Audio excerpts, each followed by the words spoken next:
Good morning. Thank you for joining day 127. We are still in this thing. It's your girl Duchess streaming the state versus defense gladiator heavyweight fight in pursuit of justice. Who's justice? Child, we still don't know. But there are victims involved on both sides of the coin, in my opinion. And yesterday was, I'm gonna say defense was up. The flushing of Antonio Sledge, also known as Moontoon, his plea agreement and the details, and if there was trickery involved that came to light today. There was a Brady violation involved in that, and his attorney was on the stand most of the day on yesterday. So many never ever have I heard of going on in this trial. But for me, I can't ignore, I just can't ignore the tactics of the state. And I thought about Miss Love this morning, and I can understand these victims and the need for justice and to give this family closure and all that has happened. I want to make it clear I don't take that lightly, but the answer should be to do it the right way and or take provisions that it doesn't continue. That's just kind of where I am with it.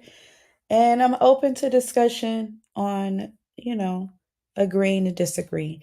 Yesterday, I my live kind of tanked. I had a real bad technical issue. I still don't know what the problem was, um, other than an overload. So there are some things that I'm going to do in the background in terms of trying to ensure that doesn't happen again. I appreciate everyone that comes through. And without further ado, we are going to get into day 127. I suspect motions to be flying everywhere. That's just what I suspect. The speedy trial thing came up again yesterday, but Judge W had the states back. Another Brady violation presented itself. Judge W had the states back. Um, and that is a part that I disagree. But I mean, she's human. She's doing the best that she can. I think with the circumstances, I'm going to still stick beside her. And I'm just interested to see how this case unfolds. They continue to toe the line on a mistrial, continue to. And we have more witnesses that have these plea deals. And, will there be more issues that come up? I don't know. But without further ado, we are going to start day 127. Prayerfully, we make it through the whole day. Let's get going.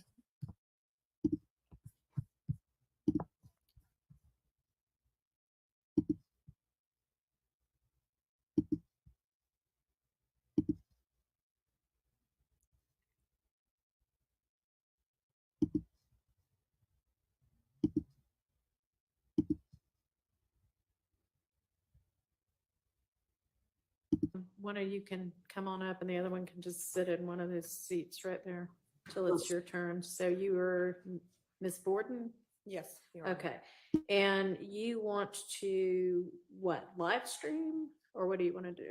Yes, I wanted to do a live stream in pictures and take notes. Okay, well, you're certainly welcome to take notes. That is not a problem at all. In terms of live streaming, we've already got a lot of different cameras going, and so you are welcome to pull from either of the streams that's already occurring.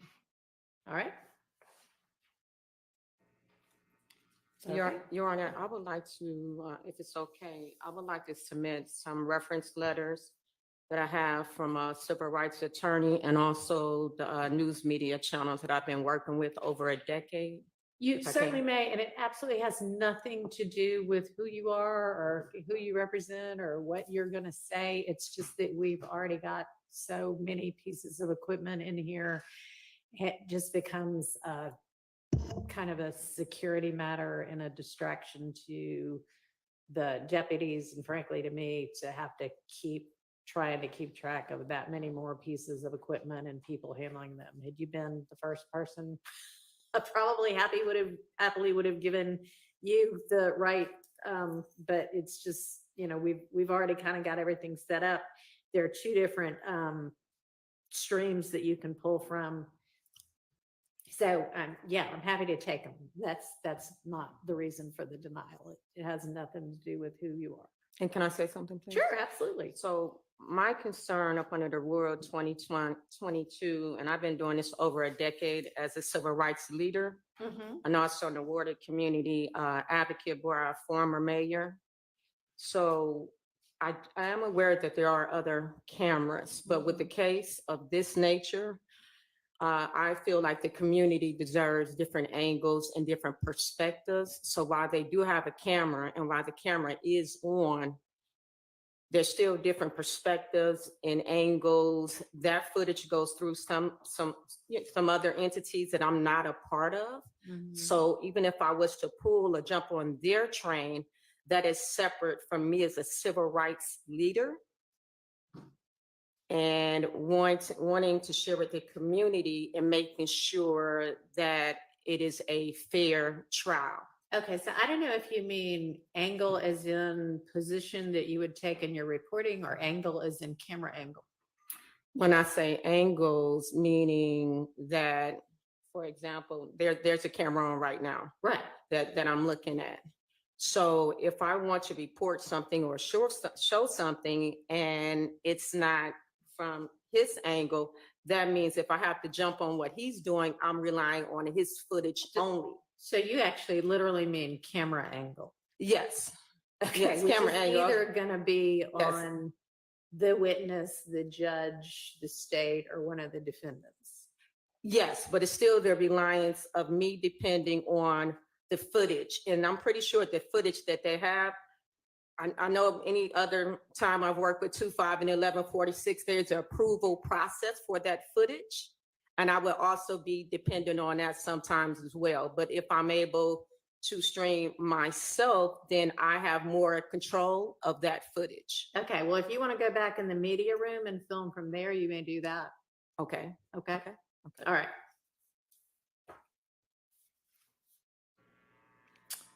All right. Anything else? No, Your Honor. Okay, thank you.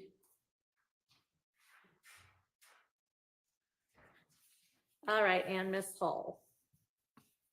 Good morning. How are Good you? morning. I'm fine. Thank you for your time today. Sure. And you want to do still photography and Yes, ma'am. audio?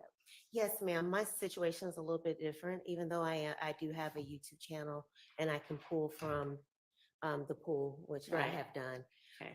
Because I'm a freelance blogger, I can't depend on the pool for still images.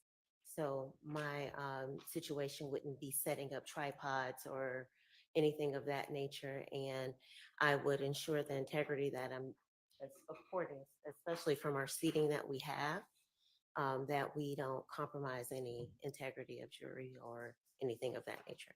All right, and you'd be able to, you say still photography and audio, you'd be able to pull audio from one of the I pool can pull, sources yeah, I can pull already. audio from pool. Okay. And what kind of equipment are you talking about? Sony AX50, one of those type of still cameras. Does it make any noise? I will make sure the settings are off. All right, you're gonna need to be wherever it is that the deputies put you, Yes, and ma'am. you're not gonna be able to move around. Yes, ma'am. Okay. All right, and what's the camera? I have a Sony AX1, Canon C50. So I'll work with the settings and make sure which one will be dependable on the fact that it will make no noise. All right, and you'll be the one operating? Yes, ma'am. Okay, thank you. Thank you.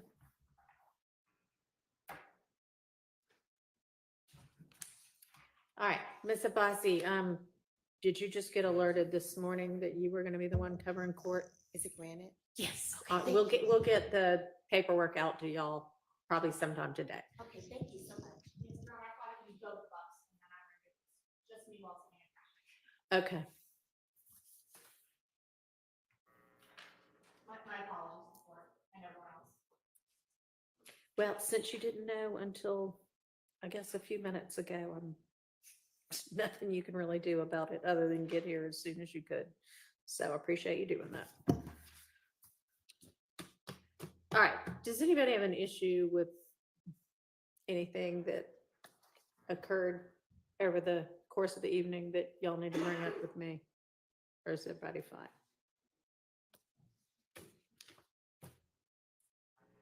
Yes, sir. Well, Mr. Sharp stood up first. Your Honor, we came in today.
To provide me with anything you found between yourself and any of the attorneys for co-defendants who have entered pleas.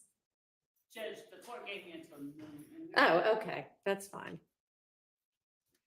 Your Honor, I would like, with permission of the court, to check with Ms. Winfrey's exhibits to see that 460 is up there because I took one stack, but Okay. 460 was not. You can check. Thank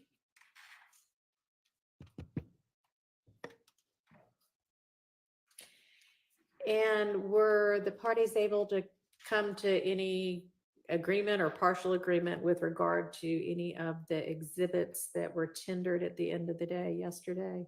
No, Your Honor, Y'all haven't what? we haven't discussed that, redactions. I have gone over the exhibits themselves, and I have a legal argument that I'd like to present to the court regarding 104. Well, I'll hear it after lunch then, because I instructed you to get with the defense so that you could see whether y'all could come to any sort of an agreement. So if they haven't seen it yet, then I will give y'all the lunch break to accomplish what you were supposed to accomplish yesterday evening.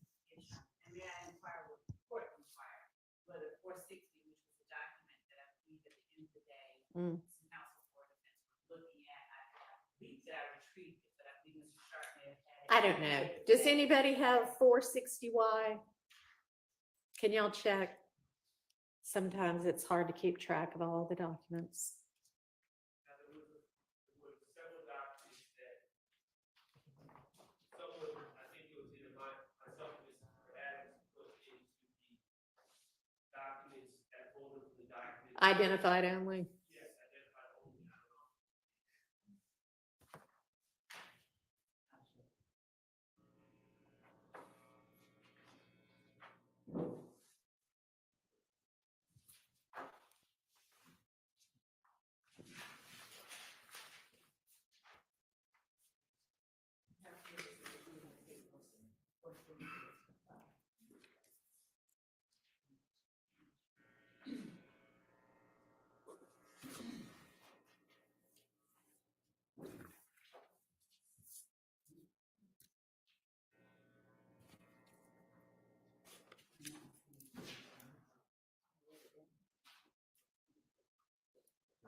Yes. All right.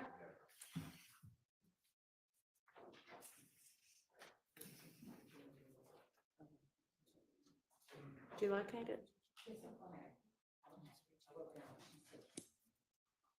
Were you able to locate it, Ms. Love?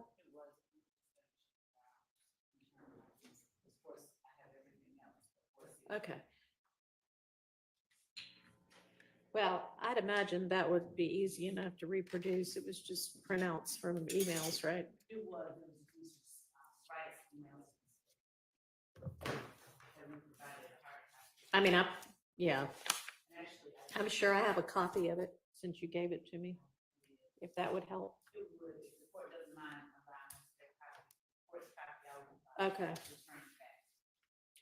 I don't think I've made any markings. Well, I have made a marking on it, sorry. It would actually help us to recreate, I To just, yeah, look at it to recreate it, that's fine. think. Thank you very much.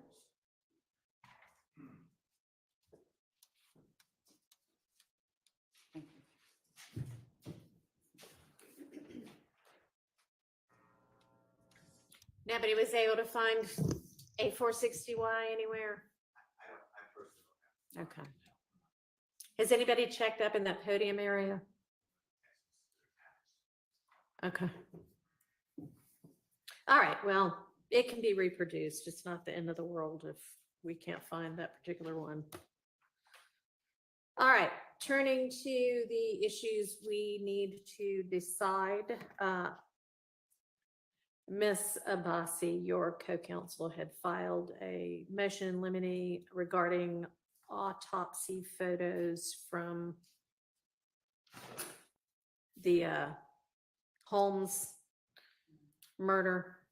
Is the state ready to respond to that? Yes, Your Honor. All right. And Ms. Abbasi, do you want to make any argument? At this point, no, Judge, the motion is largely self-explanatory. All right. I'll let Ms. Sullivan. Thank you, Your Honor. Good morning. Good morning. Your Honor, when we get to presenting this act, which is count one, Act 79, the state intentionally did not include the medical examiner. This is a case in which Mr. Ryan has been convicted of the murder of Right. Jamari Holmes. And so it is only the state's intention to bring in 3 photos, and I have a copy of those 3 photos that I can show Ms. Abbasi All right. through the Well, lead detective in order to minimize that level of testimony. And so we do not plan to stipulate, but we've selected only 3 photos that we intend to all right, introduce. let's see what they are. And I can bring them up to the court. For the purpose of this hearing.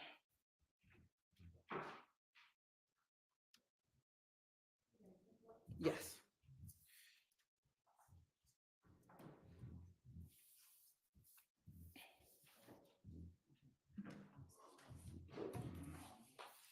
And for the purpose of this hearing, Your Honor, the state's gonna label them states 1 RR, states 2 RR, and states 3 RR.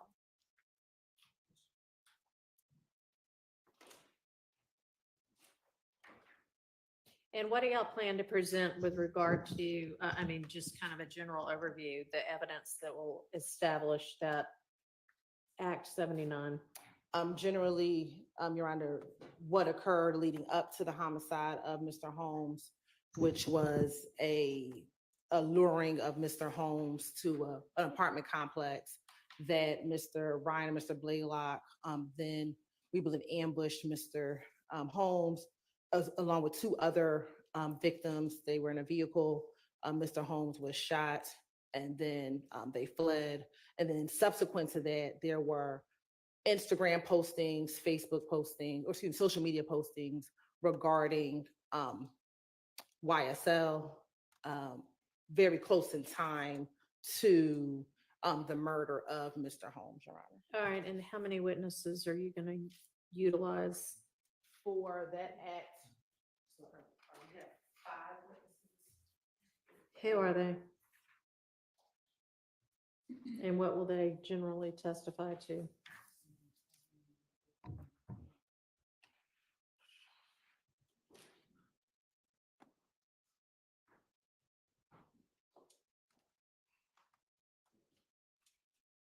hearing that five is a marked reduction from the original list of witnesses. We did not intend to retry that murder. Well, that's good to hear. Your Honor, five, the witnesses for that act are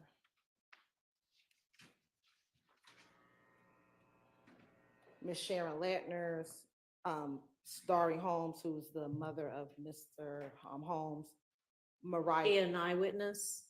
No, she is, just would be able to bring in his, in-life photo. Let's And figure it's out a talking different about way Mr. to do Holmes. that, especially given that this is not even the trial of that case. And speak about Mr. Holmes and who he was. Okay. I have a relevance objection on that. And that would be sustained. And to talk about his involvement, who he is as a, prior to this murder happening, he was a juvenile. I don't know if any of these other witnesses would be able to do that. Mariah Smith was someone, I believe he had just met recently, who helped set up the robbery that ultimately led to his death. Okay, all right, have you moved on to another witness now? Is Mariah Smith another witness or? Mariah Smith is another witness, Your Honor. So Mariah Smith would be able to say he was a juvenile, right? She doesn't, I don't believe she really knew Mr. Holmes. How old was he? substantially. He was 15 at the time of his death. Mhm. Yes. And Ms. Latner's backing up, she would, what, introduce a 911 call? Yes, And what's that gonna say? But it was the initial reporting of the shooting. So it was at the time, the time of the shooting. Just framing one the date. call? Yeah, I believe just one call, Your Honor. Judge, we would have no objection to the call. Okay. Admitted where, the witness says he'd like to speak with police and police don't speak. So we have no problem with that call coming in. Is that the call?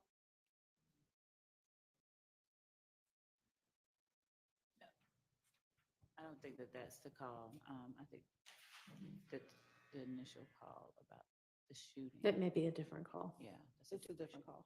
Okay. And Okay, So so, the witnesses are our skeleton version of what we can present to show absent, because we cannot just put in the certified to show the facts of the case. So we're trying to put in. well, I mean, sure, the fact of the murder wouldn't get it as an overt act that is a part of Rico. So I understand you need to do a little bit more than that. Right. And so we're trying to, we've scaled back. We had Okay. these witnesses. All right, I don't represent need to one of- hear what it was gonna be at one point in time. Maria Smith is going to say what? She was one of the two young ladies who lured Mr. Holmes and his three friends back Okay. to the location, or to the location. All right, Then we have one of the two other victims. We don't plan on calling both of them. okay, So that it'd be either Mr. Uten or Mr. Mitchell. all right, Then we have the lead detective on the case, who is Detective Hogan. Then we have Mr. Mike Sprinkle, he further brought, did the He'll- additional evidence of some of the social Social media media. that came in later. And then last, sort of, so 7, not 5. so Rooney Lee is one of the co-defendants or co-conspirators in this case. He is coming in during this portion, but he was present during the initial trial of Mr. Ryan and posted some social media postings with rat emojis when Miss Mariah Smith initially testified in that trial. And so he's coming in that portion, but he's not actually a part of what will prove the actual act, but that's why he's included. And Your Honor, we do need some clarification whether it's going to be Mr. Uten or Mr. Mitchell. We've been in contact with the state about going through the evidence we've offered for these witnesses, what does or does not need to be redacted. Mr. Uten's interview is. Can y'all spell that last name? Yes, Your Honor, it's OOTEN. Okay. His interview is maybe about 20 minutes, half hour with some quiet time, and Mr. Mitchell's interview is several hours long. Okay. When are we gonna get to this part of the trial? Your Honor, We would believe that we would get to this portion of the trial probably early October, Okay, so fairly soon. fairly soon. Yes, All Your right, Honor. when will y'all know who it's gonna be? We should know within the next few weeks, within 2 weeks, Your Honor. Well, 2 weeks from now is the end of October, so. I mean, the end of September, trying to rush that along. We do want to have an opportunity to go through the state what evidence they believe will actually be admissible. Right Okay. now, we've got more than 50 pages of Instagram records from Mr. Blaylock, co-defendant not testifying, more than 200 pages from Mr. Ryan. Those are obviously issues we'd rather not sit down with the court and go page by page, but if we need to, then we will. And Your Honor, I believe there was some preliminary conversations, and we do intend on furthering or finishing those conversations with Ms. Abbasi and Ms. D. Williams. Okay, well, that probably needs to get done before the end of next week. The state could respond to our email. That would be fine. Can y'all, We can. We've also found it fruitful to communicate via phone, which we have done and will continue to do at times that are convenient for either Mr. Abbasi or Mr. Williams. That communication has not stopped. I think there were some issues, but we've done that as well. all right, well, try to do it in a timely manner, please.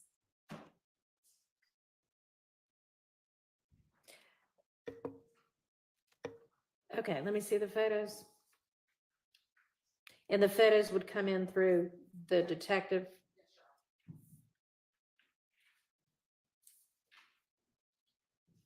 Did you get copies too, or are we just?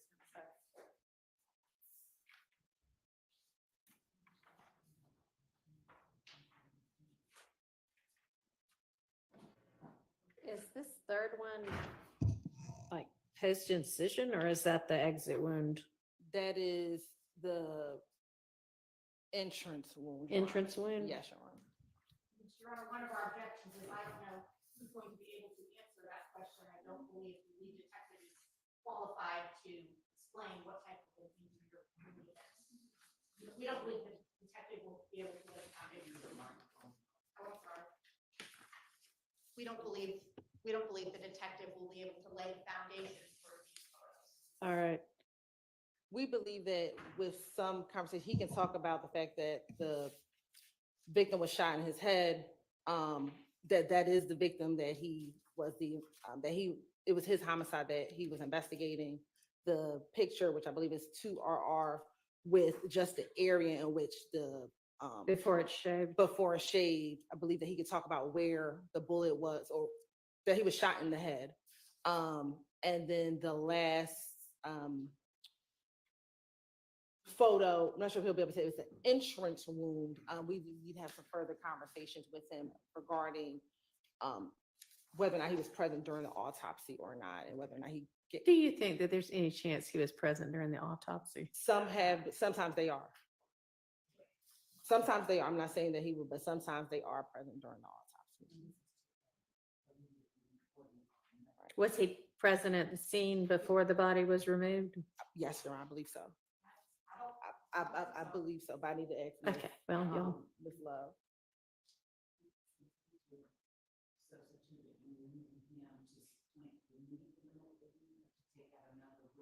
Do you know if he was present? Your Honor, I've got, based on the police report, the officer received his phone call at 6:07 requesting assistance to the homicide. The victim had already been taken to Grady in ambulance 571, was pronounced dead at Grady at 6:10. Okay, so if he was at the scene, he wouldn't have seen the victim at the Right, scene, correct. so that wouldn't be helpful with regard to these photos.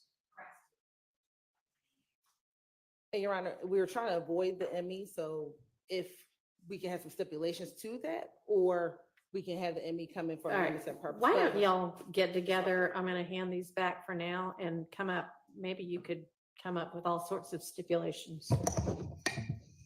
So we'll revisit that.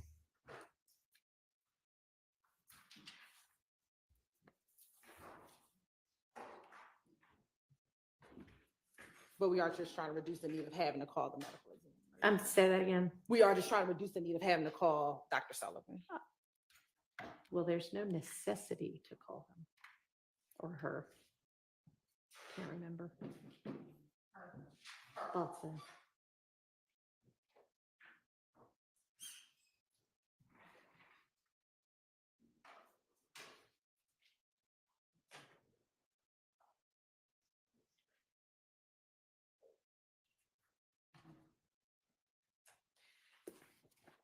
Okay.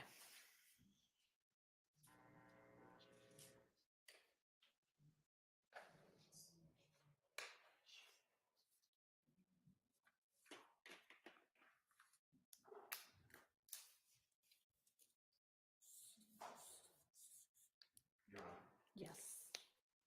On that, I'm not saying I cannot find my list. I cannot remember if the state is moving for the verdict against Mr. Ryan into evidence, but I would be objecting under 24-8-80322. And I'm just reading from a case, a jury's verdict that the co-defendants were guilty as a hearsay statement. The exception to the hearsay rule provides for the admissibility of the final judgment of guilty as to a felony, but not including when offered by the government for purposes other than impeachment, judgment against other persons other than the accused. And then I just pulled up 24-8-803, and then it's subsection 22, and it specifically says the same.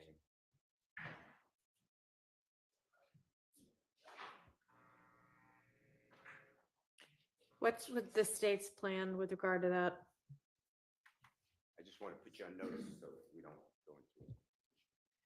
As to the conviction itself, Your Uh-huh. Honor, I believe that it would not be improper, and I'll reread the case law on that. I don't believe that it would be improper to limit, as the court did earlier with the conviction itself of the witness.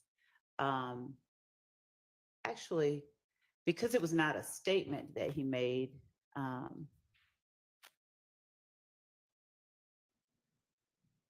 actually, Your Honor, I think that it would be admissible against all of them. It wasn't a guilty plea, so it's not a statement that the Yeah, it's any judgment of previous conviction is what 22 covers. okay.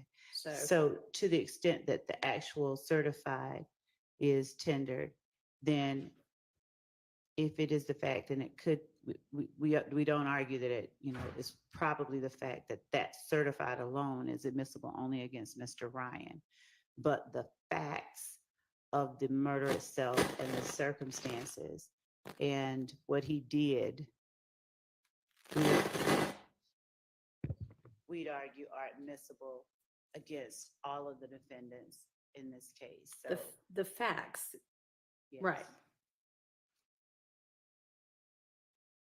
Not the actual certified, but I was speaking Ms. Hilton, not the court. I can't hear you. I mean, I know that mic doesn't want to behave properly, but maybe you can borrow the witness stand mic if that one was even working yesterday. It wasn't. I'll try to hold it carefully. So the certified itself, we may have no argument regarding that being used and there being a limiting instruction as to the certified itself against Mr. Ryan only. But we would also ask and would craft and present to the court an alternative if there is an instruction that is requested that includes language that the facts that are presented that the jury takes as evidence are admissible against all of the defendants, including any postings or statements that Mr. Ryan or Mr. Blaylock made as a result of or in furtherance of that act. Okay.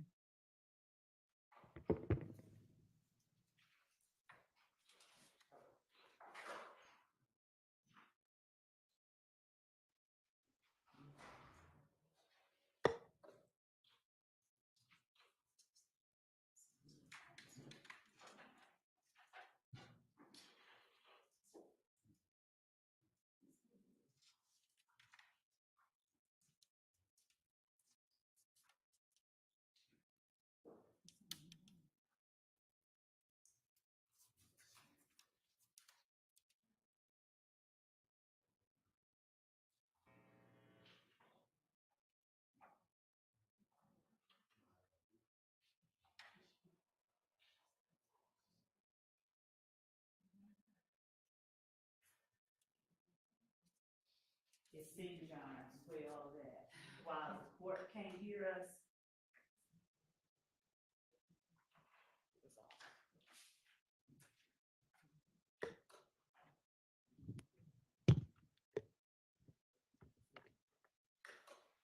It seems that while the court can't pick us up, somehow or another,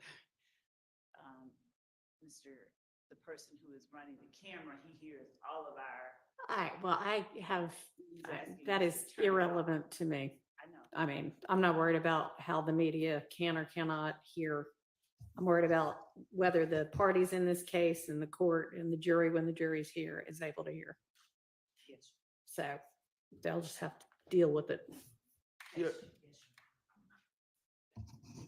Because the issue was they could hear our internal. Oh, they can hear what y'all are saying there at the, so that's getting picked up? Yes. Well, that's problematic. With all the mics off. Okay, so y'all are gonna need to adjust your microphone in a way that is not picking up attorney work product conversations. Can you do that? We just get the fees from the courthouse. Okay, well, then you're not gonna be able to just, to do the audio if it's picking up attorney work product conversations between the counsel at the tables.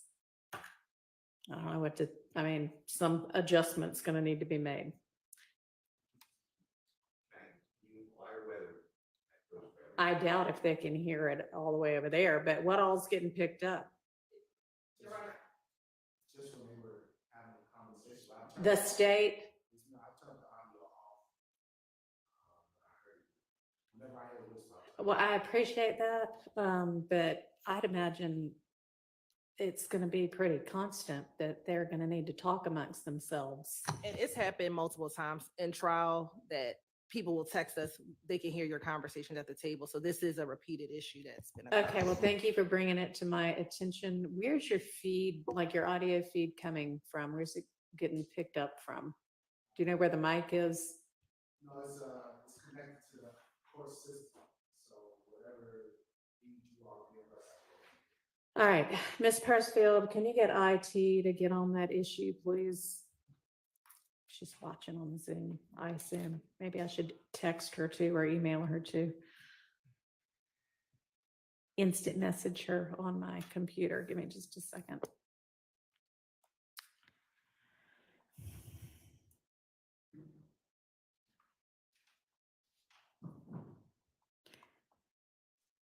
So you're attached to what, the Zoom? Whatever feed the court gives.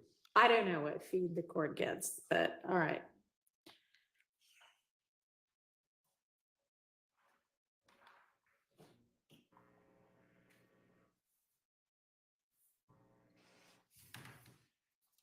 Ironic when the court can't hear us.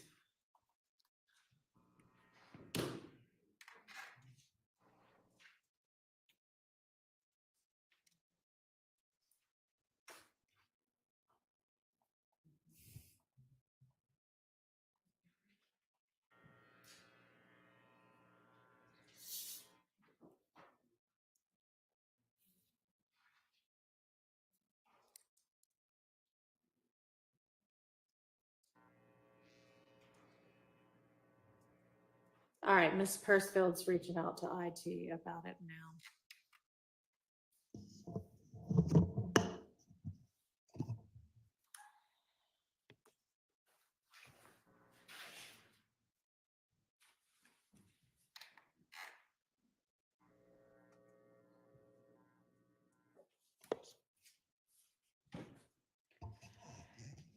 All right, do we want to turn to where we left off when we were last here, which was trying to sort out the nested hearsay in one of the wiretap conversations?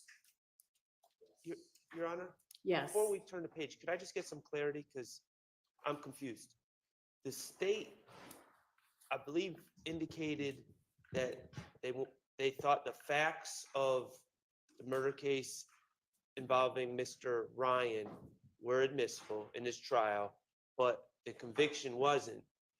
But then they started talking about limiting instructions. And I'm confused. Are they maintaining that the jury verdict from a separate jury is admissible against in this case? Or are they abandoning that and saying that they're going to get into the facts of this case? We, we are saying, Your Honor, that the conviction itself is admissible and will be tendered, and that an instruction should be given that the certified that we intend to introduce that conviction should be considered against Mr. Ryan only. Oh my. But the facts of the murder and what happened should be considered as evidence if they choose to, believe it, against anyone currently on trial. All right, so it sounds like Well- you do intend to introduce the certified copy of the conviction, Yes, Your and Honor. that would be accompanied by a limiting instruction that is probably similar to the one I gave before, that that can only be considered against Mr. Ryan. Of course, he's charged with the Rico count, right? He is. Okay. And then they would present facts which they would hope to be able to establish not only that a murder occurred, but that the murder was part of the Rico conspiracy. We would And introduce. that would be admissible against everybody charged with the Rico count. We would, right, much like some of the unresolved murders that are in the indictment. We would be introducing the evidence that Mr. Ryan and Mr. Blaylock did it, and what connection we believe it has to YSL, and what they did to promote YSL before, during, and or after. So that evidence we believe is admissible against, well, we know it's admissible against everybody on trial now. Okay. All right, does that clarify? Well, it clarified that we do not have an agreement, and I'm diametrically opposed to what the state is saying. Couple things. First of all, that verdict was not the verdict of the fact finders in this case, which Sure. we chose and are our jury, and that's Mr. Stillwell's jury.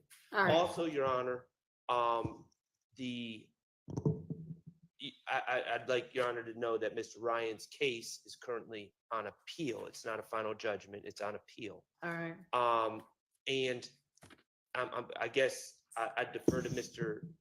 Attorney Steele on this, because as I understood it, he was going through the law that would prevent them from presenting this as evidence.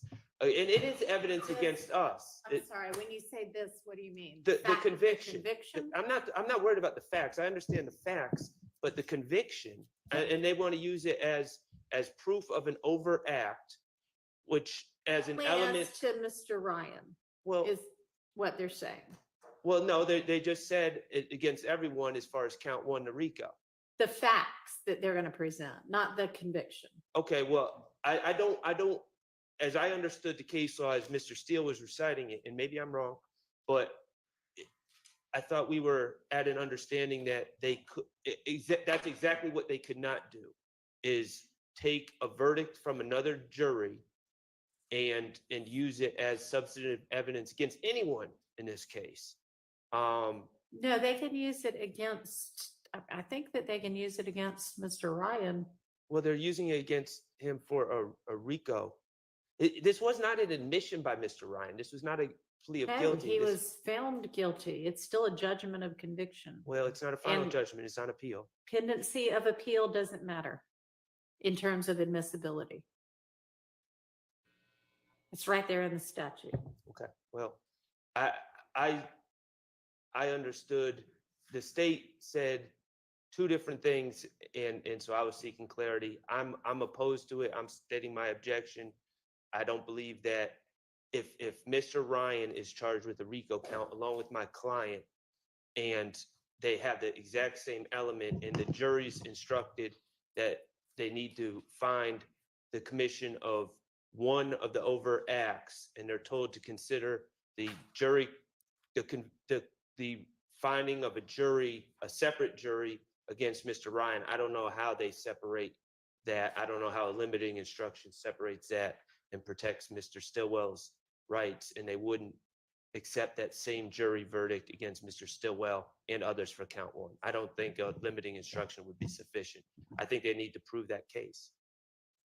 I think we have some case law that addresses that subject. I'd like to flesh it out, given Mr. Sharp's objection, but I'd preliminarily point the court to United States versus Pelullo, Pelullo, 14 F third 881 at 888. It's a Third Circuit 1994 case.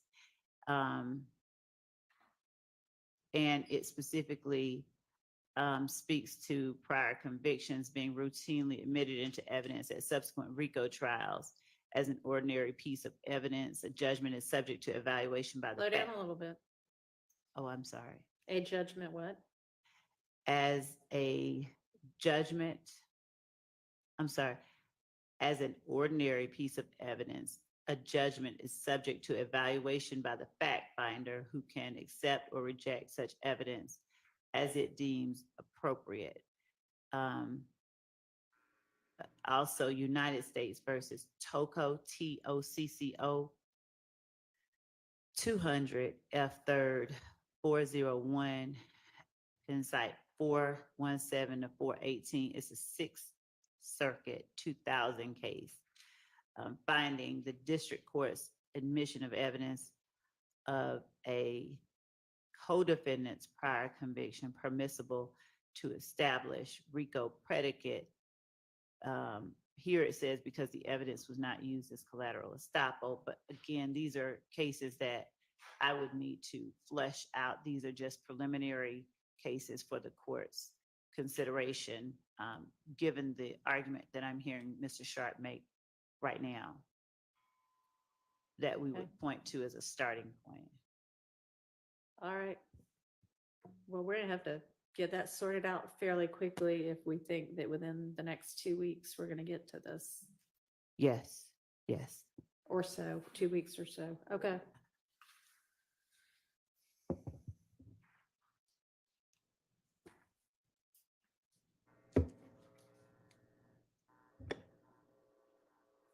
So, Mr. Shard, are you clear at least on what the state's position is? Now, Okay. thank you.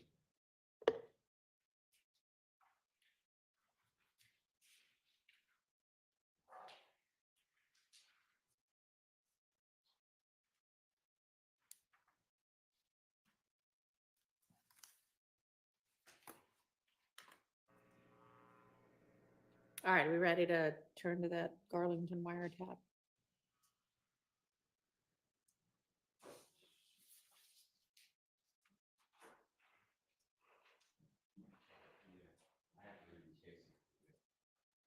Hmm?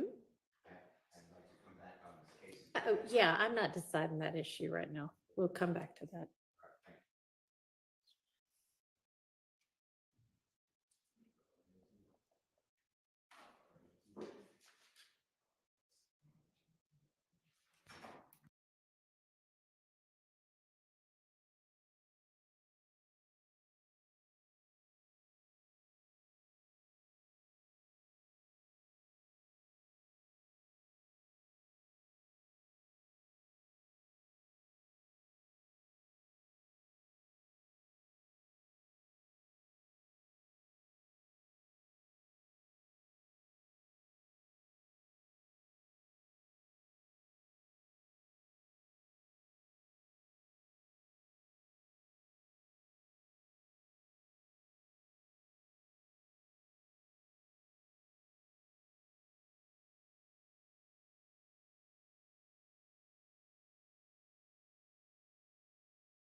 Sure.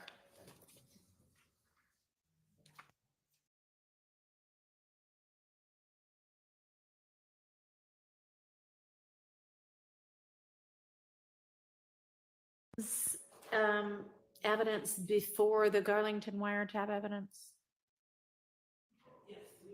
Okay, then maybe we need to set aside the Garlington wiretap and deal with the evidence that's gonna come in against Ryan. Okay. We'll wait till he gets back, but just trying to figure out which thing to turn to next. Okay, that's fine. Let's take a quick break for anybody that needs to run to the restroom.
Maybe we should turn to the evidence that's gonna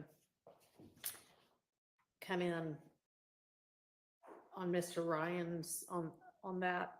That'll happen before the wiretap evidence. Yes, Ryan, I thought, are you talking about the email that Miss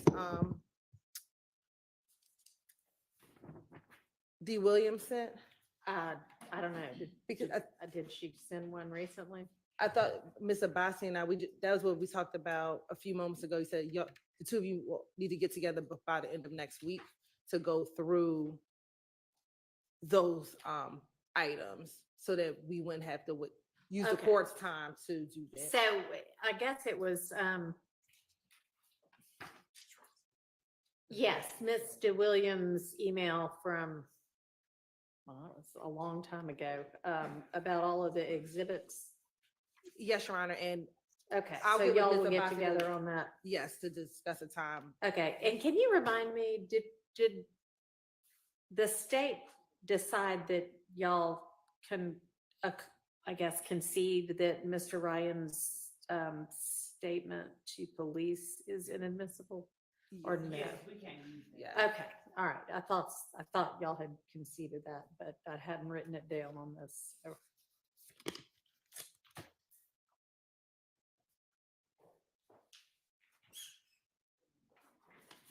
Let me put that in the issues that have been dealt with folder.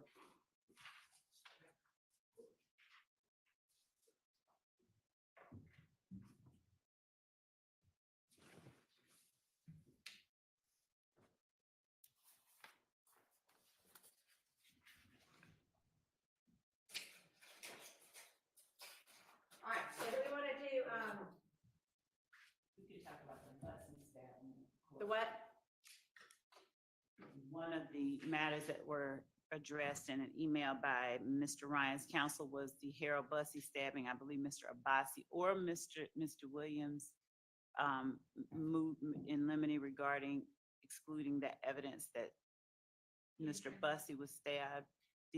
Our argument about it being intrinsic, the court last said, or gave Ms. Abbasi an opportunity to give case law stating that things that were used after the fact, Ms. Abbasi can correct me where I'm wrong, but acts that occurred after indictment could not be presented. And I think in her brief, she indicated that I don't want to speak for her, but I think she indicated that she found no case law in support of that position. So we're prepared to argue. Okay. That. I'll let her speak. Yeah, we submitted a brief and went through each of the possible admissible purposes. And as far as completing the story, something which happened after the indictment was following there. However, something which after indictment certainly could be part and parcel and inextricably intertwined in the same facts and circumstances, but that's not this case. So the brief does put out in there that the intrinsic facts the state is seeking to admit does not meet any of the criteria or exceptions, whatever you'd like to qualify it as, for those acts to be admitted. I don't know if the state is planning to respond. I did submit that separately. Right, and I read it and I marked on it, and now all I need to do is find it. I need somebody to keep me organized. Does the state have a response? We do, and Did we'll- y'all file a response? No, we made an argument that essentially is the same one we're going to make today, but based on what they've put forth, we'll respond specifically to the arguments that are asserted, put forth in Ms. Sabasi's brief. I think we presented case law, and I think that the court saw that case law. I won't speak for the court, but I believe the court saw and was satisfied that case law does say the acts occurring after indictment are not precluded as evidence of the conspiracy. Right, no, agreed, but it's two separate issues. I mean, if it's gonna be, they're not precluded just because they're post indictment, but if they're gonna be admitted as intrinsic evidence, then they have to fall within one of the things that makes them intrinsic evidence, that it's the same series of transactions, it's necessary to complete the story, or it's inextricably intertwined with the evidence about the charged offenses. So what are y'all contending that it is? All of them. So inasmuch as the arguments that are put forth in Ms. Abbasi's brief seems to focus specifically on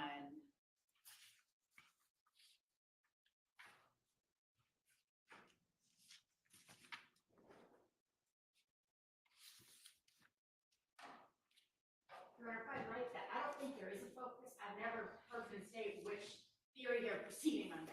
Right, yeah, you're saying it's not any of them. Correct. I've never heard them state which of those three specific are.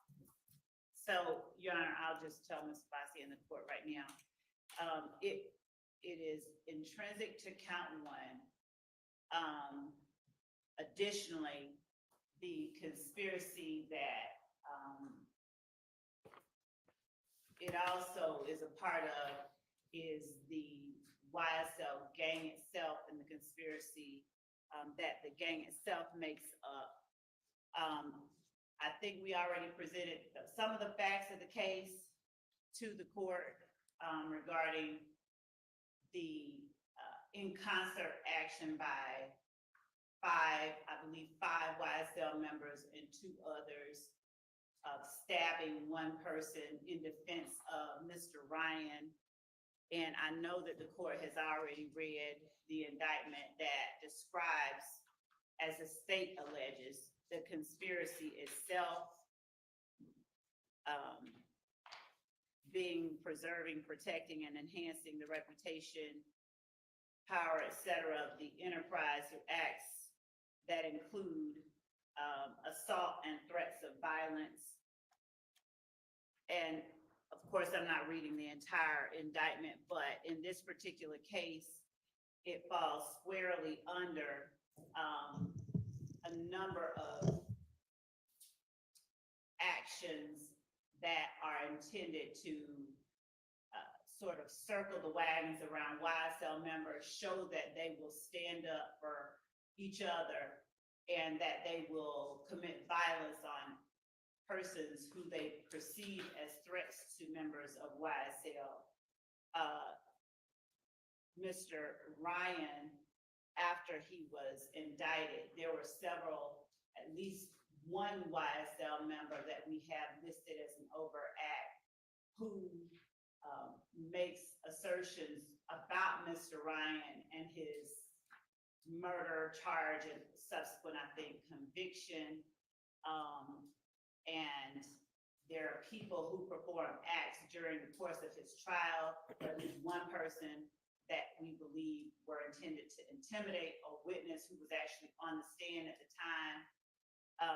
There are, by way of examples or analogies of other similar acts that are committed on behalf of YSL to show their solidarity. For instance, when Mr. Garlington is jumped, other members of YSL immediately jump in. We have evidence that when Mr. Copeland is jumped, at least one person in the courtroom now jumped, just jumped in just because. When it's one of them, they're going to come to their defense. The act itself was. Hear all of this argument, it'd be great under 404B. I'm waiting to hear which of the three categories it falls into. We're talking about two different issues here. Which of the three, and then 404. It is not 404B, it is intrinsic. It could be is- both. I mean, I guess it would be intrinsic, but I mean, y'all haven't offered it as 404B, we're not right? offering it as And you 404B. don't intend to, Right. even if I rule against you on the intrinsic. Well, if the court ruled against this, it would be a different argument that we'd be prepared to make on a different day, because that's not something we're putting before this court Okay. today. All right. So the actions of Mr.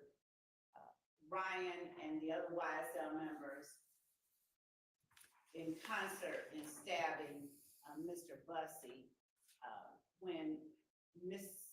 Abbasi asserts that they're not necessary to complete the story of the crime, this is our position, is that this conspiracy didn't stop at the jailhouse doors.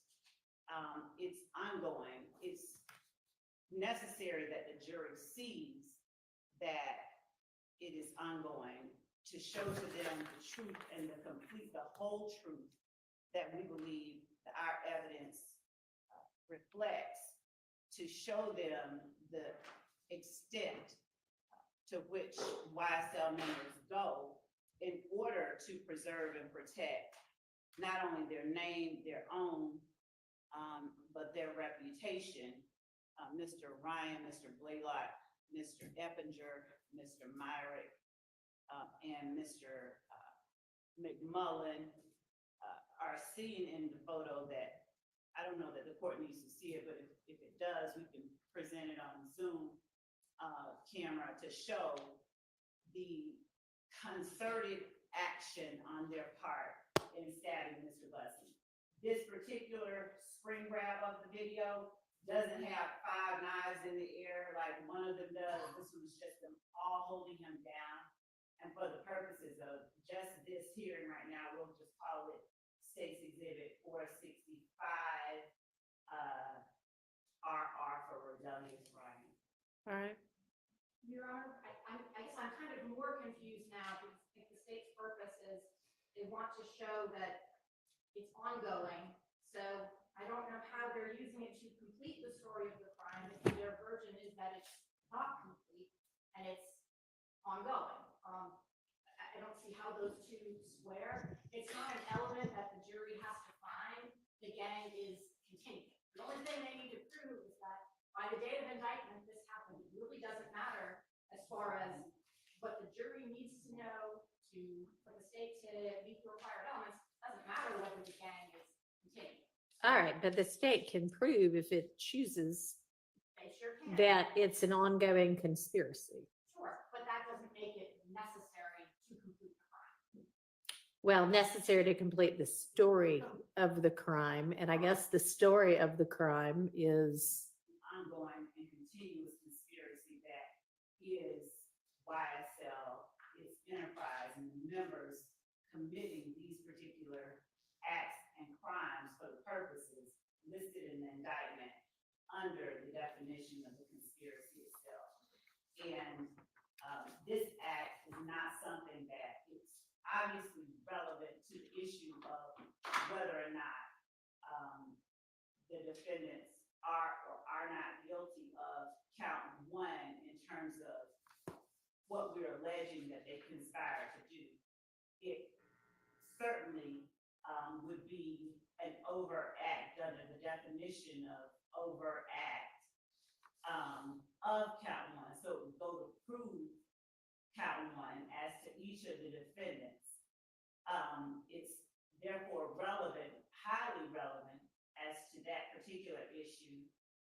It's presumptively, of course, the court is the gatekeeper, but under 402, because of its relevance, it's presumptively admissible.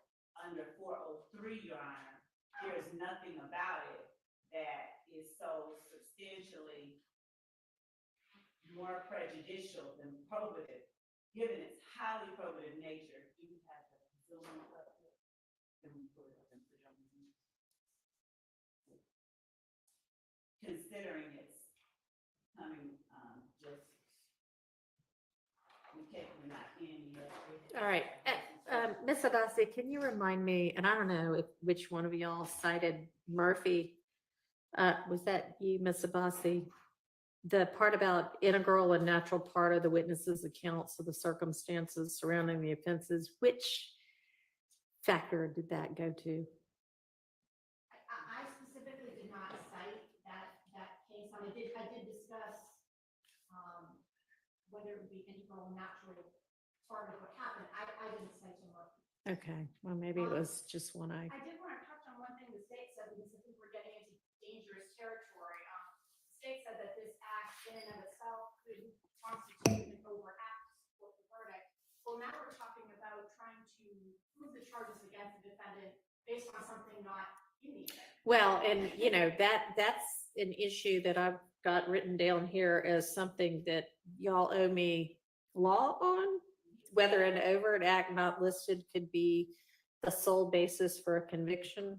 Right, we do, and I think at some point. Still waiting on that law. No, we actually, I think at some point, and I might be wrong about this, but a contrary position was presented, and whatever case was cited, did not support that position. And we have affirmative case law that we present in the form of a brief to the court. All right, well, you go ahead and get that filed can you get it filed? When can you get it filed? By Monday? By Friday? All right, by Monday.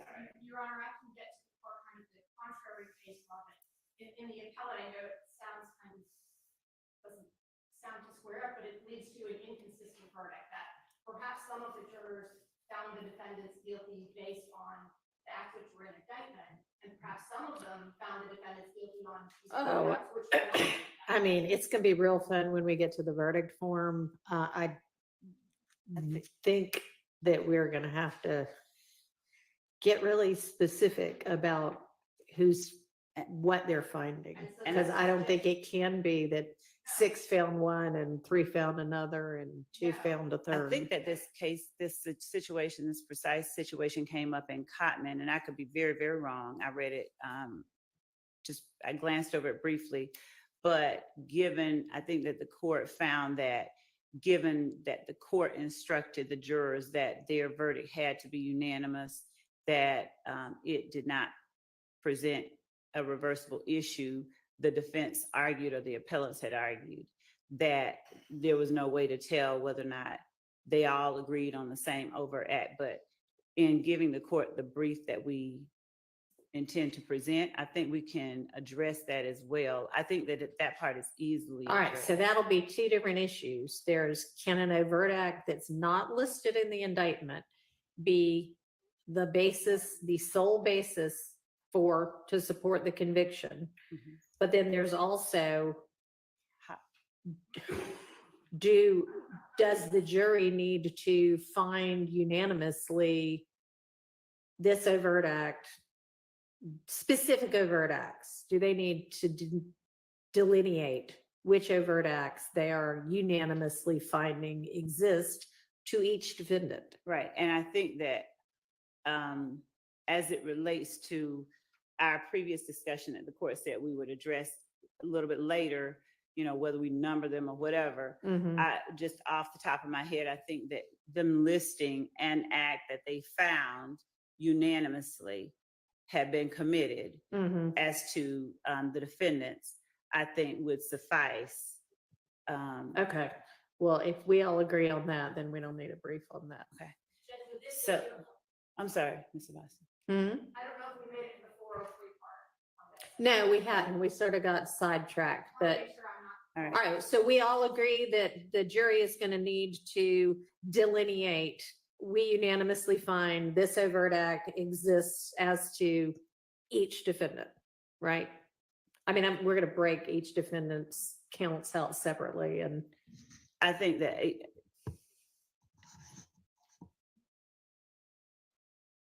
I agree, but think. will, and to make certain that we present clearly to the juror, to the court, we Uh-huh. do believe, yes, that the jurors have to make a unanimous decision as to each defendant and as to their overt acts, but as to whether the overt act it finds as to one unanimously has to, you know, deal with the others.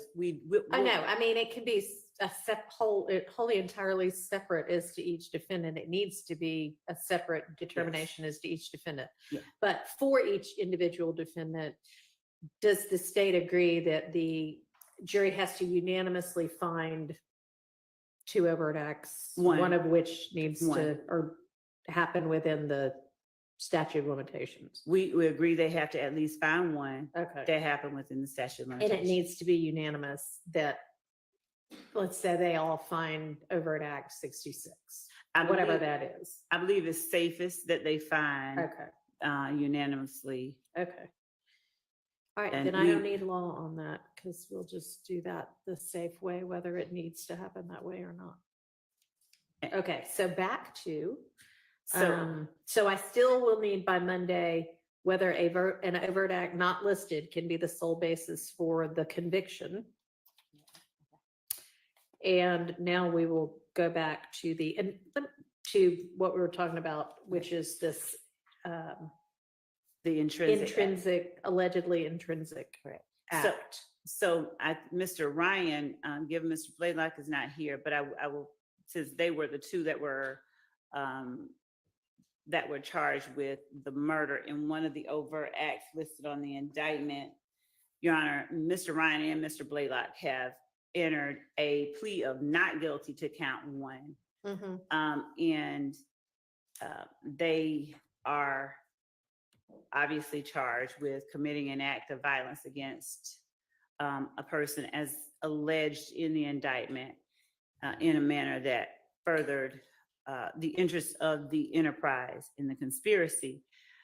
The three, I guess, points that Ms. Abbasi referenced in her brief were that the intrinsic or the act needed to arise out of the same transaction or series of transactions as the charged offenses necessary to complete the story of the crime, or is inextricably intertwined with the evidence regarding the uncharged offenses. And there is an or, so it does not have to be all three of them. So given that the jury will hear evidence of Mr. Ryan's and Mr. Blaylock's concerted efforts as they related to Mr. Holmes, they will hear evidence of Mr. Ryan's actions after the murder of Mr. Holmes. They'll hear evidence about their connections to YSL, but the fact that you have other members of YSL acting on behalf of Mr. Ryan to support him in a violent way against another person whom they allege only messed with Mr. Ryan's commissary, stabbing him just because he messed with Mr. Ryan's commissary, show the extent to which members of YSL go to assert their dominance, even in a situation like the Rice Street jail.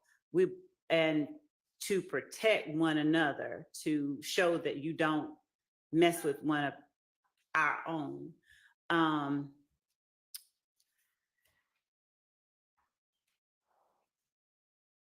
The argument obviously can be made by anyone. Yeah, this is not really what it's all about.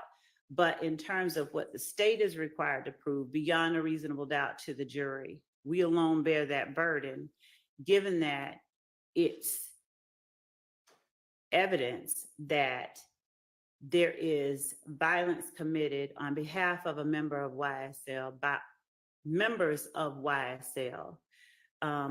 We believe that it shows that the gang itself conducts itself in a particular way, and that the Okay, let's stop interrupting though. I mean, I assume she'll get to it at some point. that the gang itself conducts itself in a particular way. And in Johnson versus State, a Supreme Court of Georgia case, whose site is 312 Georgia 481, decided September 21st, 2021, at Penn site 491. The court said that, of course, evidence is admissible as intrinsic when those three elements that we just mentioned exist. And they went on to expound and say, in applying this test, we have explained the evidence pertaining to the chain of events, explaining the context, motive, and setup of the crime is properly admitted.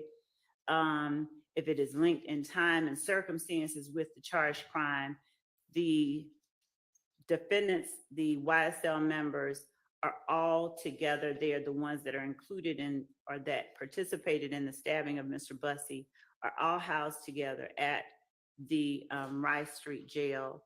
The time frame is shortly after they're put together in that situation, all together in the Rice Street jail.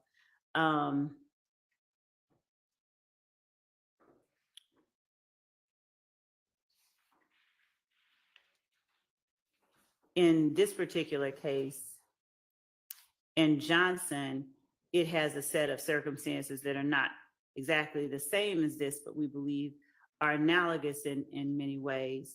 In Johnson, of course, the appellant was charged with participating in criminal street gang activity, and the state's theory was that he was involved in the gambling house shootings with Blood Gang affiliate Porter and several unidentified assailants in another restaurant shooting.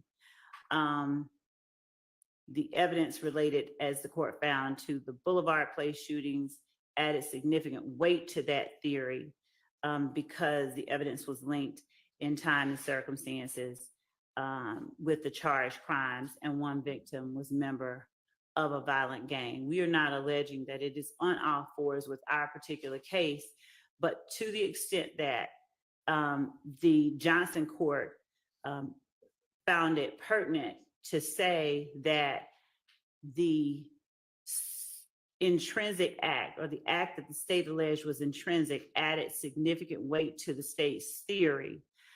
For these reasons, we believe that that is analogous to our case as well, with 5 people, 7 total, acting in the same, overacting with an extreme amount of violence on behalf of one person whose connection, we believe, with the 5 YSL members is just they are all YSL members and they are acting protectively towards him. We believe that that incident adds significant weight to our theory of the willingness of YSL members to participate in that enterprise in a manner involving violence to protect the dominance and the members of the enterprise and the gang itself. So the court found that even though the state didn't charge appellant in connection with the shooting, evidence of the incident was relevant to disputed issues in this case. So as Mr. Ryan has entered a plea of not guilty to count 1, conspiring to violate the Racketeer Influence and Corrupt Organizations Act, by participating in YSL through these acts or conspiring to participate in them, then evidence of the involvement of Mr. Blaylock, Mr. Ryan, Mr. Eppinger, Mr. McMullen, and Mr. Myrick, all of whom are also charged in this indictment with the conspiracy. Evidence of Eppinger being charged with the shooting of an officer, evidence that Ryan, who was promoting YSL while in prison when Eppinger got a bond for shooting at the police, that Blaylock is a co-defendant on the murder of Mr. Holmes, which is an overt act here, and that Demise McMullen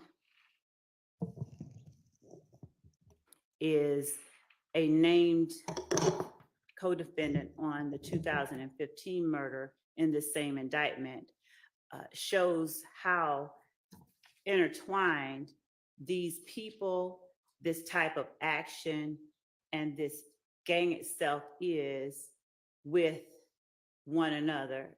They're all inextricably intertwined with the evidence regarding the uncharged offense, which is the stabbing of Mr. Bussey.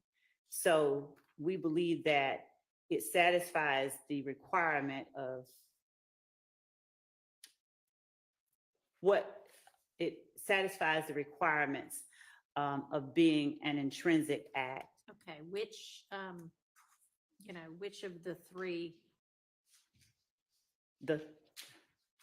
The third one, we believe is the strongest in that it's inextricably intertwined with the evidence regarding the uncharged offense. No, it's the charge, it should read the charged offense, right? I mean, it needs to be inextricable, right? Yes, that the Just a case is typo. citing it wrong. Yes, thank you. So- And that being count 1, the conspiracy. So how is it, and you think it's also necessary to complete the story of the crime, right? You're not asserting that's the same series of transactions as the charged offense, are you? When the court says the same series of transactions, we believe that it's an overt act, in as much as it could be considered an overt act to promote, to support the gang. So in as much as it is or can be considered an overt act for count 1, and that it is gang activity, which it is. All right, And- I'm not quite sure where I got this language, but I jotted down, and I think this is kind of the definition of inextricably, or an explanation of inextricably intertwined with the evidence regarding the charged offense, Mhm. is that it is an integral and natural part of a witness's accounts of the circumstances surrounding the offenses in the indictment. Anybody So know if that's So this- that's as to, that's the explanation for what it means to be inextricably intertwined. I think that came from Murphy. That's Williams versus State, 302 Georgia 474. Cited in the brief. What year it was, Williams? 2017, it's cited to 11th Circuit. Okay, and I think that language is also in a Court of Appeals case in 2020. Okay, so, but I mean, if that's what it means for it to be inextricably intertwined with the evidence regarding the charged offense, how is that an integral and natural part of a witness's accounts of the circumstances surrounding the indicted offense? So if the indicted offense is the conspiracy itself, and our witnesses talk about what they've observed, and we have evidence of what has occurred to further that conspiracy. So would this be a witness who's being No. presented regardless, or is this a witness as to, I mean, obviously, if they're just coming in to testify about what happened in the jail, that wouldn't be the same thing, because I would have already made the determination, oh yeah, you can talk about this. Is there going to be any witness who there's no way they can give their account of how it is that any of these defendants is guilty of Rico without telling the jury about the stabbing? No, we're not saying that. We're not Okay. saying that at all. So then it's No. not inextricably intertwined. But it does, it's an uncharged offense. That arises out of the same transaction or series of transactions as the charged offense of count 1. And the series of transactions is the acts of violence that have been described. One of the overt acts, as I said, is the murder of Mr. Holmes by Mr. Blaylock and Mr. Ryan, as we've alleged in the indictment. And then how does And this then- arise out of that transaction? The series of transactions, one of them is that the series of transaction is the set of actions that occur after, before, during, and after that murder itself. The series of transactions are the overt acts that help promote the purposes of the conspiracy. You have Mooney Lee posting, I'm sorry, we made you a thug, so early little thug. You have people who are acting within YSL in support of Mr. Ryan. Mr. Ryan essentially talking about staying true to YSL regardless of his circumstances after the murder. All right, and are all of those overt acts? Yes, that those that are I just alleged? named are, yes, alleged overt acts. So the series of transactions, we would argue, is not a simple matter as on Monday, July 3rd, he got up, went to the store, bought a gun, Yeah. did that. It's All more right, remind me broad. when the jail stabbing occurred. It was February the, what day? February 20th. Of, February the 1st. January the 1st of 31st of 2023. January 31st, 2023, Yes, and he'd been in prison, I guess, since 2019. When did they all get moved to the jail? Mr. Ryan, I think, and Mr. Blaylock, those 5 co-defendants were, I'd have to look and see in Odyssey when they were transported, put together in. Roughly. Thank Okay, you. Approximately. okay, that's, I mean, approximate is fine.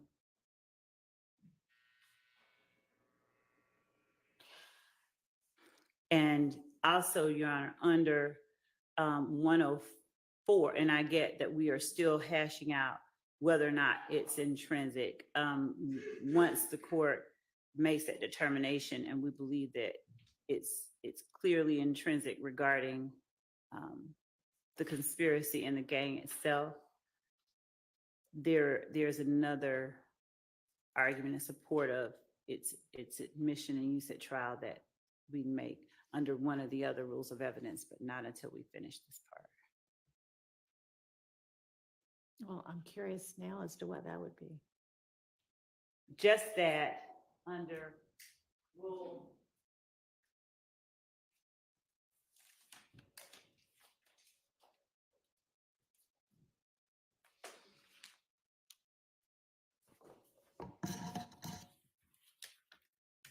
and I'm also curious about how the court will see or not see this position that I'm offering. But under 24-1-104, which specifically deals with the court handling the admissibility of evidence and the court's determination of it.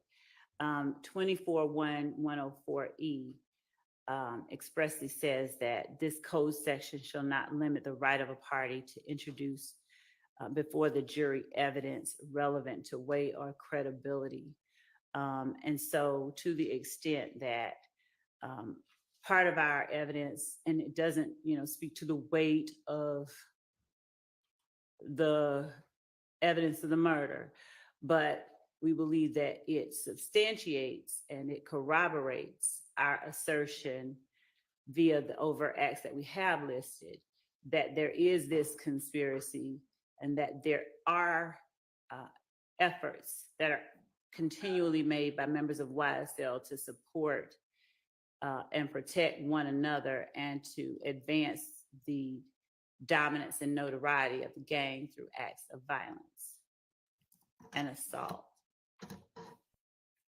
All right, well, I do not think 104 has any bearing whatsoever on whether y'all can admit it before the jury. So, okay, see, I knew. Okay, so I- that takes care of that one. all right. All right, do you have any, can you look, if you haven't yet, for any case law that deals with kind of a similar set of facts? Mr. Atkins is shaking his head, yes. Since that he can is- look for that. Oh, that is, we definitely can. I was just trying to make sure that I fully got what the court was saying.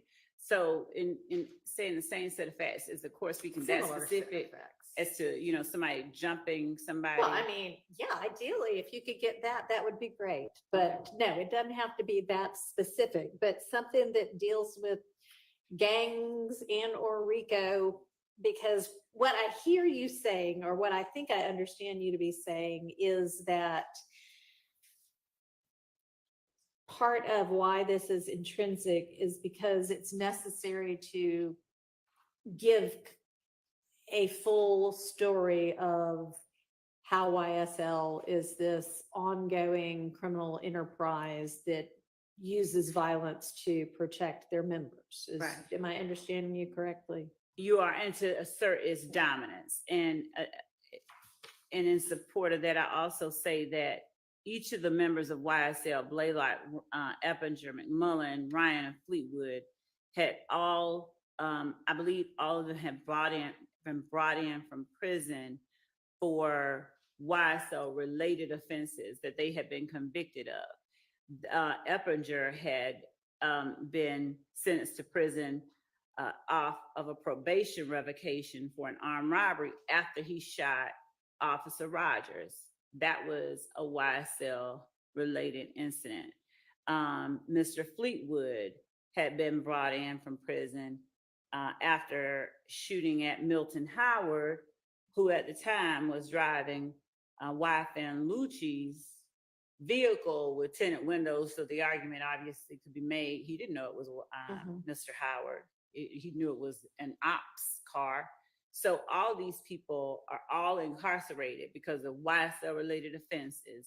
And then you put them all in the same little area and they are once more acting as one single bullet against somebody they believe is a threat. But I can and we will look for a case on all fours with this particular set of circumstances. Okay.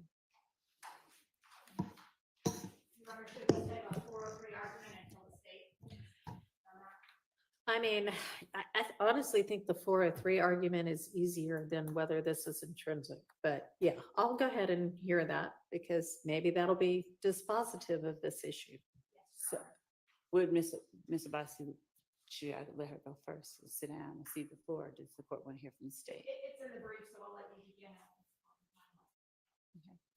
Well, I mean, They have the burden. I'll give you the. all you really say in the brief is it doesn't meet 403. You don't really say why.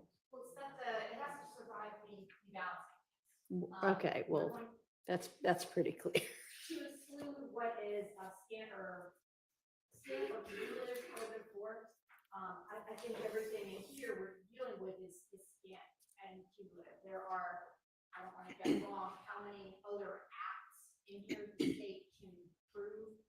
These are not necessary. I'm sorry. Is that on?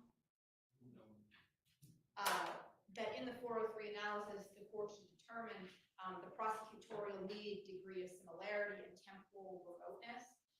There are 191 overt acts. I think by the time the jury has heard all of those, they will have heard quite a bit of evidence regarding how gangs operate, examples of criminal street gang activity, already quite a bit. I'm sure by November there will be more.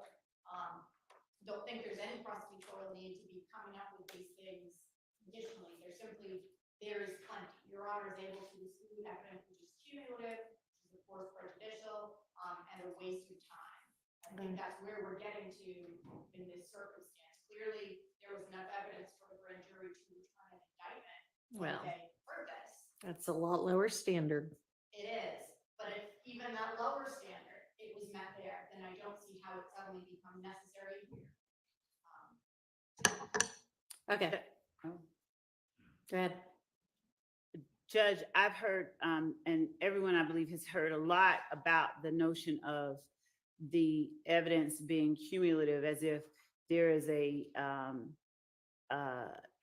certain amount of evidence the state who bears this very high burden. I'm sure we'll hear told over and over again in closing arguments that the state should be allowed to present to meet that very high burden. And I don't believe that cumulative evidence means proof of a different kind to show or to prove the same act.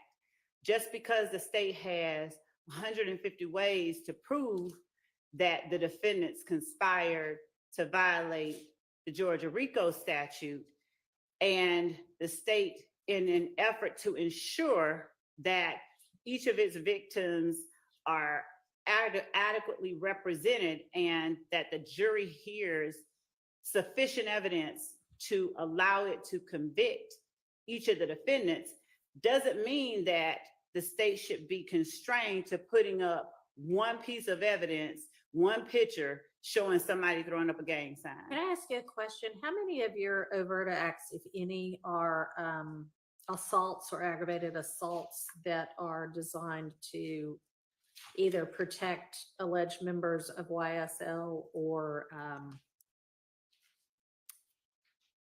promote or continue the, I can't remember the word you said, but the dominance, assert the dominance of YSL?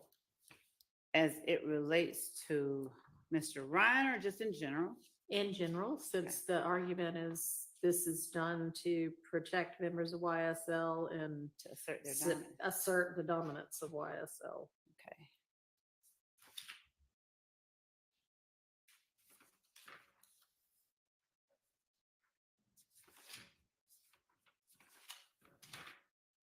Since an overt act does not have to be a crime, I'll just name them, of course. So number 9, where defendant Williams asserts in one of his songs, YSL. No, that is not what I mean. I don't mean saying you're going to do something. I mean actual assaults on people.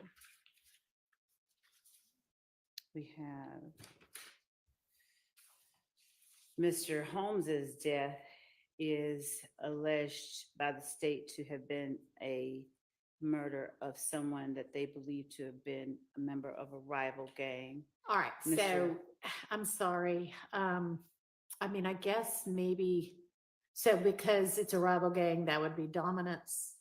Yes. And it's- that's overt act, what, 79 or 69? And I can also even be more precise there as I look for that number 79 or 69. Mr. Drinks's murder is alleged to have been a direct retaliation for the death of two people who were Okay. associates. Your Honor, Mhm. I'm sorry, I'm just trying to 69. I'm trying determine to what you're figure- asking. Are you asking what the indictment alleges? What, Is- overt acts. Well, the alleged indictment, in the as I indictment. understand it, just broadly alleges that the overt acts are done to that, for those purposes. The indictment broadly alleges several purposes and doesn't delineate which overt acts are designed to do what. So the answer, as far as I understand your question, would be all of them. They've All right, alleged well, all of them. But I mean, I'm asking the state sort of what, I- it, I appreciate that position, but I think I'd mean it a little bit differently than that. And yeah, sure, they could end up saying every one of these does all of these things, but I'm kind of asking them to be focused on aggravated assaults, obviously, or worse, murder, that are for these very specific purposes. so to answer your question about the number for that murder, it was overt act number 79. All right. Also, the act on for 28 by Mr. McMullen.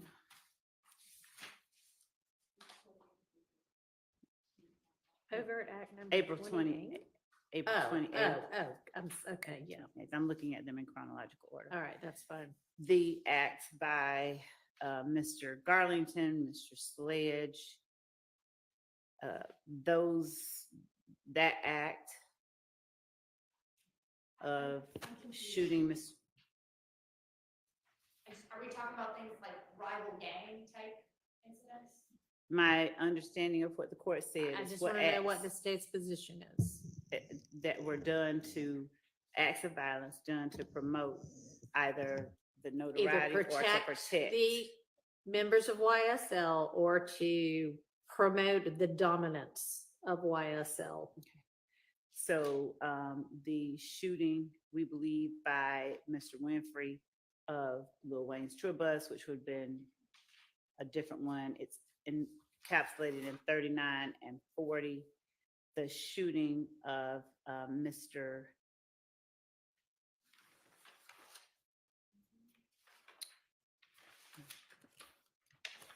by Mr. Murphy.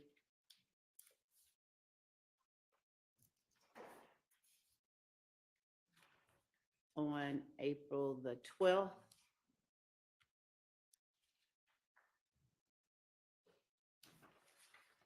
Do you Jackson have any other Montgomery. overt acts where members or alleged members of YSL are basically doing a beat down of anybody because somebody from YSL got threatened or attacked?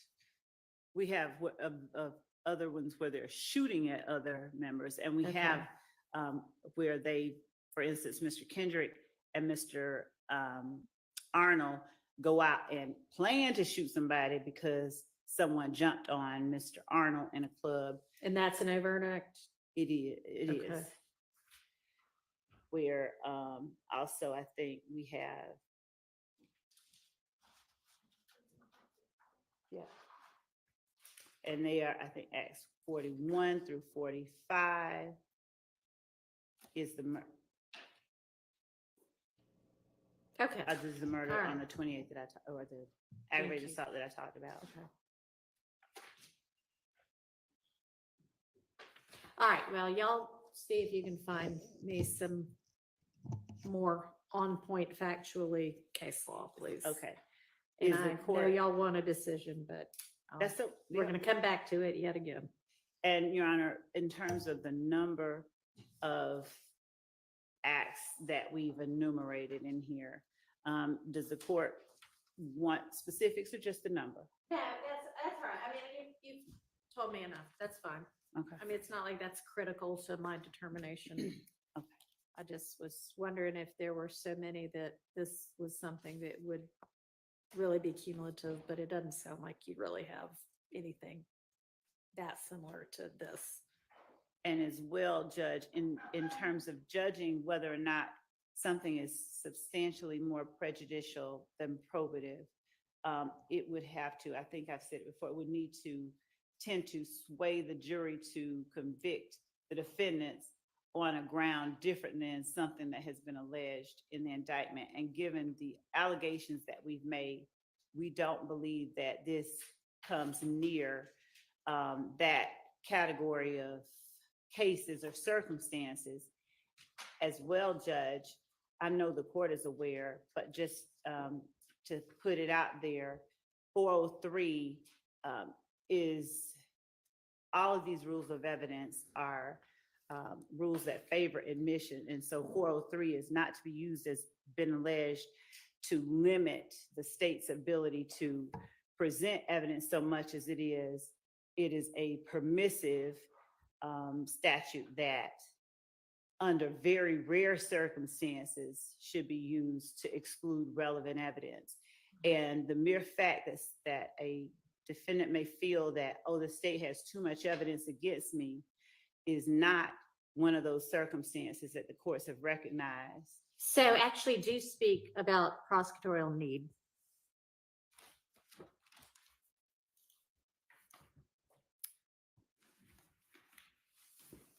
To the extent that the argument throughout is that YSL is a gang, that everything that has been, that YSL is a music label, that everything anybody does is just their own independent act that has nothing to do with YSL from day one, from openings throughout up to even now. The assertion by every defendant is, and even the witnesses, I did it for myself, by myself. Every step of the way, the state is having to rebut that assertion that this is just me. I'm a criminal, but they aren't. Okay. So to the extent that there's no one here willing to stipulate that crimes are being committed by them and others with whom they've conspired to promote or on behalf of YSL, the state has a very strong need to present evidence of one, concerted efforts to commit the acts that we've alleged, to show the conspiracy between the defendants, and to show the purpose behind their concerted efforts. All right, thank you.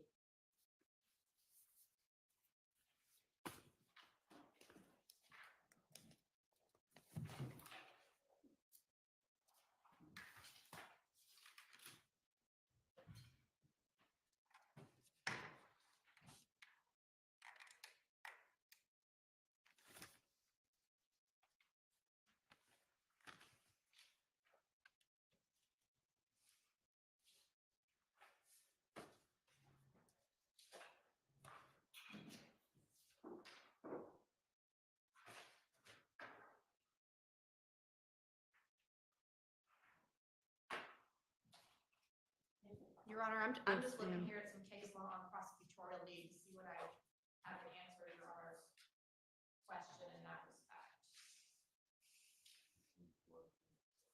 Yeah, it's in 403 itself, in case law, kind of more specific.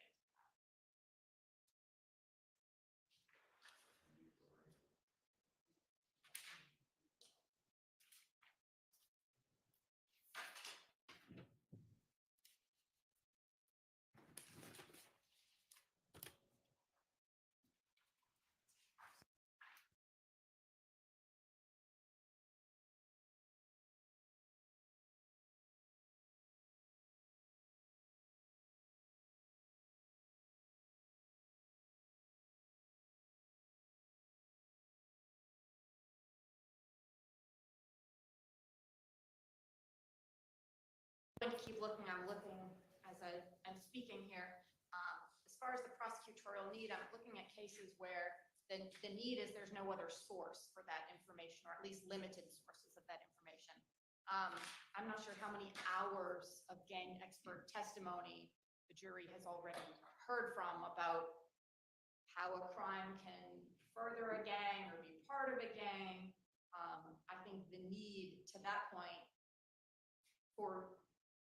on this principle, that there is no need. They've heard about it in depth. They will continue to hear about it.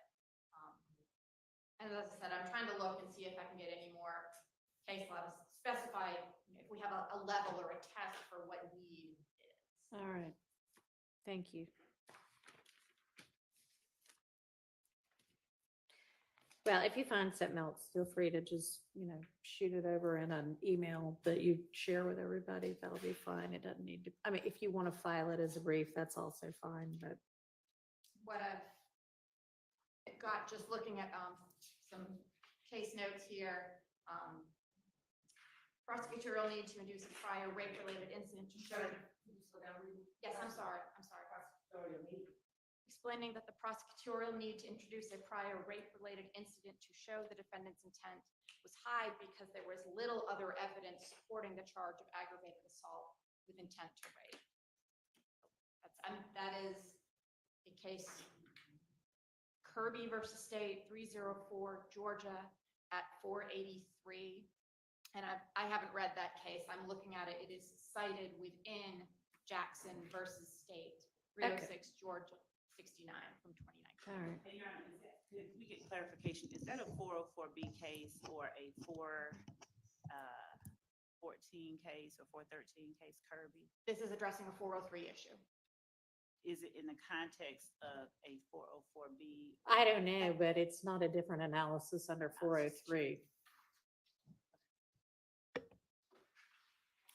As I said, I've not read the full case. It is Yeah, just I mean, it's cited. fine. I understand the concept. Okay, let's set that aside and move on to something else. So there was I've got some notes of things we were going to circle back to.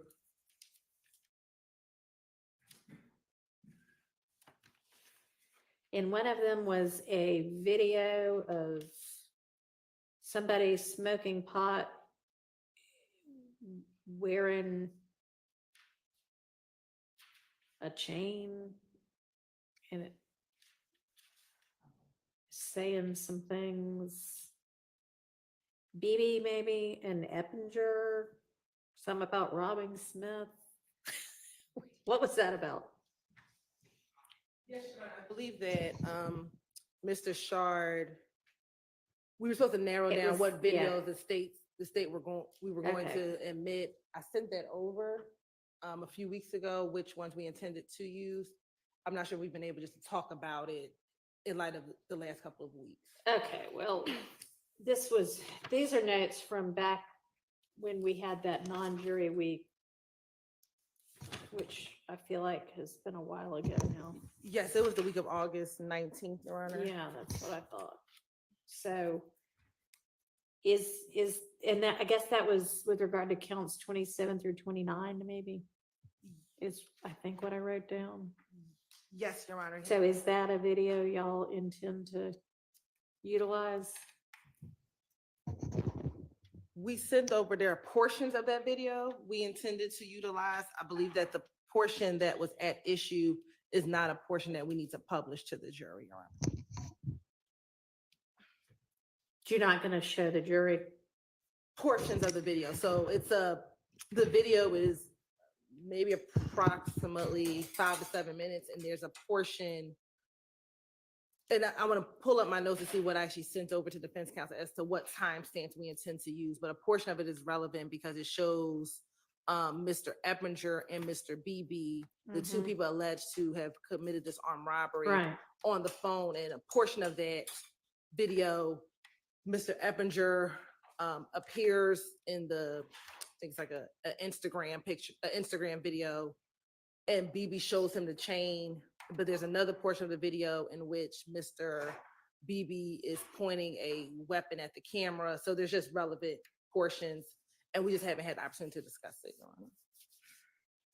And I can let defense counsel know what date I sent over what the state intends to show. All right. Does defense counsel still object to whatever portions those were? Yes, I'll re-forward the email.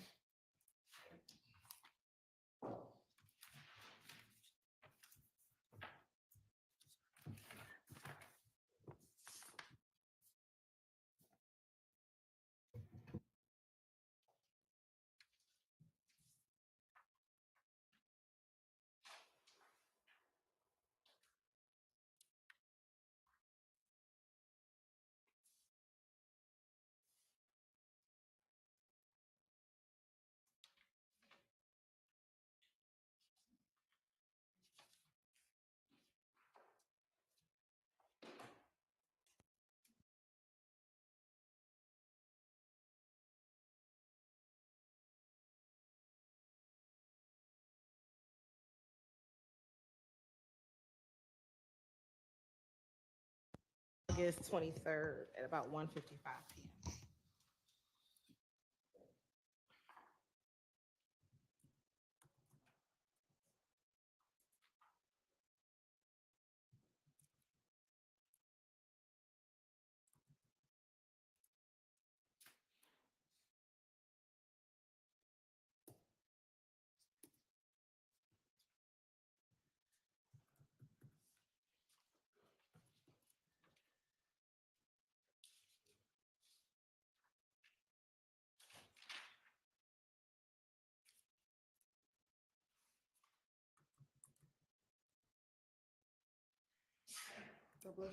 Bless you.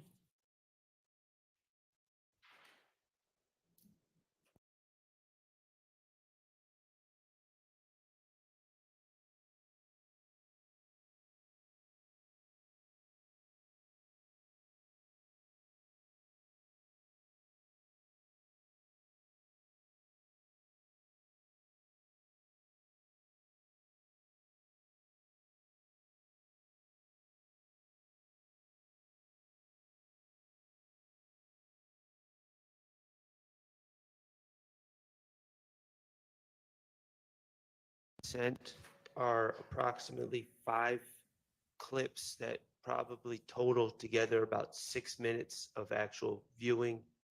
Is that about right, Ms. Hill? Yes, sir. Okay, so, in all honesty, we haven't had a group this is all acts involving someone that's not sitting here.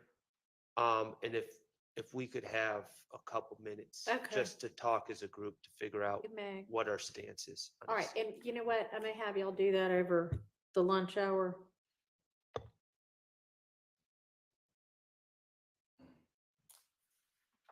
So the next thing I had us circling back on was, and I guess maybe these were from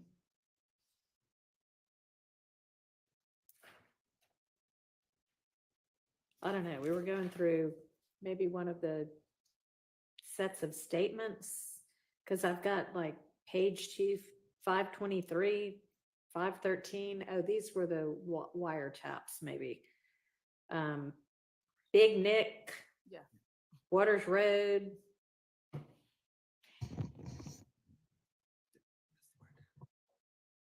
And then, oh, the comment about, yeah, this was the wiretap stuff, the flipping the car and laughing about that.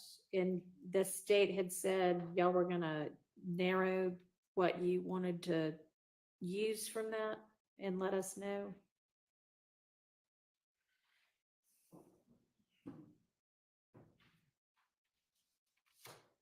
Do you recall that?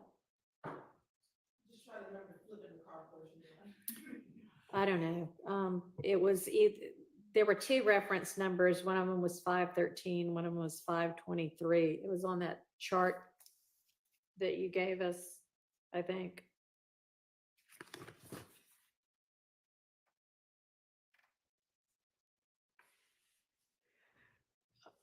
On the second page of it, Garlington talking about how they came through and thought they were going to come back and they were going to get ready to light them up, laughing about Shamel Drink's murder and the need to re-up on drugs to sell. And I had determined that the drug part was in, but y'all were gonna look again at that other part. You said there was a non-hearsay purpose for it.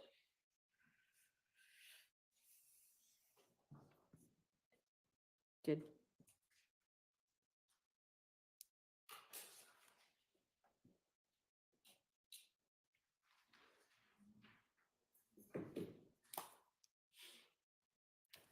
did y'all ever go back and do that?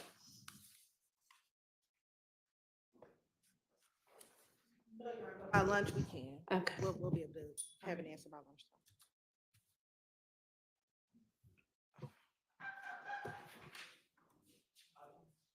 Yes. Would you kindly just repeat the two reference numbers? Yes, 513 or 523. On the chart, it's 513.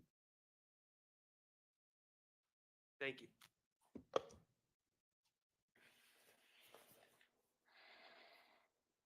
And then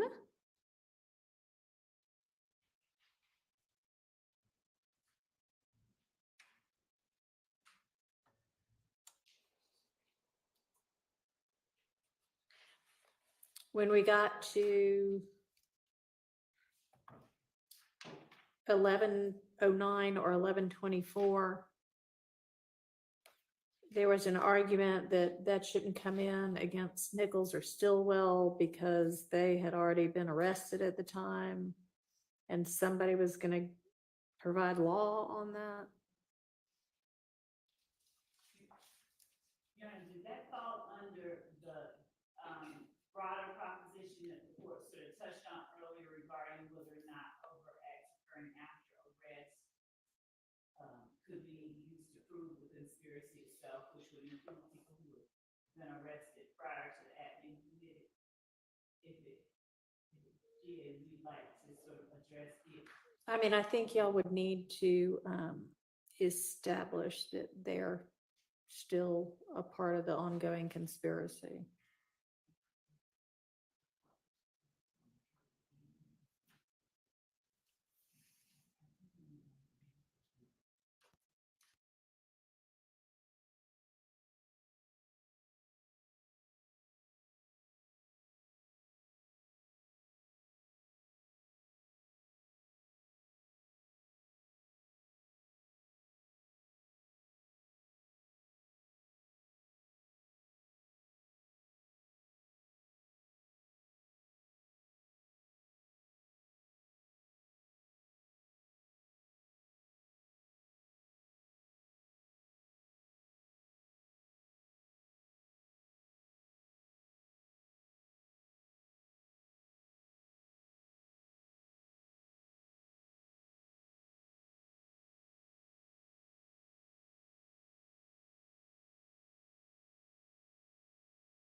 Listened to and did re-listen to the part that on the chart is 1974, and I think the other reference was 1999. And this was I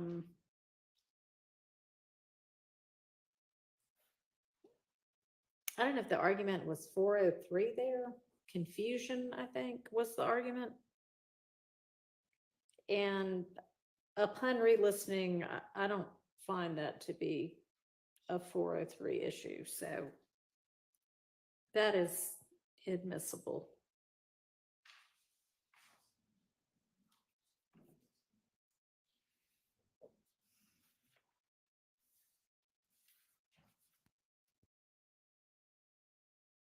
That was about as far as we had gotten.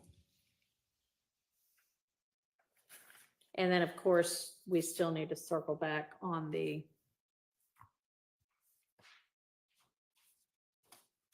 that one that we got bogged down with the nested hearsay with Garlington talking to Funk, who talked to Quay, who talked to Rel. So why don't we break for lunch? Y'all got some tasks to do over the lunch break. Do you have the material for me to look at? Yeah, it's not noon yet. It's about 1:45 but. I just reached back out to our other team members. Okay. To try and. All right. Will you just, are you gonna email it or bring it as a hard copy or what's? I'll email it. That makes it quicker. Okay. All right. Please do that over the lunch break. Let's reconvene at 1:15. Yes, Your Honor, and I also put 460 on top of. My copy of 460. We never did find. I found our copy. Okay, great. Thank you. Thanks.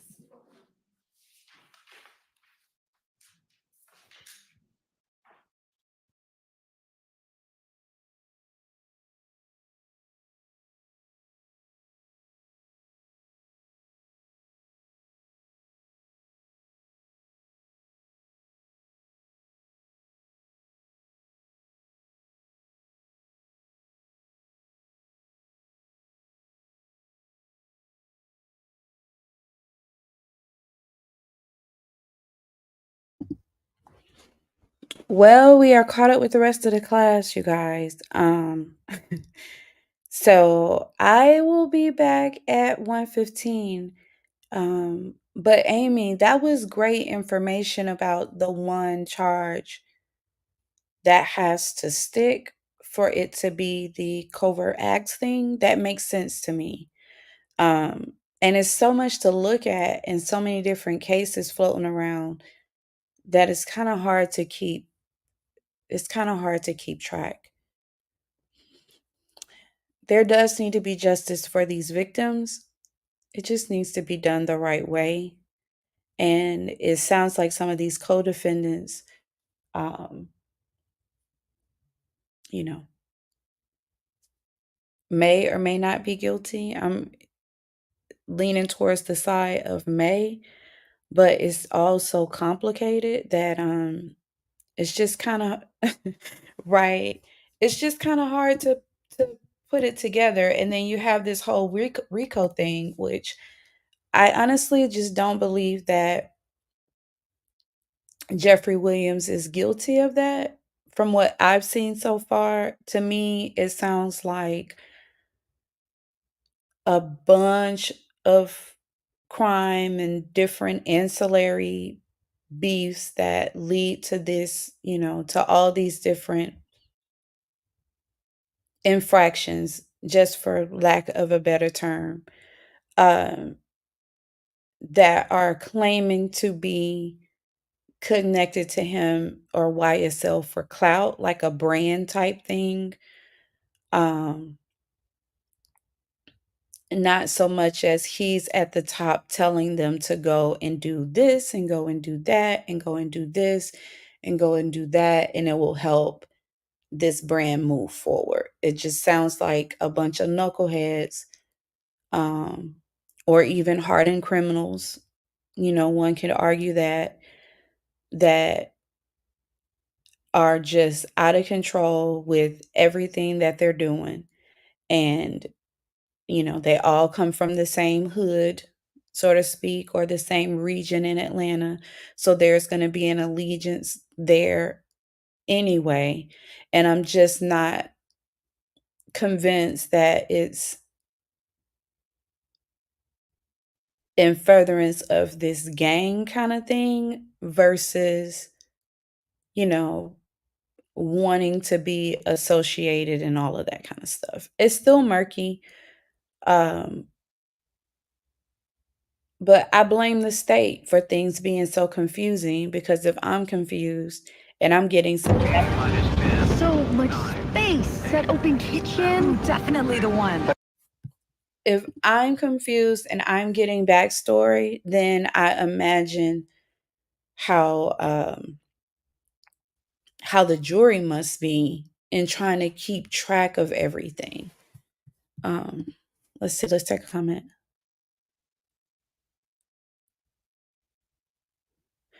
I agree. And yes, those lyrics are something else. And that's kind of like the culture in that lane. I mean, it's been going on for a long time. But does it mean that ABC and those lyrics are connected to XYZ and the acts?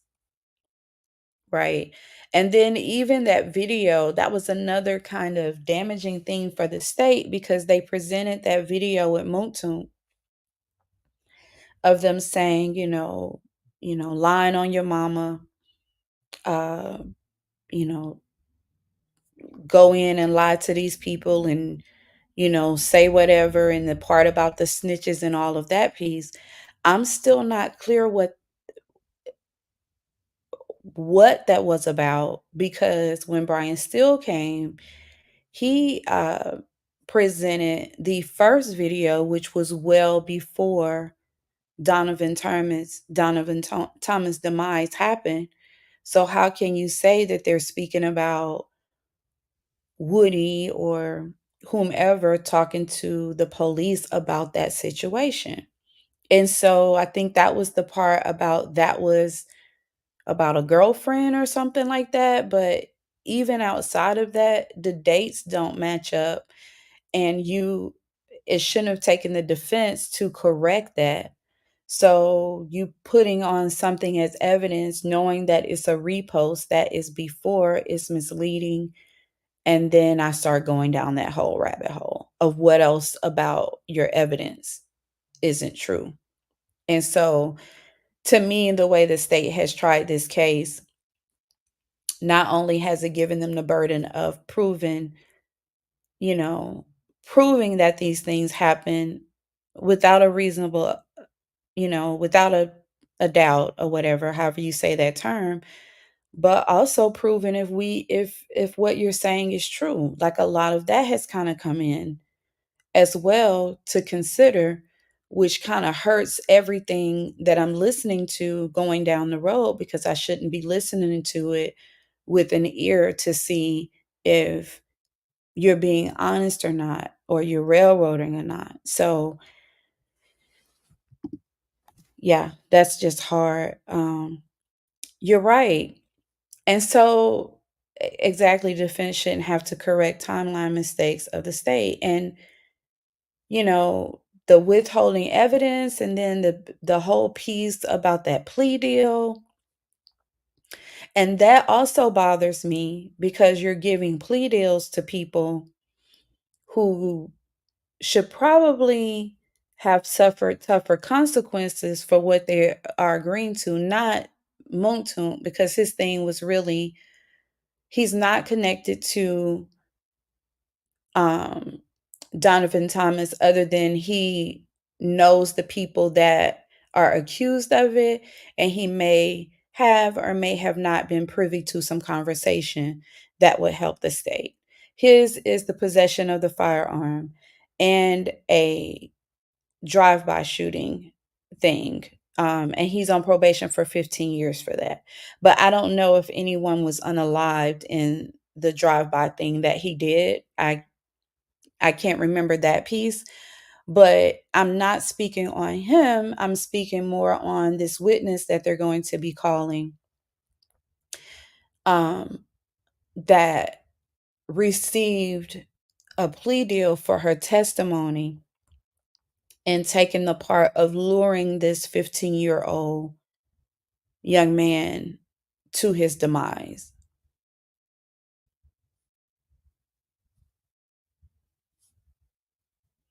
That's concerning for me, because to me, that's just as bad as actually committing the act. And this guy was 15 years old. And I don't know the reasons for it and all of that. So I won't get into that. But, whether he deserved it or not, or anything like that. Like, it's obvious that there is a mutual history of a lot of violence between all parties involved. That's just obvious. I'm trying to stay with the facts and the different tactics, and then, you know, the true justice for the victims and their families. And to me, that's justice escape. This person that gets to come and testify and say whatever she's going to say, to help the state's case. And she's not going to say anything that may further incriminate herself, of course. And this statement also benefits her. So, with that being said, to me, she kind of escapes the punishment for committing the act of luring this person. So, I mean, I'm not a law person. I don't know the law and, prosecution and all of that. But considering how weak this case appears so far, and how every situation that is being presented is being dismantled by the defense, or at least creating enough murky waters for the defense and all the other things that we've witnessed. So, to hinge justice for my 15-year-old son on this person who is very much responsible, I I have a problem with that. And I would have a problem with that if I was the family. Because I mean, in no case is justice guaranteed. Everybody's, subject to a fair trial and evidence and all of this stuff. We're learning a lot about rules of evidence, um, different rights and violations and things like that. And I get that the state wants to get, justice, and they're doing their job the best that they can to combat the cover ups that the other side may be doing. I understand all of that, and I'm trying to be,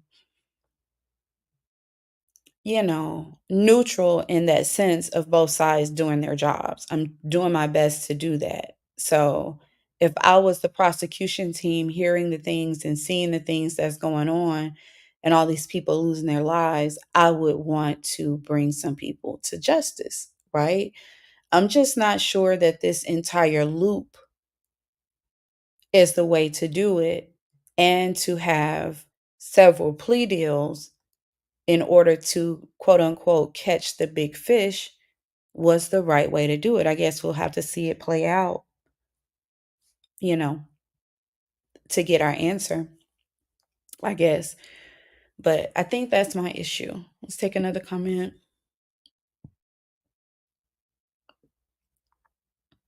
Right. That's what bothers me today. Reading up on that, states will have to prove the connections. And their connections so far seem to be theory based. I believe so, or I feel like it. And I'm not saying that what they believe or what they feel like may not be true, but it doesn't prove it. And that's kind of been the theme for the state with this judge. She's wanting evidence to support the theory. The theory is believable. I may even go there with you, but in order to protect the integrity of this case, you need evidence, or you need case law that says that you can do that. And that's been the deficit for the state. Um, yeah, right. As they're learning. And, in their defense, I'm sure they didn't expect for Judge Glanville to be removed from the case because they didn't have to work as hard with him. Although it sounds like in the beginning from the defense, he was making some important rules, like he didn't let this come in or he didn't let this happen. And somewhere, in their process, it obviously changed because we've landed here. But yeah, trying to connect it all. And so far, the big things have been kind of disconnected so far. So then we have, this 15-year-old kid and members of YSL. And we still haven't proved that members of YSL is really a true gang, or is anybody just kind of like, yeah, I'm trying to think of another. I think like rap artists have gotten away from that, but if you think about Chris Brown, the hashtag for him is Team Breezy, but nobody's committing crimes for him, right? Um, you had Murder Inc. back in the day, but those were all artists. They weren't like lay people like this. So, um, I Muntung's testimony may have given them the best shot at proving that YSL is a gang. And that was very shaky. And Kenneth Copeland's testimony gave the best shot on why it's not. So, you know, you got to get that part out the way first. And I don't know if more of that is coming in.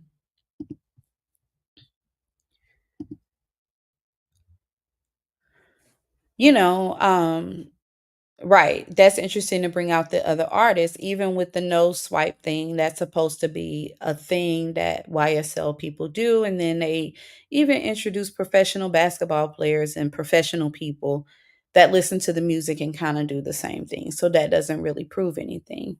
But those people are not committing these acts. Um, but so far the acts, like the first thing, is coming down to be about a girl,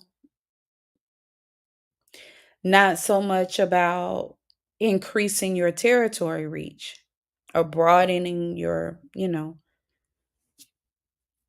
Yeah. I mean, yeah, broadening your territory. The uh Lil Wayne bus shooting, whatever thing, that was kind of broken up. Donovan Thomas situation, that was broken up. And then Moontune's Antonio Sledge plea deal has a very strong admission statement that is arguably not his statement. So, and was he in fear for his family in what happened with Donovan Thomas to, make sure that they get to safety and they're not hit? Or did Jeffrey Williams pay him to stay out of Dodge and hide from the people? That still wasn't proven. Um, so I guess we'll see how everything else shapes out. But I think my biggest issue is, especially hearing about this 15-year-old kid, and I'm gonna have to go and shake that energy. That's why I'm gonna go for a walk. But definitely hearing about this 15-year-old kid and that whole thing, and then someone luring him, and that person gets to be on the stand and testify to further the takedown of ISL. That concerns me, and I'm gonna have to put my mommy hat aside and neutralize myself, because I feel that in so many different ways. And that's not the first victim. It's that we're probably up to maybe 4 or 5, at least 4.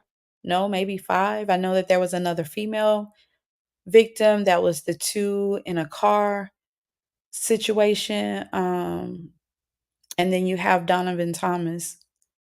And then you also have some injured. So, you know, it is a lot, and it definitely needed to be stopped. But, you know, who's going to win out? Because I'm not in favor of people's rights being violated. That to get away with that, just, it makes me think about how many people, you see it all the time, of people that have spent years and years in, prison for crimes that they didn't commit. And to see this kind of like up and personal real life go down the way that it's going down, and the different tactics that are used, even for witnesses to say, hey, this is who I'm fingering or whatever. You just never know the behind the scenes.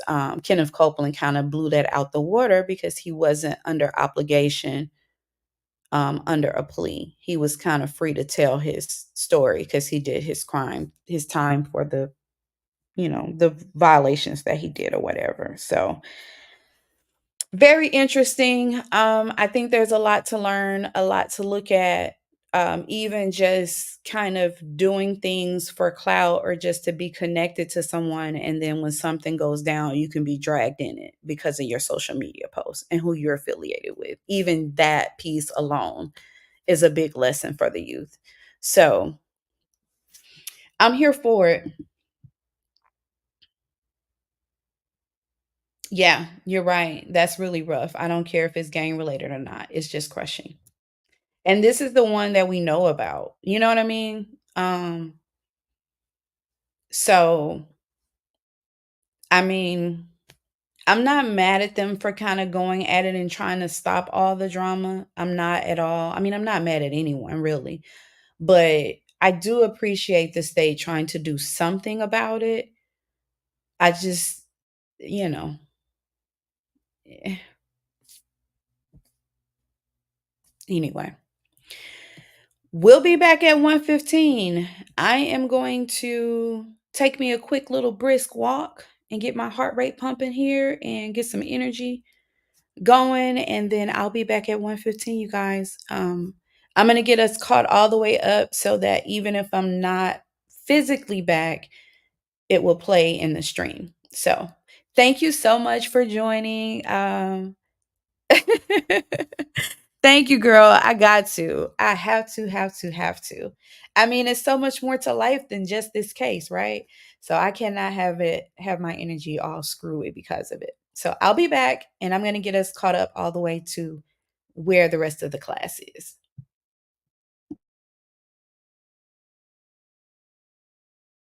But how can you sell your house when we're stuck on a space station for months? Nice. Open Door gives you the flexibility to sell and buy on your timeline. Nice.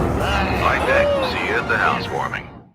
Parkway Ford of Lexington is under new management. It's the same great store and top-notch service you know, with an all-new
One reason to try Zaxby's new chicken finger tacos? We'll give you two, Chipotle Ranch and Avocado BLT.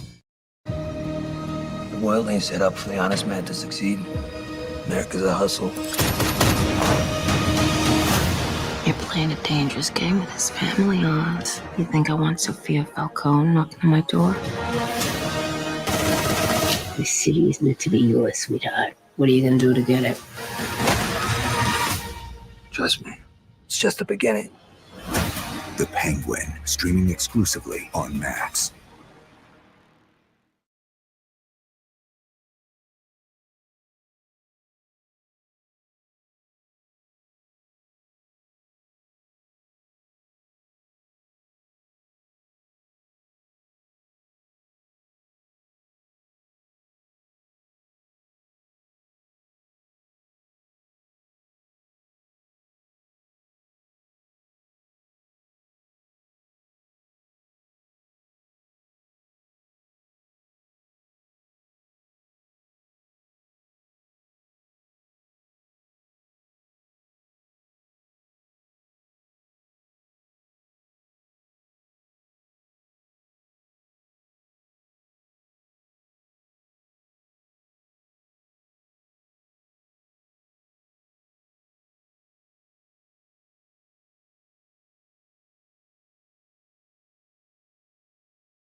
to remember to turn it off again when you leave.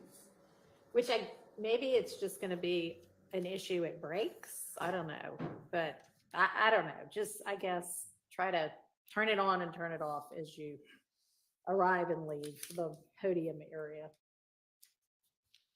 All right, Miss Love, I appreciate you sending electronically the communications between the state and the various attorneys whose clients have pled. However, I think for me, it's just going to be easier if you can print them out and give me a hard copy, and I'll give you until, if you can just have those to me by Monday morning, that'll be fine. But I just think it's just gonna be easier for me that way.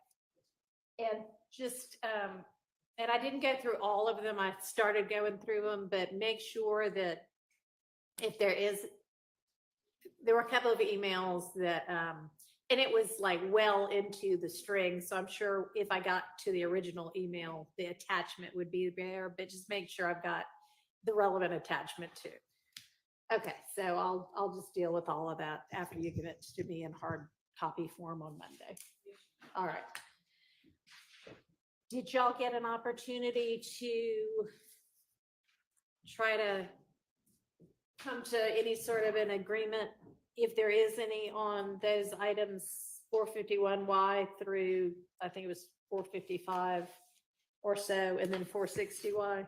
Your Honor, it was not an intentional disobeying of the court's instruction.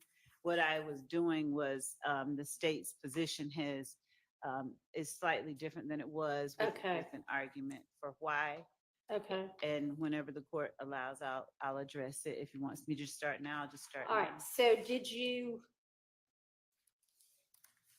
give a redacted copy to the defense, or you just think whatever your new position is might change everything? It will change everything. And, right. and I did also, the thing that I'd asked Ms. Winfrey for that she so kindly provided was what exactly the objections were to the exhibit so that I could address them in turn. What I recall specifically, I believe that it was Mr. Stillwell who made the initial objection that— Hang on a second. Can y'all try to be a little more quiet over there so I can hear? I don't know who it is, but oh, that actually reminds me too, before we get into that, just a reminder to everybody that there's not supposed to be any eating in court, and that the defendants are not supposed to be on laptops. Okay, that has not changed since I took over this case. All right, go ahead. My recollection is that Mr. Stillwell's attorney is the one, Mr. Sharp, who originally specified a portion of one of the exhibits that he felt should not be allowed or presented to the jury because it contained information he thought was overly prejudicial. If I'm not speaking correctly, I'm certain he'll correct me where I'm wrong. But other than that, I was wanting to make certain I heard all of the objections so that I could speak to them. But if because I'm going to make a proffer to the court. Okay, it would be a lot easier, I think. Part of their position had been, until we know what the state's actually proposing as the redacted exhibit, it's hard to make objections. So are you ready to share that? Yes. Okay. Yes, I'm ready to address If you would it do all. that, that might help the So, Your Honor, court and the on what theory the state would be seeking to admit out-of-court statements?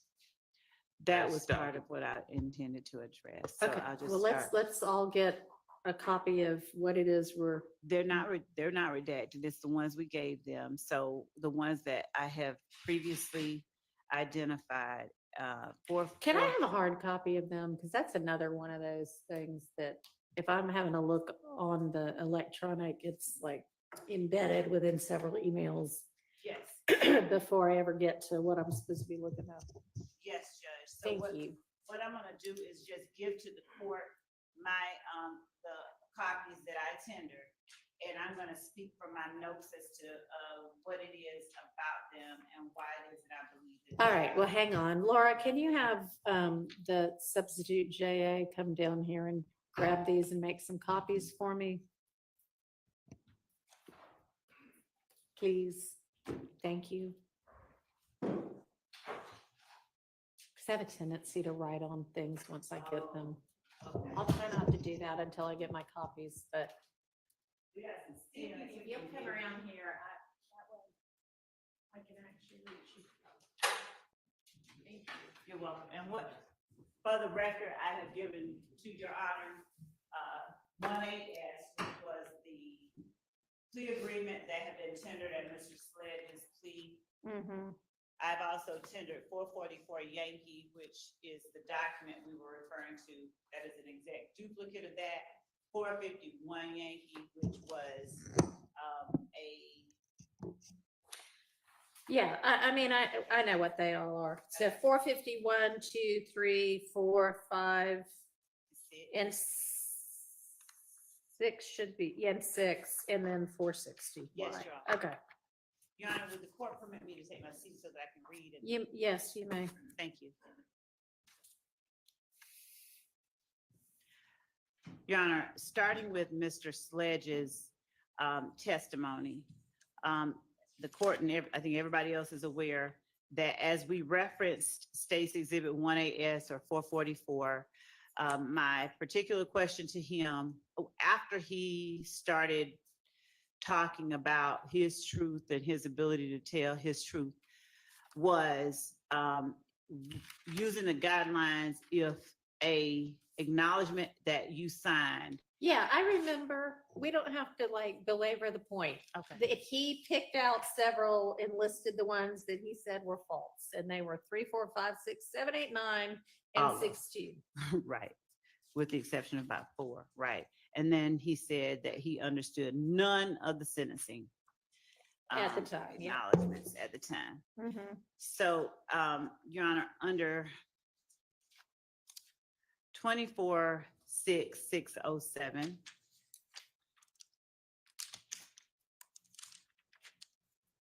OCGA 24-6-607, Your Honor. Impeachment by contradiction.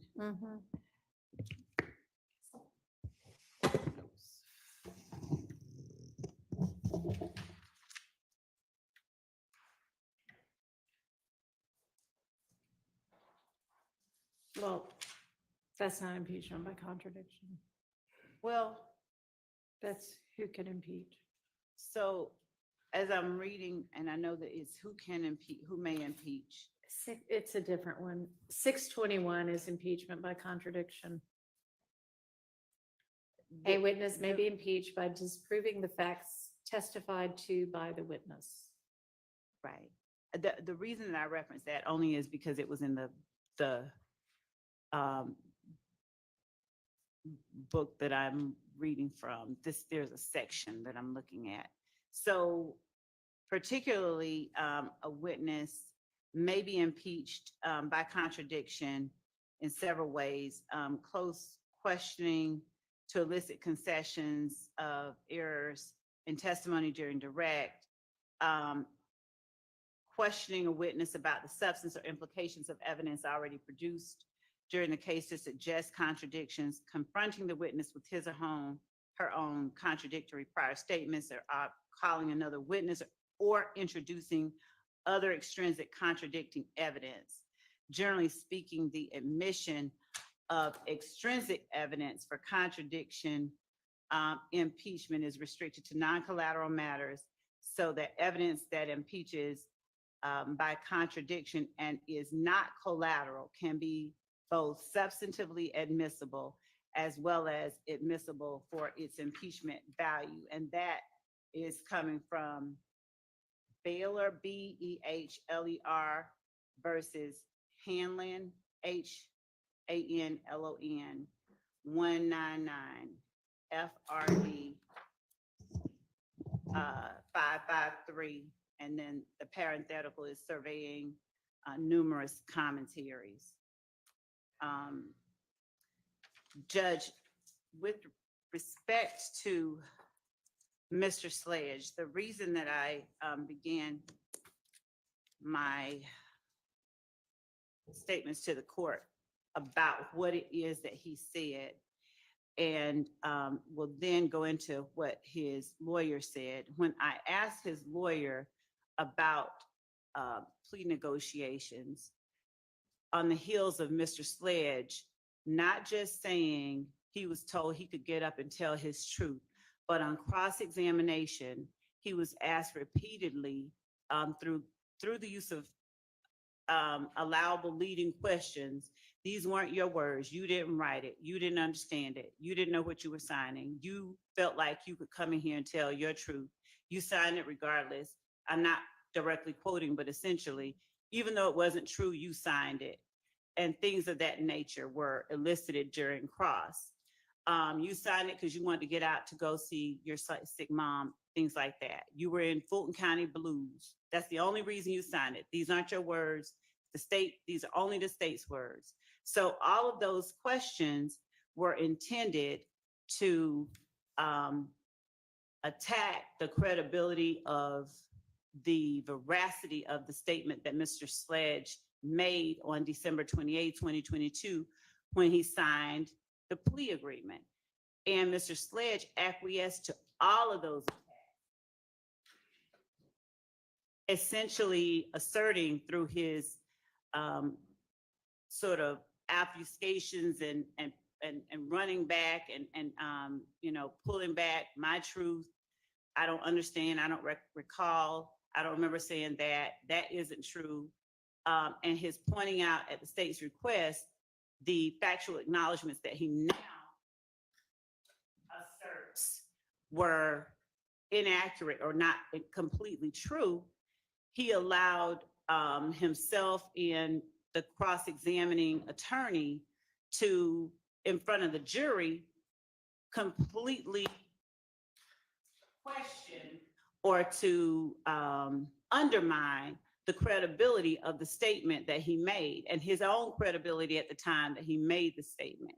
So as the court has already instructed the jury that the inconsistent statements of a witness are also substantive evidence that may be considered against other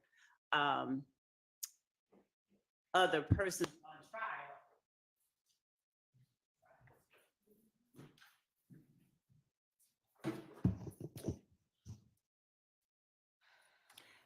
Can the court hear me okay? Yeah. All right.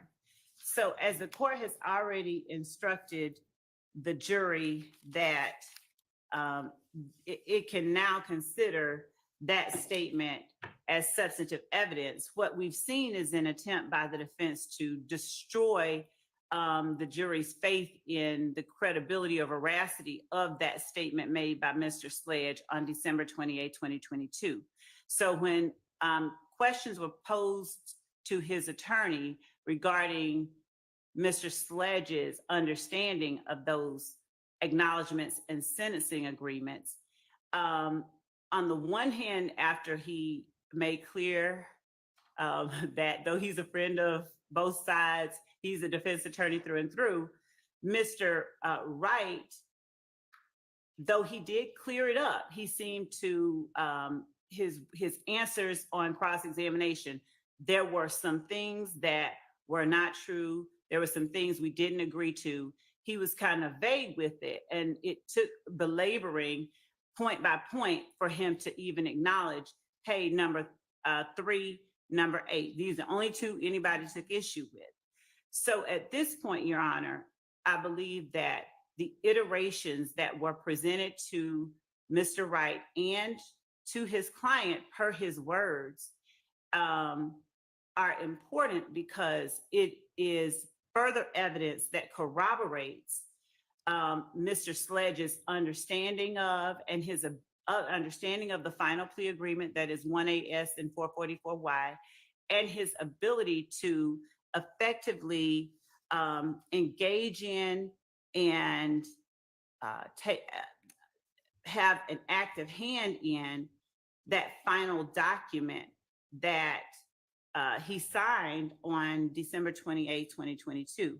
It points not only, it demonstrates not only the inconsistencies of Mr. Sledge's testimony, but his outright perjury regarding his purported lack of ability to have any say in what that final document asserted that he signed.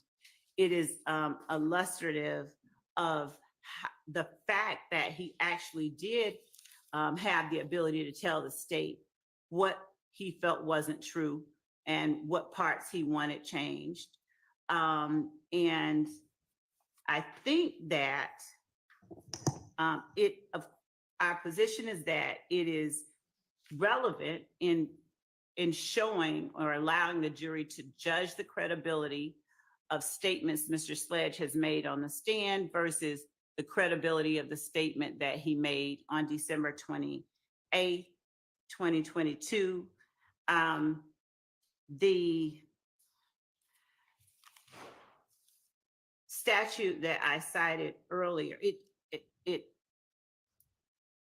it substantiates our position that the representations that Mr. Sledge made under oath on December 28, 2022 were part of a long and detailed negotiation and refinement that Mr. Sledge himself took part in.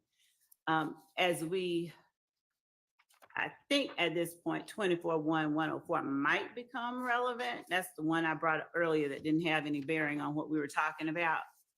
But in as much as 24-1-104 speaks to the code section not limiting the right of a party to introduce before the jury evidence relevant to weight or credibility, we believe that this particular evidence allows the jury, it is pertinent evidence that they should be allowed to see, to understand fully what was put before Mr. Sledge, what he did dispute, what he did not dispute, and so that they can compare it with what he finally agreed to and make a better determination about the truth of the statements he made on December 28, 2022.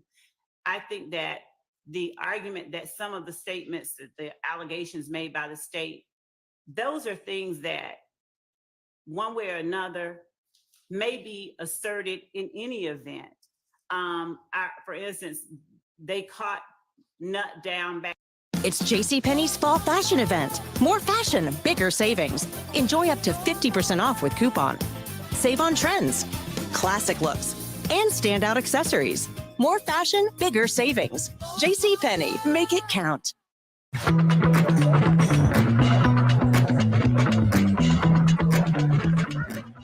These iterations, if you will, the defense wanted to have us reference part of them, but pointedly objected when I attempted to have Mr. Sledge show or point out differences between a previous iteration and the final version. That previous iteration was not circled there. It's one that I have because I did not tender it as a marked exhibit. They actually objected to my calling it a previous iteration. And I think in attempting to keep from the jury, not just the previous iteration, but the number of them and the changes that were made and requested, and the changes that were not requested, as is reflected in 460Y, we're keeping rather from the jury very relevant, pertinent evidence that in no way substantially prejudices either defendant through its admission. So I believe that an instruction that these are assertions made by the state, essentially questions that they ask the witness, then defendant, are these true? I initial them if they aren't, tell me what changes need to be made, and that they are not to consider as true from this witness or take as statements by this witness anything that doesn't appear on state's 444Y, and that they should look at state's exhibit 460Y as substantive evidence of the defendant through his representative of what he was calling true and not true at the time that the state presented him the iteration that came just before it. So it allows them to put in context Mr. Sledge's factual acknowledgments and sentencing understandings that he signed. I'm gonna get copies made all of these. Yes, Your Honor. All right, so. Just one. Oh, batteries, thank you. All right, I've got some batteries. If Oh, you did they think go in that here? might help with- I'll just put them up here.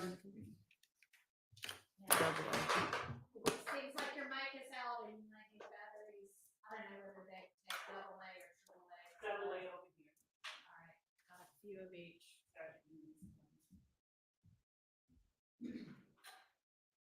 I'm just gonna set those right there. All right, so I think that, there's the 444Y one, which is the signed plea acknowledgement. That's sort of a separate type than all of the rest of these correspondences back and forth. And are you at this point saying, just so I understand, that like as to 460Y, you don't even intend to redact it at all? No. All right, help me understand what you're saying. As to 460Y, I wanted to redact everything except the one email that Mr. Wright sent. I want to take out everything else before. I even think I included twice in that 460Y, the same email. So I would like to redact out all of that except the email from Mr. Wright to me on December 27th at 8:43 or thereabout at night, wherein he is making statements for his client. So they are statements of his client that number one is okay, number two is okay. And I say that under, I would call it an adoptive admission, but he is Well, an it's agent. an agent. Right. Yeah. So he is stating, his client is stating, number one is okay. And in order to know what number one is, the jury needs to see what number one was that I sent to them, which would be the exhibit directly preceding, which I believe is 452. If I'm wrong, I'll make that correction. But the jury should see 452, wherein Mr. Sledge says, that's okay. They should see whatever he wrote about 450, about number two. Let me ask you something. I mean, is he really a party opponent anymore? He was. But is he now? Because admitting it in this trial now, is that an admission by a party opponent? Oh, you mean in terms of the? You're saying, this is a statement by Mr. Sledge's agent, which it is, but would that get admitted under the admissions by a party opponent exception to hearsay? I wasn't admitting it under Okay, that. so- I was just saying they are statements of Mr. Sledge. Okay, all right, but under what exception do they come in? They are Mr. Sledge's statements. He is a witness who was on the stand, who was subject to cross-examination. So in as much as they are inconsistent and contradictory to the testimony that he gave. Okay. So I can see 444Y coming in as a prior inconsistent statement because he definitely testified inconsistently once he was on the stand to what he said in that document, which admitted as factually true all of those things that he initialed. Right. So that's a separate item, and I'll hear argument on let's deal with that one. 444Y. Is it my turn? Okay, so don't talk about the rest of them until we get past. Not yet, because I think this is kind of separate than the rest of them. Okay. because it's a different type of document. So do you want to say anything else about that? You saying it's a prior inconsistent statement and it's impeaches him by contradiction. Yes, and it corroborates the state's position and Well, I know why you want it. Corroborates the state's position is That- not a hearsay exception. Right, I understand that. Yeah, so why is that not come in as a prior inconsistent Your statement? Honor, first, I just have to address one thing. Okay. And I'm sorry, I'm not trying to be a whiner. This is exhausting because every time we are on the same page and Your Honor seems to direct us, things somehow get relitigated. We were up at the bench and we all looked at 444 or we, No, 444 is a different one, but yes, 451 through 6 and 460. are we talking about the emails right now? Or are we talking? No, what I wanted to talk about right now is the actual final plea Okay. acknowledgement. So I'll address that. Okay. We all talked about this and we determined what would be admissible as prior inconsistent statements. And the state was allowed to read and confront, and he acknowledged that he signed. So he never said he didn't sign those things. He explained it.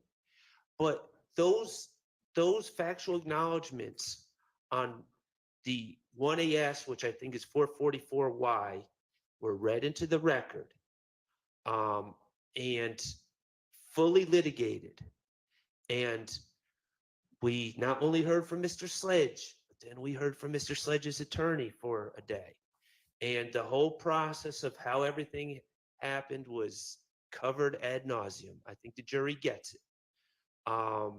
And there's nothing that I would understand to be gained by admitting the paper copy of what was testified to and discussed over a week with, this gentleman and his lawyer on the stand, however many days it was, that hasn't already been covered.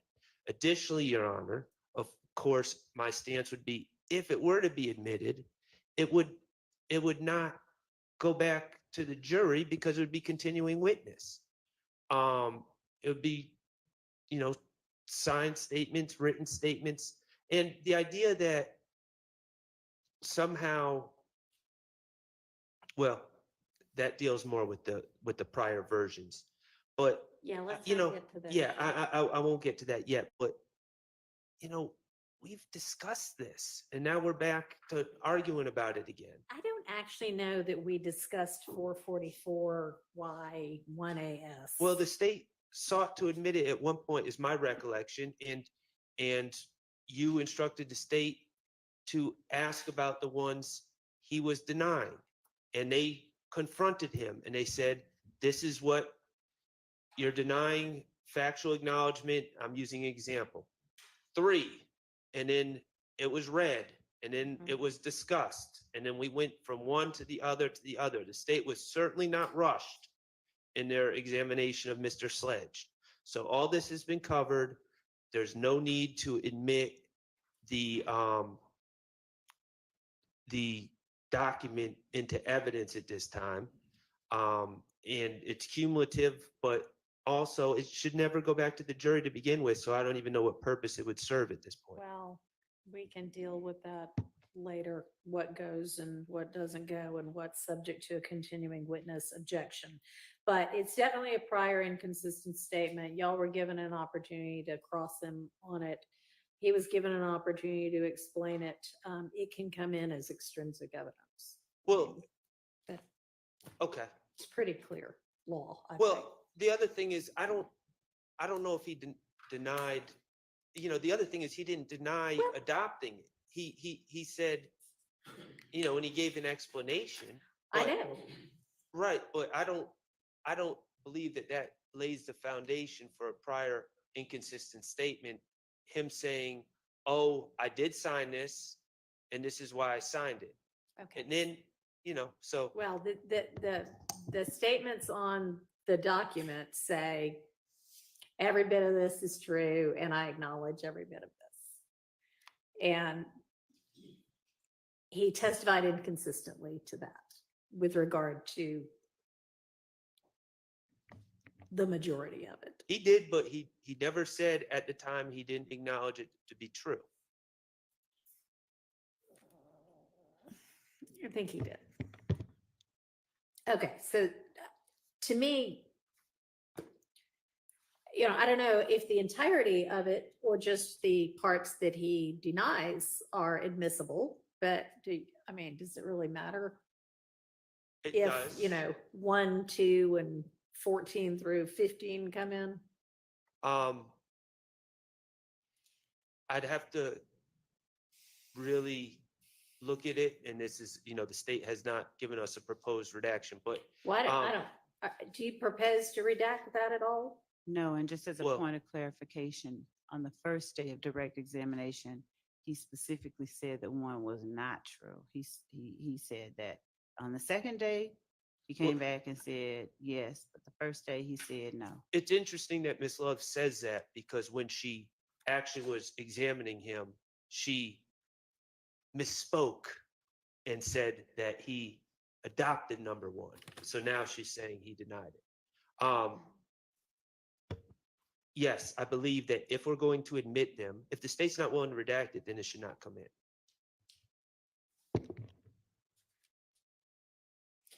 All right, so What is it that they're proposing that we redact, Your Honor? the parts that he didn't testify inconsistently with. So I believe that the document as a whole serves to rebut it's a contradiction. The document as a whole is a contradiction, impeachment by contradiction. It serves the other, the 3 things that he said he admitted, 10, 11, and 12. 5, 10, 11, 12, 14, and 15. Provide context to the types of admissions that he was willing to make. It provides context. All right, well, didn't they watch a video of you reading out just the parts that he said were inconsistent? Yes, just the parts that he said were inconsistent. And I believe that the document as a whole is evidence, powerful evidence of what the document contains, of the statements that he makes in the documents. I think it's evidence. The fact that he signed, the fact that the document exists, the fact that they can see what it is that he was looking at, and compare it with what it is he is saying on the stand, allows them to further assess his credibility. It corroborates what they saw. It corroborates his understanding of what it is that he was signing. All right, if we're talking about is it an exception that permits his admission, it being corroborative doesn't get you over that line. So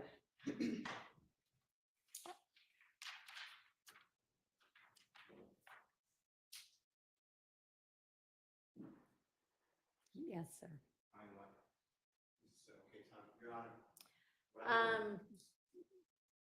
Yeah. Now, it may be that what you mean to say is that the entirety of the document needs to come in because that's the only way they can understand it. Is that what you're saying? Yes, I'm sorry for not doing it as well as the court did. When I say context, yes, it is the only way that the jury can fully understand the document and what was before Mr. Sledge at the time that he signed it. the state's stance is that the jurors can't possibly understand one factual acknowledgement about a video, for instance, without being provided another factual acknowledgement about gas stations on Cleveland Avenue. That acknowledgement about gas stations on Cleveland Avenue just sheds light on this acknowledgement about the video that allows the jurors to understand that. That's ridiculous. You had him admit on the stand the factual assertions that he still agreed with, right? I had him not read from the document. Did the What I jury asked- in any way hear the factual acknowledgements that he still acknowledged? I believe that the You know answer is the in answer. some form or fashion they did. For instance, Hang on just a second, Miss Love. oh, Mhm. And you said it, and I think the Honorable Attorney Sharp just said it. My memory, and according to my notes, the entire, from the swearing in of Mr. Sledge, then it skipped.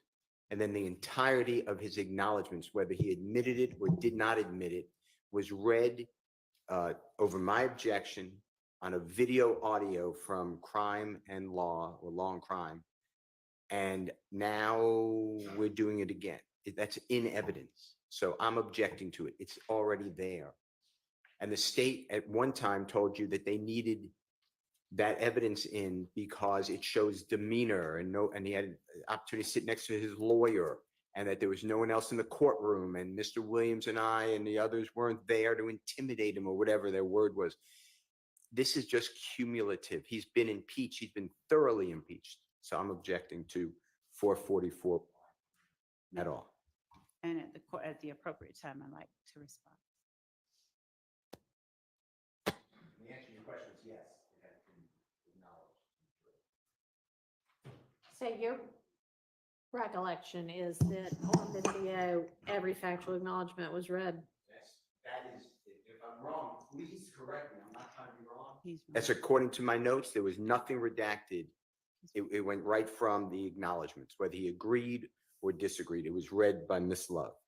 All right, Ms. Love, I know you sent us an email at some point that said, here's what I intend to play, Respectfully, Mr. Steele is incorrect. right? We did. Okay, so hang on. And was sent Friday, September 6th at 7:45 a.m. And then, yeah, I think that's the right date. And what Then maybe again to me at 9:54 a.m. right.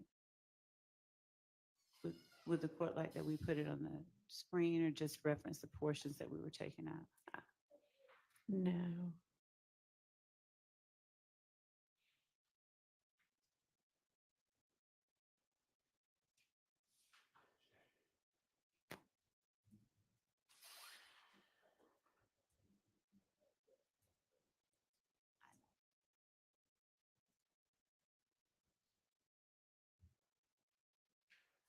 Oh, yeah, no, you didn't play the ones that he said were true.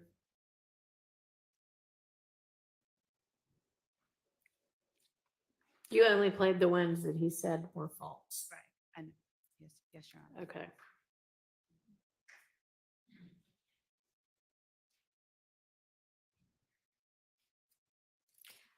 Okay, so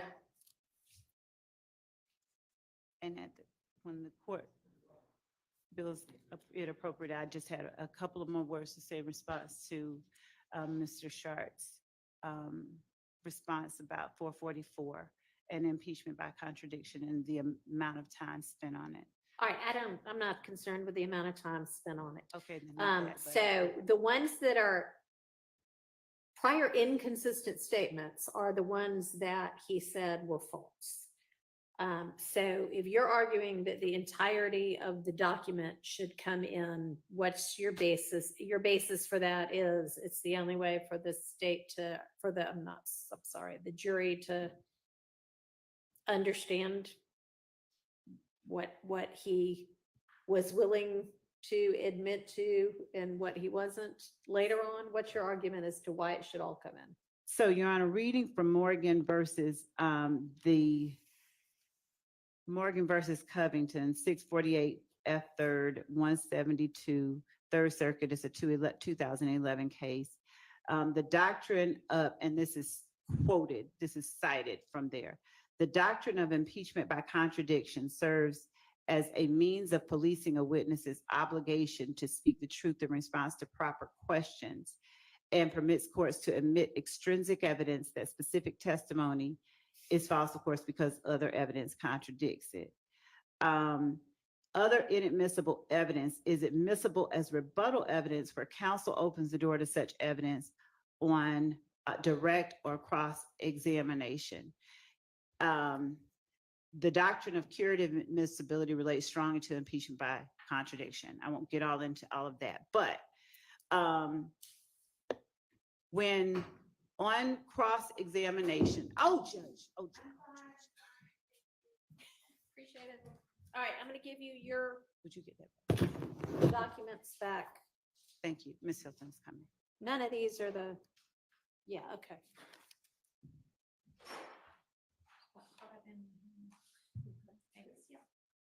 Thank you. Sorry to interrupt. Good. Yes, Your Honor. So we're not just talking about, if we were only talking about inconsistent statements, then that would limit us to a portion of it. But here on cross-examination, the entirety of the cross-examination was intended to present to the jury the impression that the statement itself was not knowingly or willingly or voluntarily agreed to. And in fact, here's the thing, aging begins in your cells. Start supporting your cell health today. Chicken expert since 1990. Taco expert since now. New Zaxby's Chicken Finger Tacos.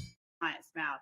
So the point of it is, when on cross-examination, whether it's effective or not, when the effort is, and the witness has allowed it to happen, that an entire statement is essentially sort of undermined. You say you didn't understand it, you lied because your mother was not well and you wanted to get out of jail. The validity of the statement itself is now, it's impeached. You know, it's almost like you're impeaching the statement itself. You're saying that the statement isn't valid. And so in as much as the statement as a whole does allow the jury to understand, it does place the few admissions he makes in context. We'd ask that it be admitted as not just a prior inconsistent statement, but as impeachment by contradiction.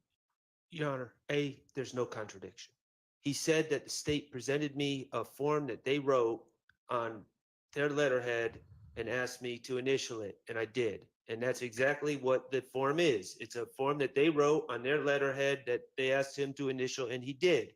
So there's no contradiction. The document doesn't contradict anything he testified to. Now,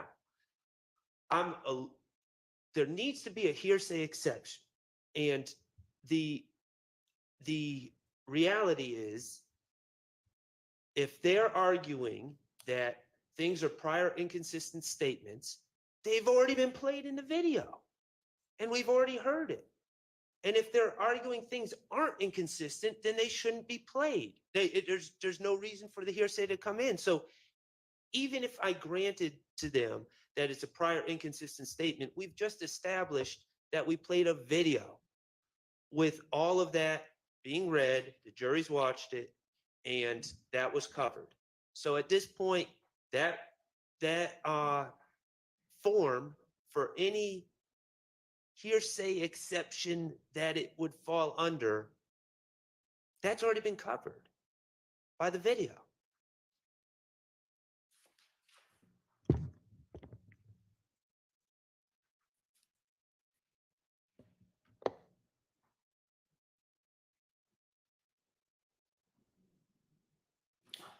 All right, I'm gonna rule on this one that the portions that he disavowed on the stand may come in as extrinsic evidence of a prior inconsistent statement. And we'll deal later with whether they actually go out as continuing witness or not. And for the record, which ones are those? So I would think that would be, if everybody has it in front of them.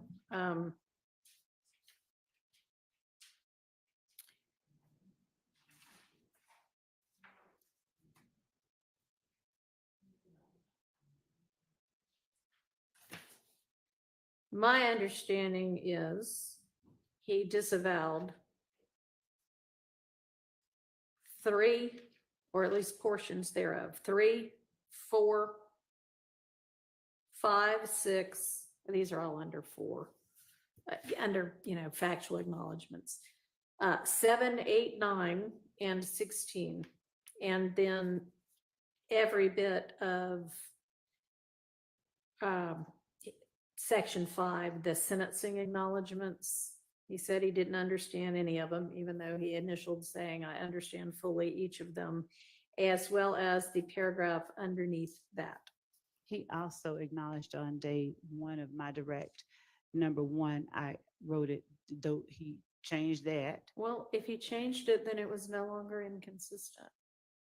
I mean, I didn't, when you were like, all right, here it is in front of you, tell me which ones there you have any type of problem with. He did not say number 1. So he done. I mean, I made my ruling. All right, so that's that one. That is, and I don't know whether you're going to tender 444Y.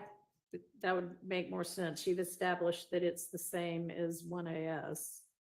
I did. Okay. When I'm listening.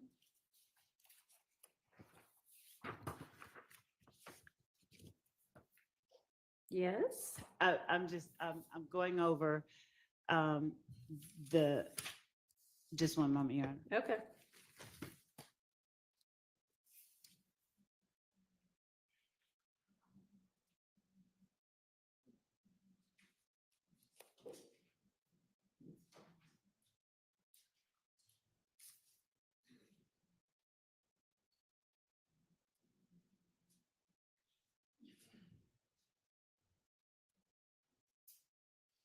Yes, Your Honor, that is, we understand the court's ruling with respect to 444Y. All right.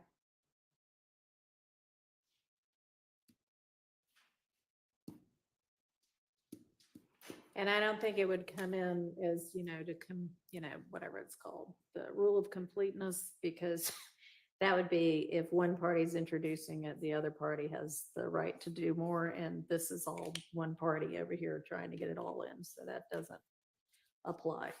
All right. I think now we can move on to the rest of them, which are all sort of, I need a bigger bench. The same thing. Well, I guess what's in 460 is not contained in any of 451 through 456. Is that correct? Well, 460 is Mr. Wright's email to us. Back. Okay. Right. And so 460, and by 460, I do mean the last 4 pages. The part where he says, let's not do these ones, or here are the issues with these ones. So do you actually want or need the rest of them in? Judge, because so the answer is yes. And okay. Under what basis? Okay. Under what evidentiary rule? Yes. So as to number 1,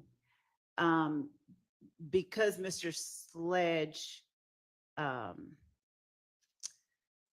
the second day, he agreed and gave testimony about examples of number 1. It's not so much that it's an inconsistent statement as it relates to number 1, but when Mr. Sledge on cross-examination asserted that he did not have the ability to change things, that we didn't change things for him, showing the way that the way that the recommended changes were presented to the state. What is not said is as important, in our opinion, as what is said. All right, If are we they- talking right now, I'm sorry, about just that portion of 460 that's Mr. Wright's 8:43 PM email? I should have been clear. Yes, Okay. just, and the second part of that is just a duplicate where I asked that Right. copies be made. So we are only talking about Mr. Wright's December 27, 2022, 8:43 PM response to the state. Subject line is re-sledge agreement updated. And with Mr. Wright on the stand, I clarified what exhibit came in before that he was responding to, which was 452. Okay. And then what exhibit came after that, which I believe was 453, but I'll check my notes to ensure that that's the case. So in as much as number one, he's saying, okay, there's no caveat, there's no, oh, hey, we need this. Okay. So number two, obviously, Mr. Sledge agreed to number two, but there is an additional, they formed about 3 years before Peanut was shot, him offering up that kind of information, Mr. Sledge offering up that kind of information. He is nowhere in there is he asserting it's a record label. All right, well, nowhere in his factual acknowledgement on number two is it asserted what YSL is. It just says defendant has been a member and or associate of YSL since blank. Right. So What- he wouldn't need to say, and by the way, it's not a gang. I agree with that. Also, but in number one, where we say what it is, Yeah. we don't use the word gang. We say something, we use specific language that he's perfectly okay with. And then in number two, he makes no effort to, qualify anything as he did on the stand multiple times. Okay, well, as we all know, the case law holds that it's actually not illegal to be a member of a criminal street gang. It's only illegal to commit crimes in furtherance of it. Well, to commit crimes, period. And then it makes it a gang What makes it a gang is a violation crime. to commit crimes in furtherance of. And that's why number one says. Right, and so, I mean, number one is whatever number one is, but that number two says, oh, by the way, it was about 3 years before Peanut was shot. It's that he's offering information, and I'm going to defer whatever the court's ruling is, Mhm. but it's that he's offering additional information. He's I think comfortable enough to say. I think that is okay, I think it was about 3 years beforehand, so it must have been about 2012. Okay. Okay, so Nu- three. Number three. Didn't we read that into the record? We did. We read the response Mr. Wright gave, Okay. and I We believe did we read that in- read. We did read into the record. If I Your make Honor. it, I All right. believe we read as well the portion of 452 that was number three, and then the final. I think we read number threes into the record, just so that the court is hearing what I believe is the full truth. We read not just that, but I asked him to read what he responded to and then how we changed it for him.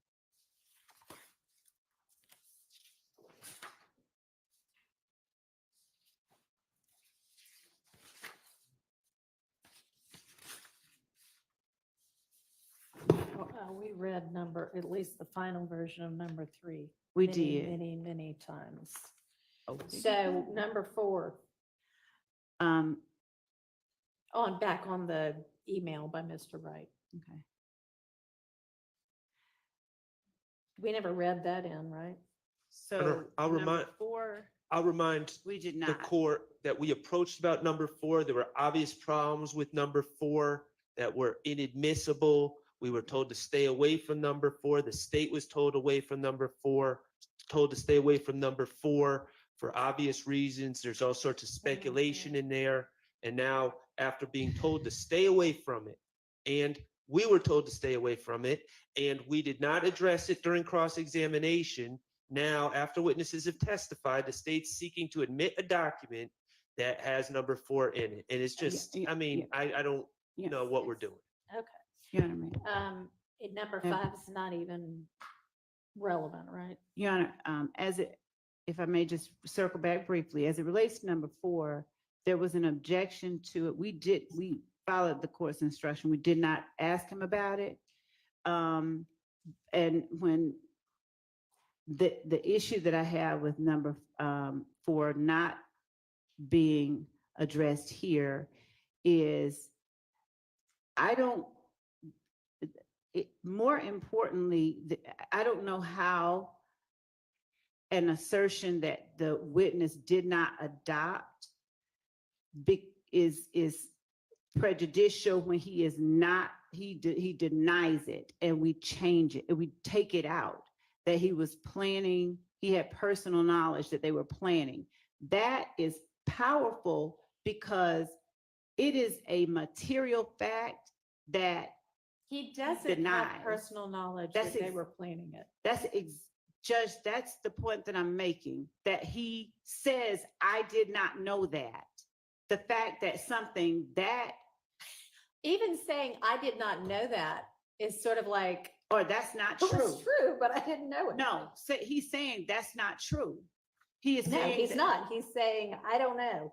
I think maybe XYZ. That is not coming in. That needs to be kept out under 403 if nothing else. And that's really the only thing you wanted in, right? So I didn't hear you. is that really the only thing from this that you wanted in? When you say this, you mean From this being this part, the 8:43 PM email from Mr. Wright that is Oh. included within 460Y. I didn't even the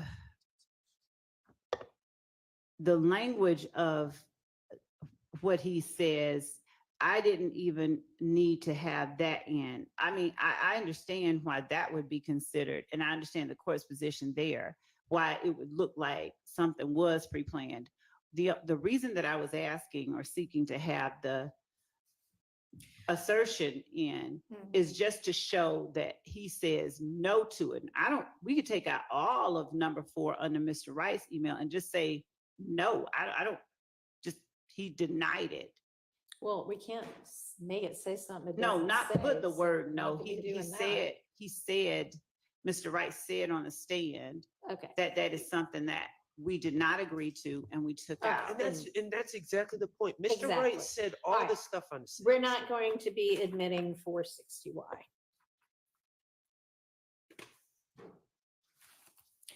And that leaves 451 through 456. And those kind of, what would be the theory under which those would come in? It, Your Honor, provides, it contradicts Mr. Sledge's testimony when I presented him with a prior iteration, that there was an objection to it being called a prior iteration. And I asked him to show me things that were different.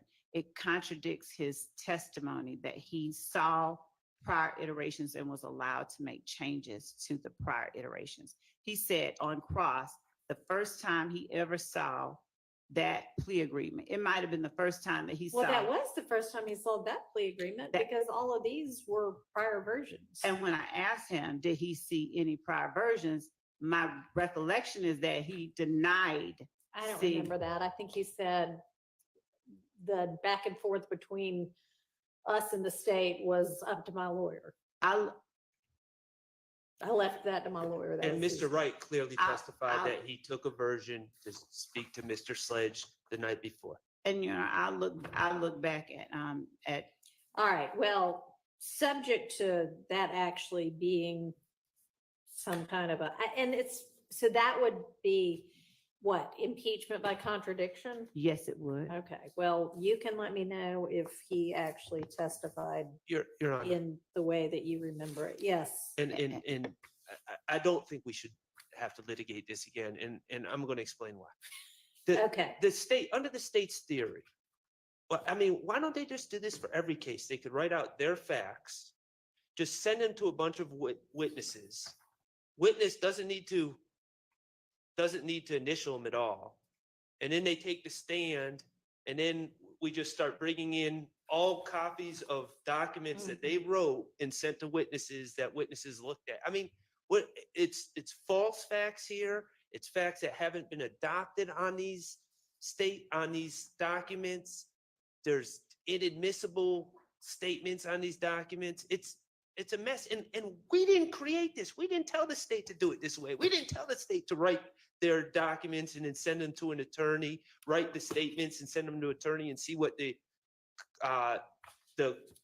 co-defendant says or the witness says. We didn't tell them to do it this way. They created this I problem. understand.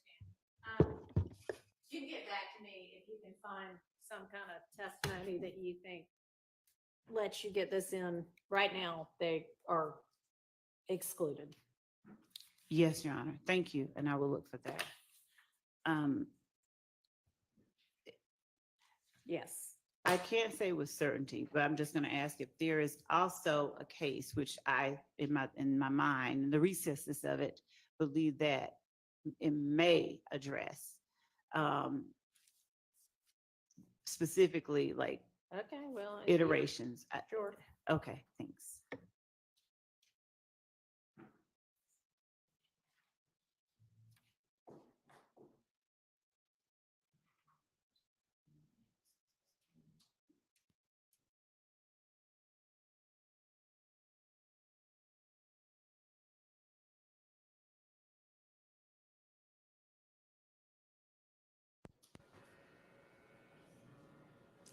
Even if Mr. Sledge did say there were never any other versions, and which I don't think he said, you've disproved that by presenting the testimony of Mr. Wright. So I think given the number of 403 concerns there are with 451 through 456, I'm going to just stand on my ruling excluding them.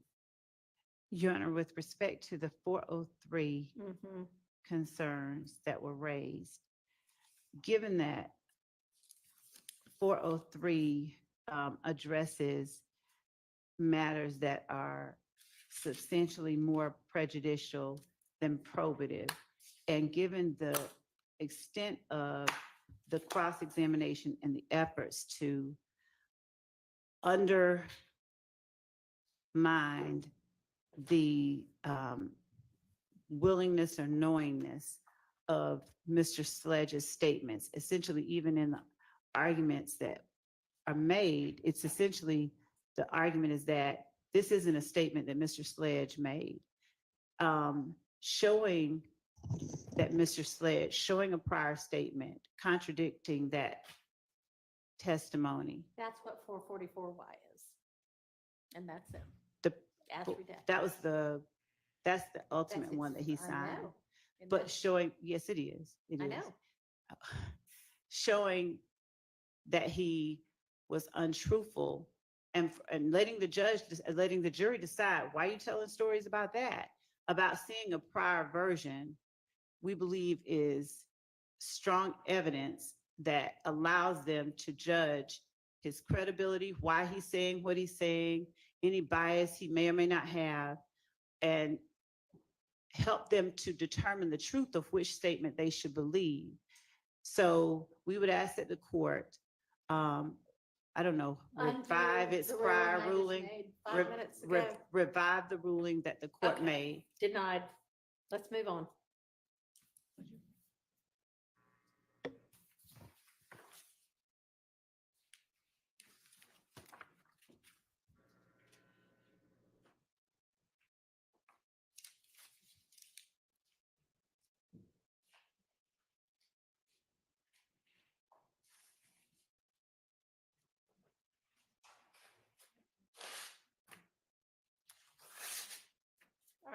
y'all tasked with over the lunch period? Your Honor, we reviewed the proposed segments of those videos that showed Mr. Beebe and Mr. Eppinger referring to and they weren't referring to it, but it's clearly involving the armed robbery that they're charged with that's listed as an overt act. I can say on behalf of myself and Mr. Steele, we have objections. I think Mr. Steele was going to articulate them All right. to those segments. Okay, I think, Trust me, it's just the beginning. The best things in life never change. They just get better, like Hardee's Original Bag. intending to tender that at all? I don't know if that was one that you had included that we said we'll circle back or not. That was the one that was just his sentence that showed that he got the sentence on the second count too. No, that was just to okay. refresh his All right, memory. thank you. All right, can you queue up the portions of that video, please?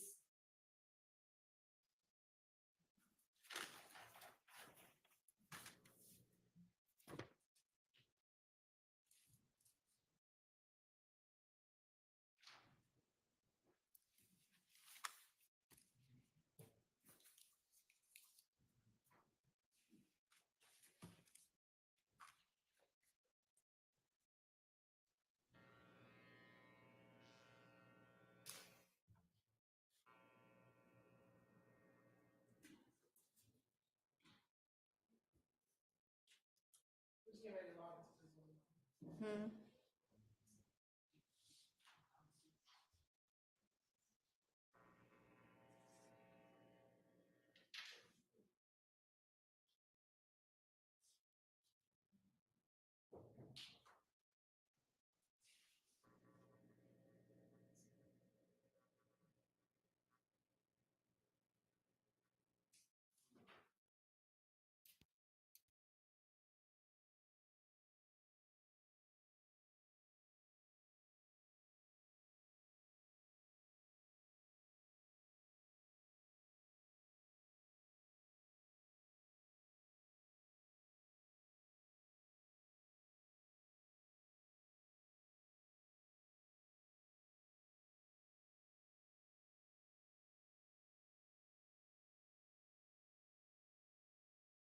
Okay, at least my comments are showing now. YouTube was rejecting my comments. So I took a phone call. I had a meeting today, so I just took that. So I'm a little lost on the no leg thing. I heard her kept arguing, but what is it? Can you just catch me up on what is it that she was trying to get in that the judge didn't? Oh, it was rejecting yours too. I'm like, why is it doing that? So I don't know what that last argument was because I had to take that meeting. I had actually forgot about it. I've been into this case so badly. And I missed her stumbling because I'm focusing on the state. I rarely even look over there at her unless she's talking or something. All right. So she had no leg to stand on. We're trying to get the whole. Oh, she was still on that.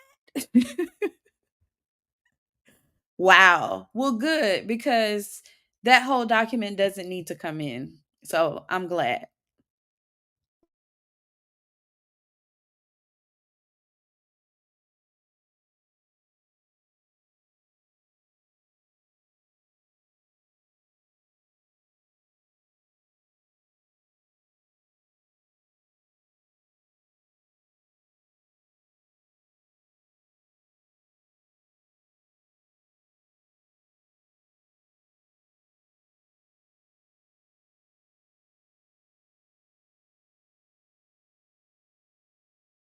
Together that, just the portions of that guilty plea. So if we're going to be just showing portions of various videos and things, if y'all could do that for those as well, that moved things along much more quickly. Thank you, Judge. We will after we Great. work it out. Decide. Okay.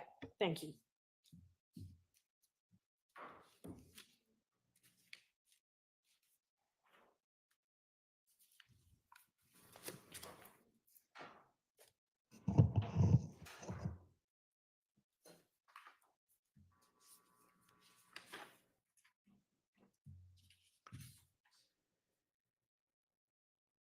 The first portion of this video, it ends in 2624. In the video, it's the Durante BB, and it'll be Christian Eppinger. This is after the armed robbery that both are alleged to have committed. Mr. Beebe has recently or did plead to the charges in this indictment regarding this armed robbery. All right, so I'm sorry, timing wise, this is shortly after the robbery or shortly after? Shortly after the robbery. Okay. And we're going to begin the first portion at 1:12.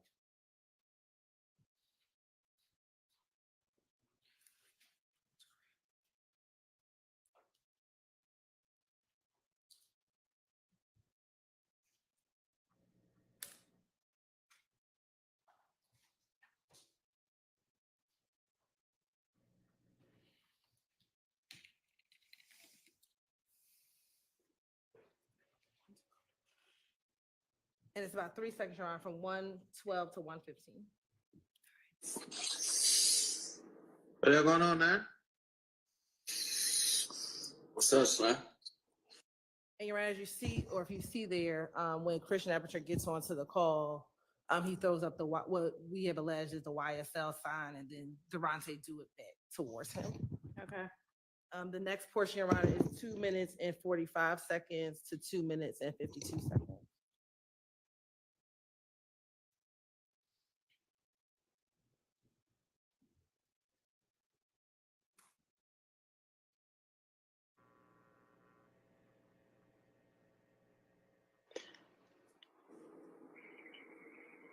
Anybody here? I'm out there. All right, slap me. Can you get rid of that box by chance? Yes. I don't know why that does that, but.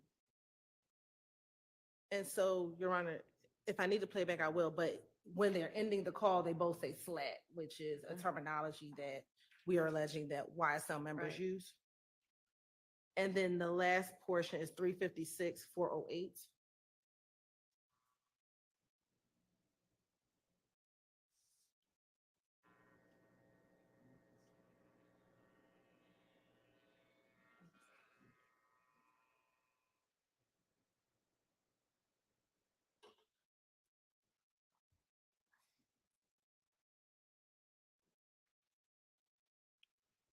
But they hit them up. Really, yo, my artist, man. Look at me, I done built me a business up. And it ends there. Just a few things. The clothing that he is wearing, Your Honor, I believe this is OTS or On the Slime clothing that he is wearing. This is also his public page. And so immediately after this call, he then points a gun at and towards the camera.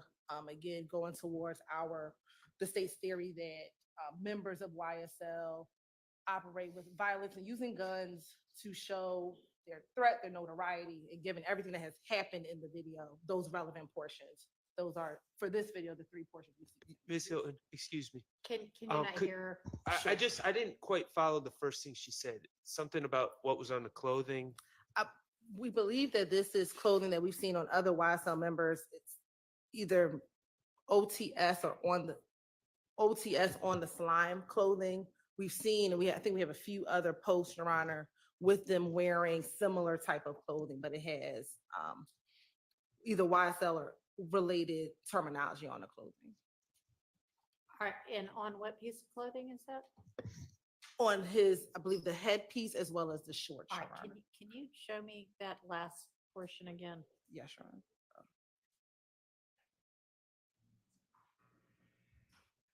And I started a little. So, the headpiece and the shorts. They ain't got no involvement, but they hit them up. Really, yo, my artist, man. Look at me, I done built me a business up.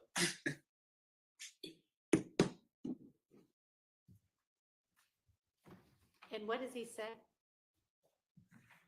Built me a business up. I heard that part. What does he say before then?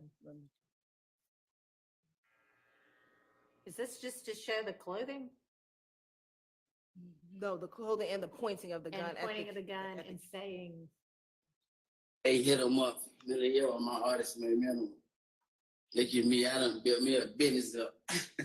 I think he's rapping a lyric to a song, but he says he hits them up, and I'll have to go back and look at the other portion of the language. Your Honor, procedurally, are you wanting us to argue these one at a time, I or? think, yeah, that'll be this set, not like, well, not necessarily one portion at a time, but like this will be, I'll hear the argument as to this. So I guess there's the beginning where they're throwing signs, the end where they're signing off with the language, and then the middle, the end of their call, and then the end of his post where he is wearing particular clothing, pointing a gun and saying something indiscernible other than that he's going to build a business up, but maybe you can let me know what he's saying. But if what he's saying doesn't matter, then I have, What he's saying does not mean. okay. All right. I have reason to believe that he's singing a popular Okay. line from a song that All right. does not involve anyone in this room. Okay. So is this line of, what's the line of clothing? So Is it like a line of clothing you can buy in stores?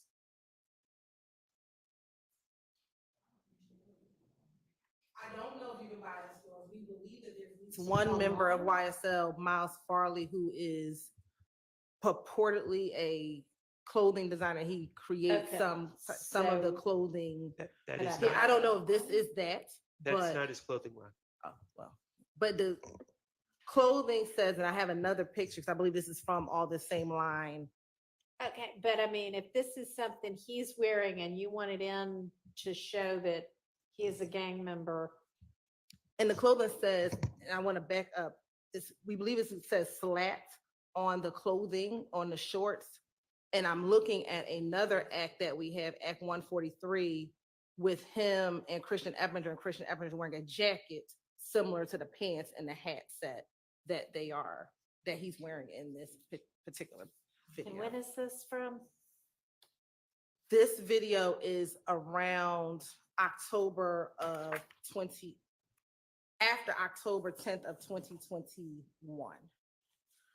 The armed robbery takes place in October of 2021.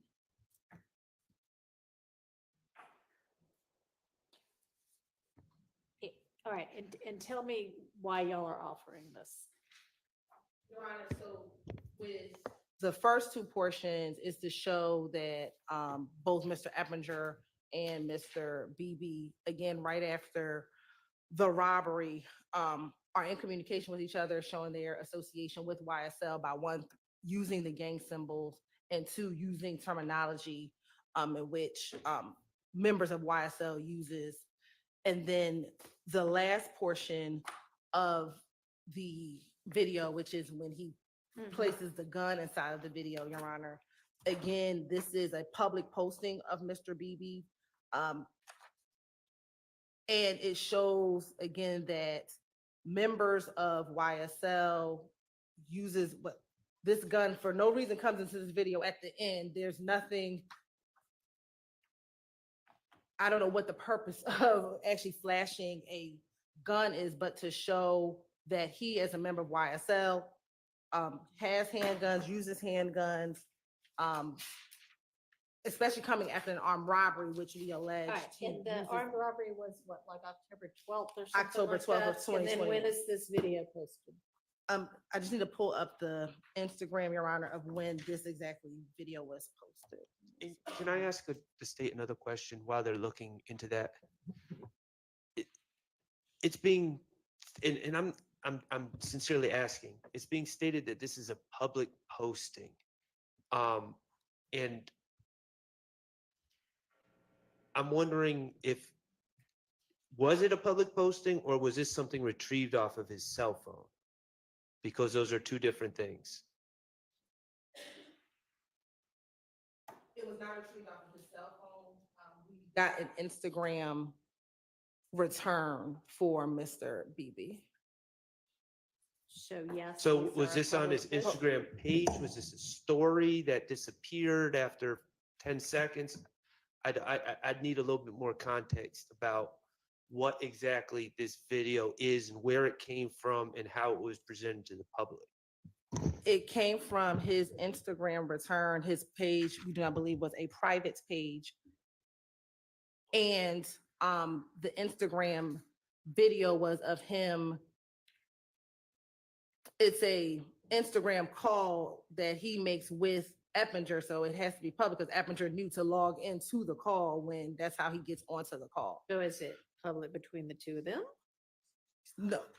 Forgive me, I'm not. No, I believe it's Instagram public to familiar. Instagram because To his private page? Because you said it was a public post on a public page, but then you said it was from his private page.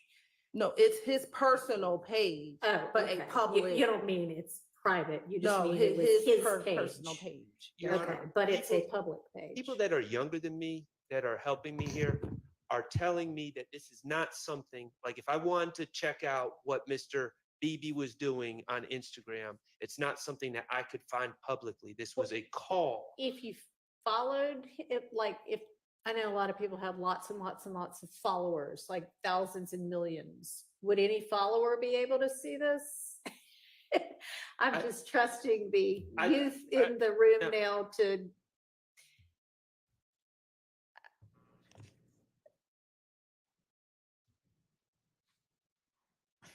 I can Google it.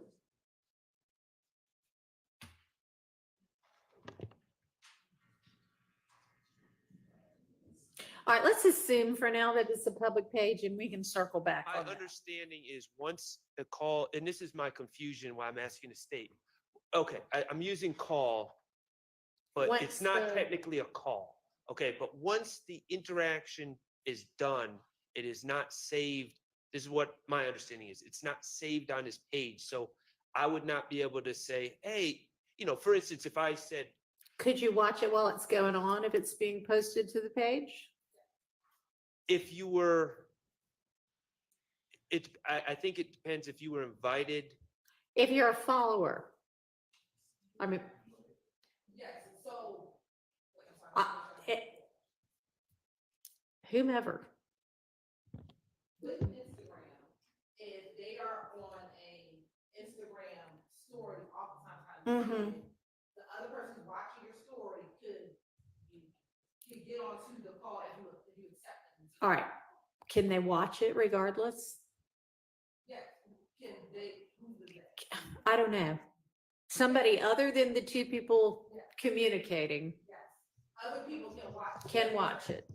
Are you saying can watch it if they're given permission to watch it, or are you saying they can just watch it? Because our If they're understanding- followers or if it's a public post. They can watch, I can log on, if I was friends with not a friend, if he has a public page and he's in his Instagram story, he's talking to someone, I can log in and watch. And then there's clearly something he does even after the communication is over that he's showing in the post. Right, and he can, and then the other person, Mr. Evanger, can come out of the call. He can All right, and does it disappear or does it stay up I until you believe take it down? disappears. I believe it disappears.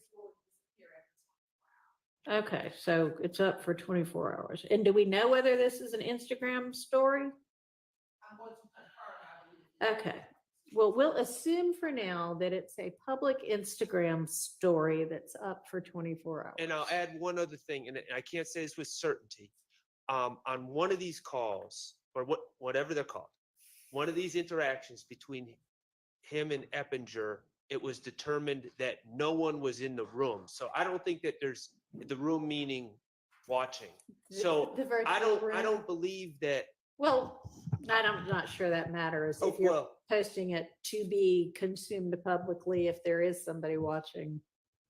Okay, well, I think you can tell if there's people watching or not, and I think it was this call, but I don't want to swear to it. All But I have no evidence that anyone was actually watching, other Okay. than him and Eppinger. So do you know when the post was made? Have y'all been able? I misspoke, Your Honor. The posting was 2 days before the conference. So on October 10th is when the posting, according to the Instagram video, was Okay. taken. All right, but close in time. So it was close. So it was 2 days before showing All right. these two individuals. Okay, I think that the first two portions are relevant and not excludable under 403. The third one, unless you can get me a whole lot more to explain why that clothing makes any difference at all. The fact that he's holding the gun when nobody can, when all he's doing is singing, doesn't show anything.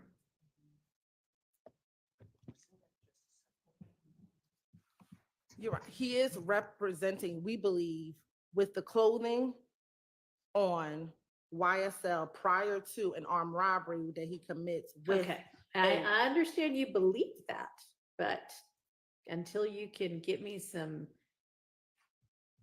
basis to believe that.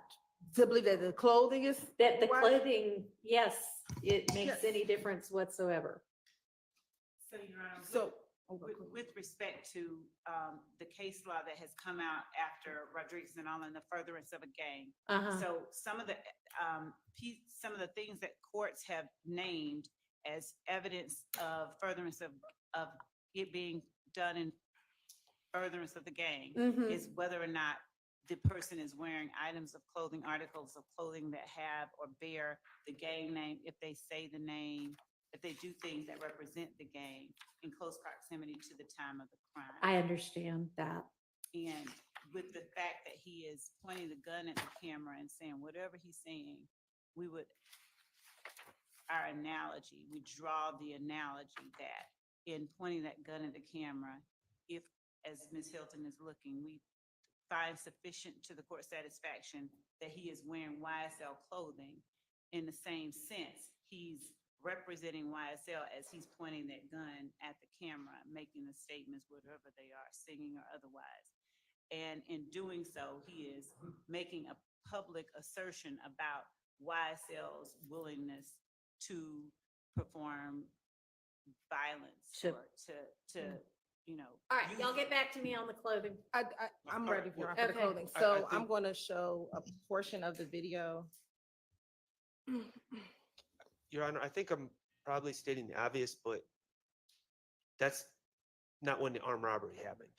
So. But yeah, it sounds like so- it was 2 days before. Yeah, so I don't know about what Ms. Love just said, this has nothing to do with showing that the armed robbery was somehow gang related.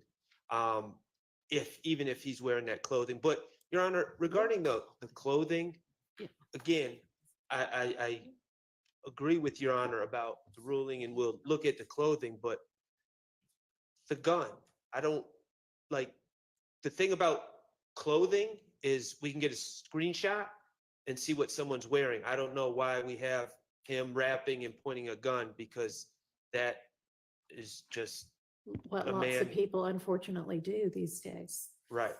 Your Honor. Yes. And further, what clothing is this? Because Miss Hilton, first she said she thought it was one clothing, then it might have been somebody else's clothing. So can you please tell us what clothing line is this? I can't tell you the clothing line. I can just tell you that the clothing has slat on it. And if we look at his shorts, and this is at timestamp 3:43.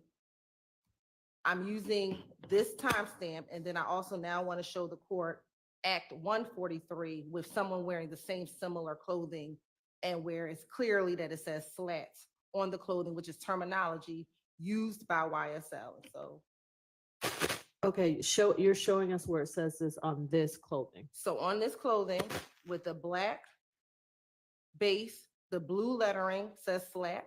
This is a Cottonelle toilet paper service announcement. Your toilet paper leaving you with an unclean feeling you can't shake? You deserve Cottonelle Ultra Clean and Flushable Wipes. Together, Cottonelle Ripples clean even better, so you feel clean as a... You got the right to a better wipe. My book is going nowhere. I have no clue what I'm doing. Like anyone who doesn't know what they're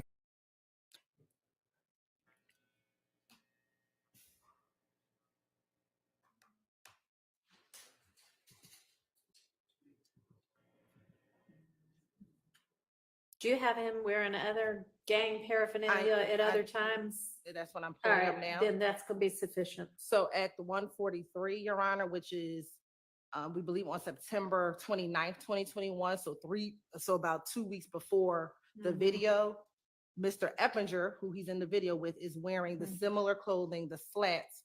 He just has the jacket version on. Okay. And then BB is wearing the OTS, which says only the slimes. I don't know who created it, but it's slime clothing or slat or YSL affiliated clothing, Your Honor. And who is that? Is that? So that's the same. So the person in the jumpsuit is Mr. Durante Beebe. This is the person who had the gun in the video. Uh-huh. Next to him is Mr. Eppinger, who was the person who joined. Okay, the so you video. have both of them a couple of weeks before wearing what y'all allege to be gang clothing. Yes, Your Honor. All right, that's enough. You can have those two portions that are the beginning and the end of his call, and we're not going to do the third portion. Okay, thank you, Your Honor. Yes. I want to, if you rule definitively, I want to just put my objection on the record. These are out-of-court statements. Mr. Beebe and Mr. Eppinger are not here. Mm-hmm. So it cannot be, the way I understand the law, admission by a party opponent because they're not on trial with us. Right. And therefore, it has to come under some sort of co-conspirator hearsay exception. And I don't know how this furthers a conspiracy to say, and I believe these are quotes, what's going on in the first 112 to 115, Your Honor, and then what's up, slat. I don't know how that furthers the conspiracy, so I'm objecting to the verbal. In addition, I asked the court, there are a tremendous amount. There was a contest on the internet who can say slat with a song so many times. I tried to put that in evidence, and Your Honorable Court sustained the state's objection and said, who cares? It's a popular thing that is being said now, and who cares that people are on the internet saying that? The state just said that slat is important because that's what YSL members use. I want to show that everybody uses it. And slat was a popular term before 2012 when this supposed gang formed. You will learn if you let it in. Did somebody already establish that? I know you tried to. established it with regard to like some of those other sayings. Yes, Mr. Trantavia Stevens stated that when he was younger, it was made popular by a rapper, an artist named Right. Lil Wayne. Okay. So I was stopped from doing it. So I'm objecting. I understand. I'm not trying to belabor this, but I'm objecting to all the verbal statements. And then I just think it's nothing here to me furthers the conspiracy. All And right, that's the only well, way to do it. Thank you.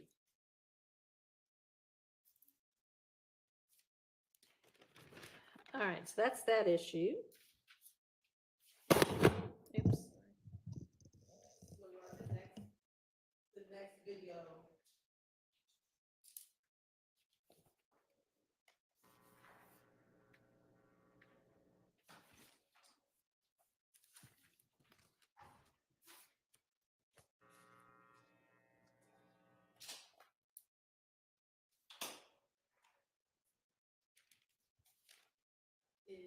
It ends for the purposes of the record in 3396.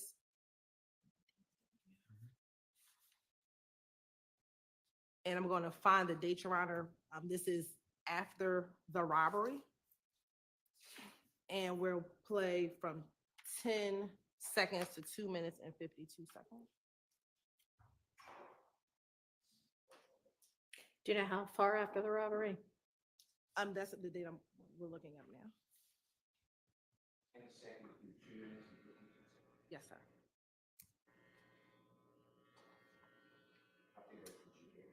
This is on 10/13/2021, so one day after. One the day robbery. after. Okay.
All in the club throwing gun signs.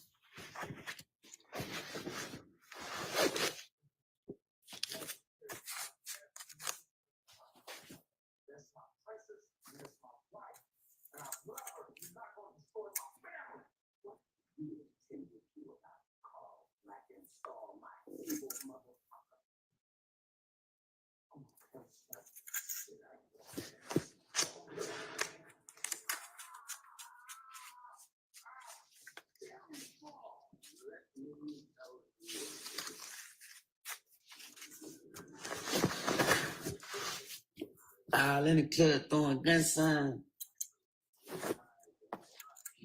Y'all know what the fuck going on, man. Shit, why so?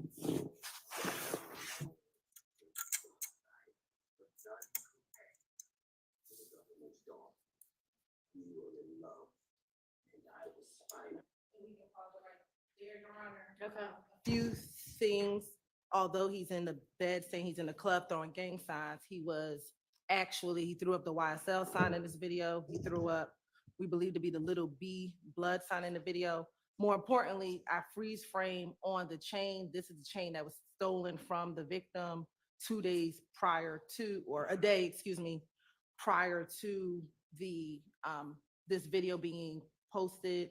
He's also wearing, you can see his headpiece or the hat or the mask that he has on his head is also another mask that says "Keep America Slime Again," and then he says "This shit YSL" at the end. So, okay, for those reasons, we believe that is relevant. Anybody want to argue against that? Sure.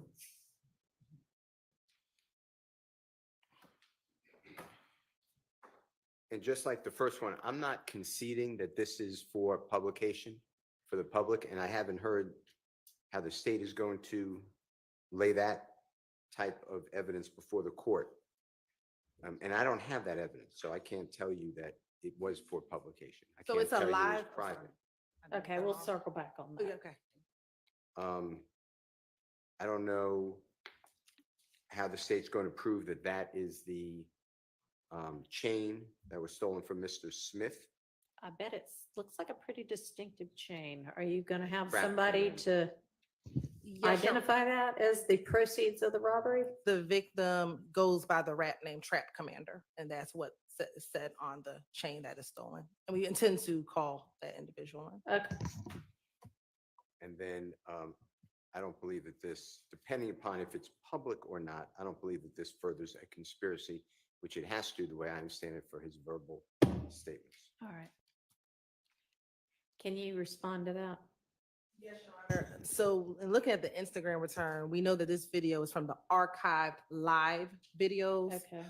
Instagram does not disclose, at least on our immediate review, whether it's a public page, but we know it's a live video. I imagine he is broadcasting it out to someone because it's a live video. He's not broadcasting it to himself. And so a live video is what we discussed earlier. He gets on Instagram and anyone who is following him can literally open up his icon and see that he's doing a live video. And if you haven't yet, are you going to present somebody to explain to those of us who are not 20 that all of this is true? Yes, Your Honor. We will Okay. have someone explain Instagram for Instagram. And because he is posting a day after the armed robbery, the boldness of stealing the person's chain and with YSL paraphernalia on and saying YSL. For those reasons, we do believe it's in furtherance of the ultimate YSL enterprise conspiracy. All right, I'm gonna rule that admissible. I am, yes, when I rule it admissible, I have done the 403 analysis and found that it is not excludable under 403. Nothing in there is substantially more prejudicial than probative.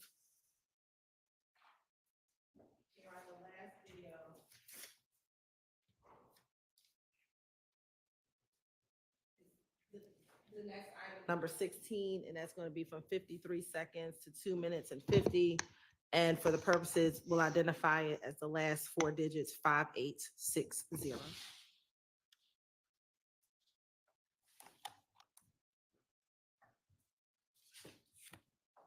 This is And this also is Instagram. It's also an Instagram video. Live feed. A live feed as well. And this is on October 14th, 2021. Okay, so 2 days afterwards. Yes. Okay. 52 seconds.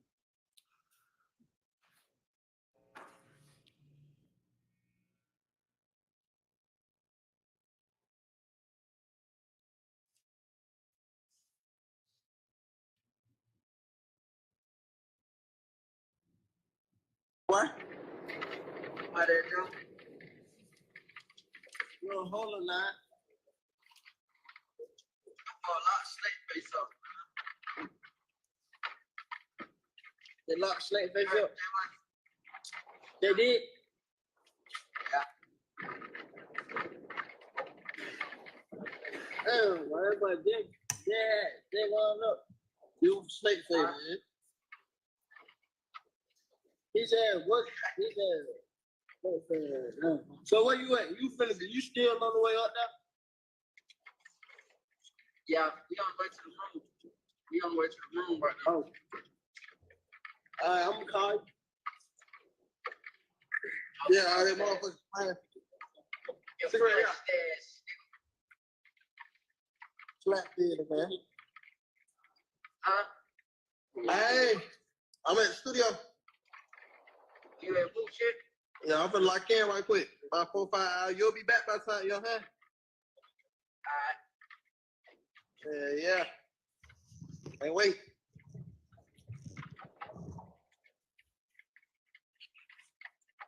Oh, yeah, slap fit, no rat fit. No kids. Think somebody add me, please.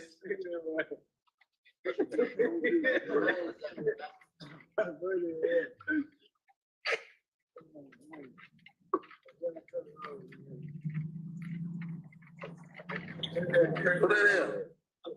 Where you from?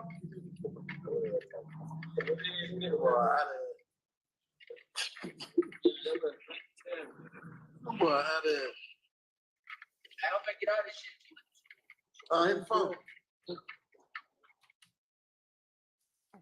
And we can stop it at 2:47, Your Honor. So a few things that occur in this video is Mr. BB is on his way somewhere, and Mr. Eppinger joins the call again or joins the video again.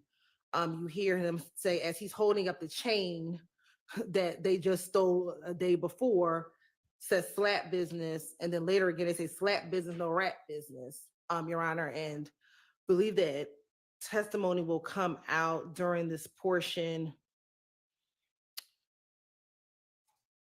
that Darius Smith had went to the police, after he had gotten robbed.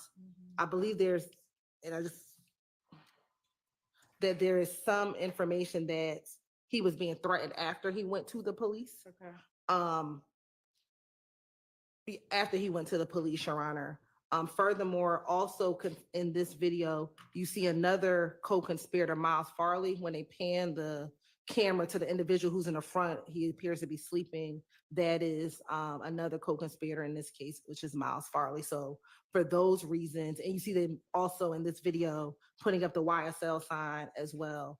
that for those purposes, this is relevant to show association, to show the furtherance of the enterprise, especially even after the armed robbery. All right. May I, Your Honor? Yes. I am going to wage the same objections, that it does not further the hearsay objection to the conspiracy. But if your court is consistent, then what I'd like you to do is please wrestle with the idea that the one before 3396, showing the court said that's a specific pendant, and therefore it's relevant. An armed robbery occurred the day before. This is the following day, so 2 days after it. This has the same pendant showing, so I would argue that under 403, at some point, it's cumulative. So those are my arguments. All right. So I think, yes, sir. Yes, Your Honor. I have a question. As a condition precedent to the admission of this particular piece of evidence, public or private is a condition in terms of the social media, whether or not the platform was public, correct? Is that what I'm understanding? It's a question. So you said this was another live feed? Yes, this is also archived live videos. So if they are downloading that information or those documents from a live feed, how do they know at the time that it was public? That's what I'm trying to understand. I want to make Well, sure. and honestly, you may need to have somebody come, like, give a proffer.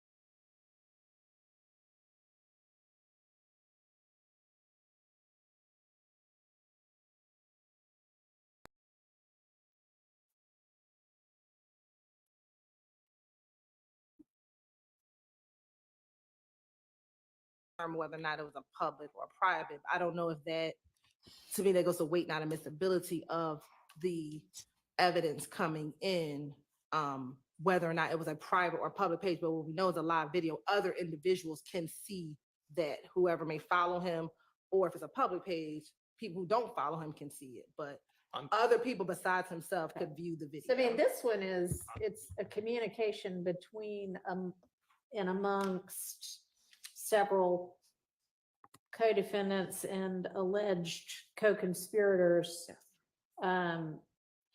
Given all that she set forth as the different things that were significant, I don't think it's just cumulative of him himself sitting there with the chain. This is him talking to his co-defendant, co-perpetrator yes, of the robbery, and talking about slat business and rat business. So it's not simply cumulative. It adds a whole lot more. And honestly, like, whether this one is public or not, okay, it's them talking in furtherance of the conspiracy. So for this particular one, it wouldn't be significant to the ruling whether it's public. For that first one, it seemed to be, I mean, for one thing, that she was saying that was one of the reasons why, but yeah, not really for this one. And for the court, I'm being told that whenever the court does consider public or private in terms of whether or not it's a condition precedent, that there should be some comments or icons demonstrating how many viewers are present, common. Okay. So I don't think how many viewers actually see it is significant to the fact that you might be putting it out there to be seen. Or you're putting it out there where it could be seen. And comments and viewers count are key, to determine or in allowing. I'm just trying to read the writing. Ms. Westmoreland is like, would you older people please stop talking about this?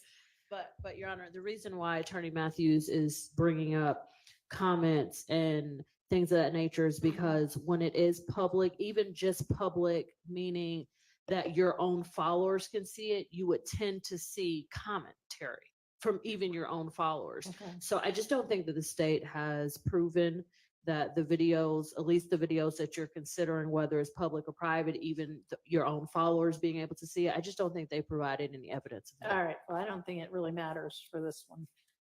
So I find this one to be admissible. Your Honor, Yes. before, and this has nothing to do with the court's ruling. I'm not trying to relitigate anything, but Mhm. while Ms. Hilton was speaking, she mentioned Mr. Darius Smith and their possible threats or something of that nature. I don't know of anything that I've been told or provided in discovery that provides any information about that. So to the extent that the state's ever going to want to get into anything like that, I would expect to be given some information. Some production of something? Yes. Are y'all planning to get into that? I believe it's already, and we'll double check. I believe it's something that's already in discovery that after this, whether it was his interview, whether it was Mr. Smith's interview, that he talked about receiving threats because he went to the police. And so I'll All find right, we'll just specifically. and make get it sure for you. that they've got that. Okay, so there's no video of any threats or No, anything like that? no. Okay. Okay, it's just that he says during the course of his interview with police when he was reporting the crime. Yes. Okay, and y'all are familiar with that? I'd have to check too. Okay, I that's just didn't fine. remember seeing any Okay. videos or. Yes. I know you just said that the last one, which is 5860, has more, so it's not cumulative of the Mhm. previous one, 3396, but wouldn't 3396 then Then be? be cumulative. Yeah, that's what and that's what I was arguing earlier, because you said that it's coming in because it's showing the unique trap command is what I believe it says on the pendant. I think it says trap Yeah, command. no, I just thought that when you, that comment was when you said, how do we know it's his necklace? I was saying that looks like a pretty unique necklace. But wouldn't, I mean, at some point, is it I know it's short, but isn't it cumulative of the next day?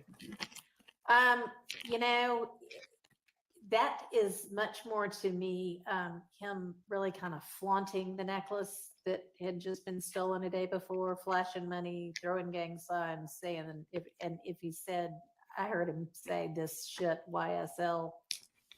I think that is somewhat different.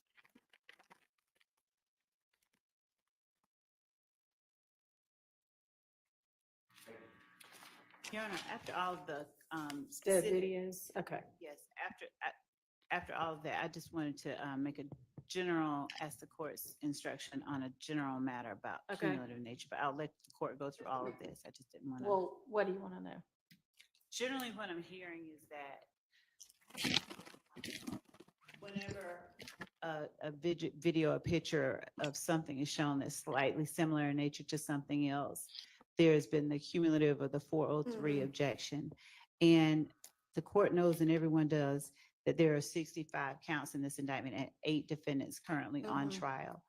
And to the extent that some of the evidence in the court has been essentially ruling along these lines, but I just want to say that to the extent that there are efforts by the state to put in multiple showings of a defendant doing, or other defendants or co-conspirators doing things that may appear similar on different times or at different days, this is meant to rebut this continued assertion by counsels for 8 defendants on trial that this is a record label and nothing more. So I just wanted to put out there regarding the cumulative and the 403 objection that we constantly get when there's some similar, and the court's ruled the way, I believe that is proper, but I did want to respond to that objection that is constantly being made. Thank you, Judge. Well, to me, cumulative isn't whether there's some reason to put it in to rebut something or not. It's just do 7 or 8 different pieces of evidence show the same thing. Then after like probably 2 or 3, 4 through 8 become cumulative. So you're not necessarily limited to, oh, I can only show this one way with one piece of evidence, but you don't need to show the same thing 8 different ways. Well, Your Honor, Yes. Ms. Love's argument may remain the same, but it's not 8 defendants, it's 6. It's okay. You're right. Right, I suspect your argument would remain the same. I found where we were referencing at least some indication that maybe the victim in the armed robbery was being threatened. Okay. It's going to be in Discovery 7.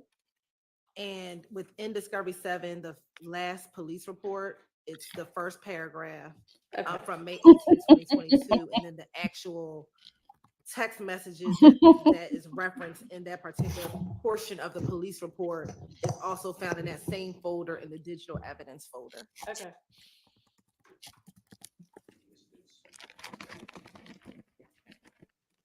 You're welcome.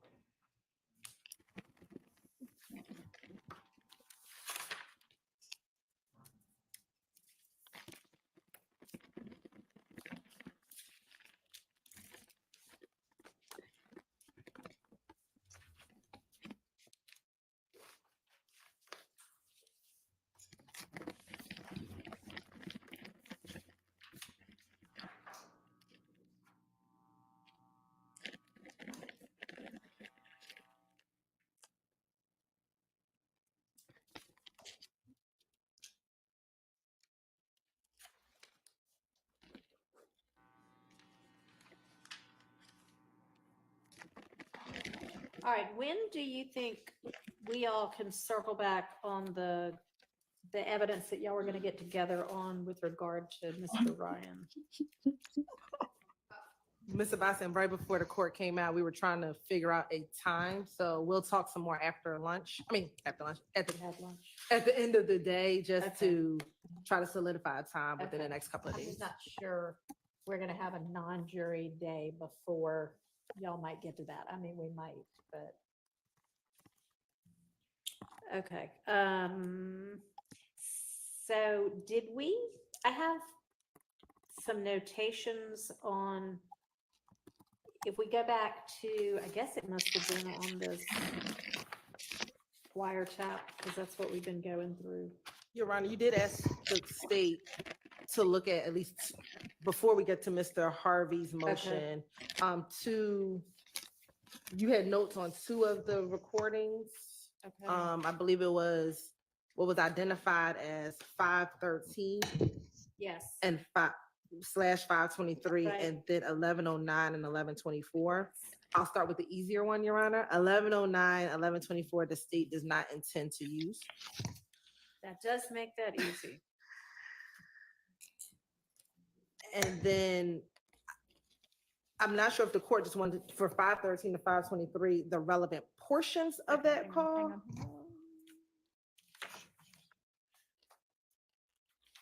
So on that one,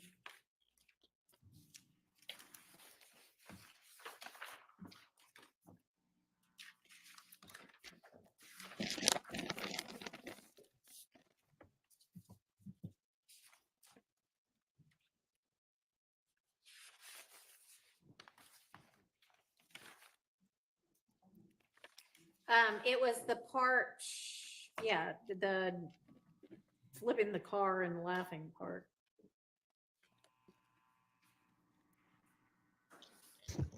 So when I listen to a trial, I don't know if I hear flipping the car, but there is some conversation that starts at about 35 seconds into the call, in which, to set the stage, this call is at about 9:45 p.m. on March 16th. And so this is about 9. The house at 2830 Waters Road just got shot up late the night before, earlier in that day. And Mr. Garlington is speaking to someone that we believe to be the Waskin Wright, who is a member of 30 Deep. And when they're on the call, they first talk about different types of weed different types of weed. Yeah, I said that part's in. And after that, Demekion begins to tell Dewaskin about the drive-by shooting. Mhm. And he tells them that 12 had us, they shot up Big Nick's spot, which is the home where they are. And we thought that they were going to come back through, meaning that they thought that the ops were going to come back through, that they sprayed through the house, that they were all in the living room, and they're surprised that no one got hit. And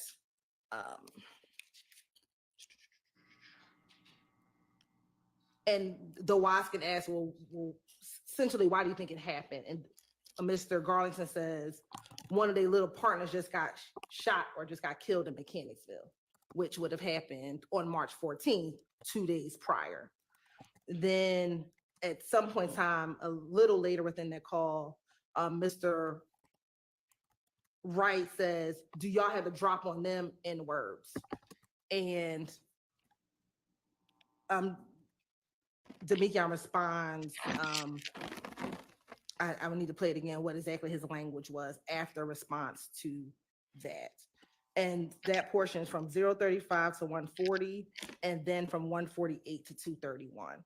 There's a small 8 seconds in there that we wouldn't need to play, but those are the two relevant portions. Again, they're talking about the opposition first shooting up the place and then being asked by a 30 Deep member who we allege they have alliances with, YSL, that some members who were formerly 30 Deep are YSL, and then they still have an alliance with 30 Deep.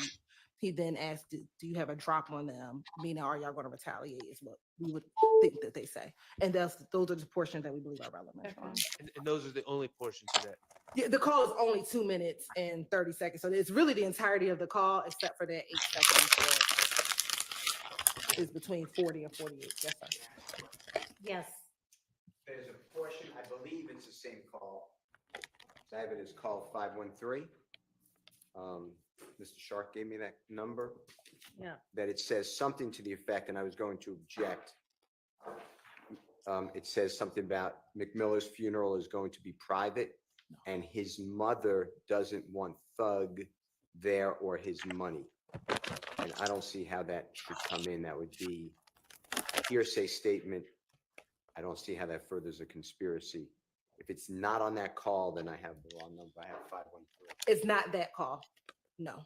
Well, let me make sure. Well, Hold on. I think it is. No, I'm sorry. Well, it may not be. I don't know. So there's two reference. There's a remember, there's a page number and a reference number. I'm Right. with Mr. Steele. I have 513, and I think we're going by the call reference number. On the sheet. So the call reference number for 513 is the call that I'm just speaking of, which is on March They came 16th. through and they were going to come back. It's- Yes. Get ready to light The them same up. date as well. You're on 5/3/16. What time on March? So the call 9:41. 9:41. But we can listen to the call, but I just listened to it and I don't hear I'm not anything going to about play it. If it's not an issue, there's nothing to discuss. But if it is an issue, I wanted to raise. Okay, because part of it, when it was described on this big sheet that y'all shared with everybody, was them laughing about the drinks murder. Right. And I have that happening at 4 minutes and 20 seconds into the call. So, and I'm not saying Ms. Hilton's wrong. Maybe this call isn't that long, but the parts that you wish to play, can we just play it? Yeah. Because there's a lot of confusion. Okay, because then I guess the part about the drugs comes after all of this. Okay, all right. Because I definitely wrote down that there was something about, y'all said there was a non-hearsay purpose and you wanted to show something about flipping the car and laughing, but if y'all aren't going to get into that anymore, then that's fine.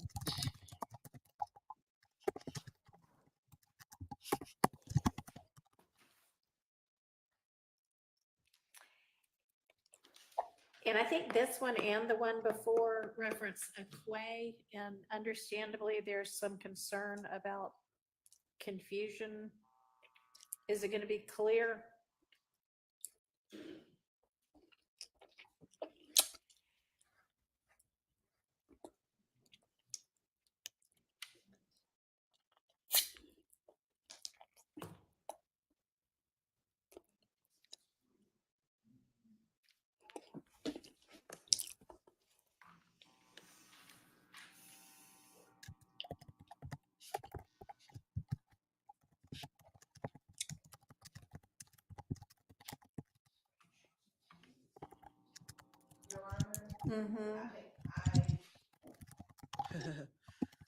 And I'll apologize. I must have listened to 512, which is the 2 minute and 40-second call, because they talk about drugs in that call as well. But it looks like I was supposed to look at the call under. The one at 9:41 p.m.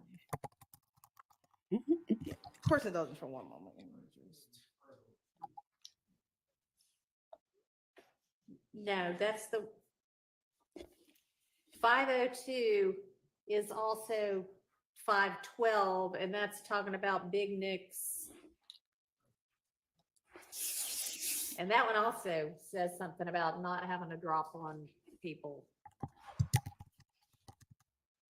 But we ruled that one, or I ruled that one could come in. But there was a concern about whether we need a 105 with regard to Quay or Qua, which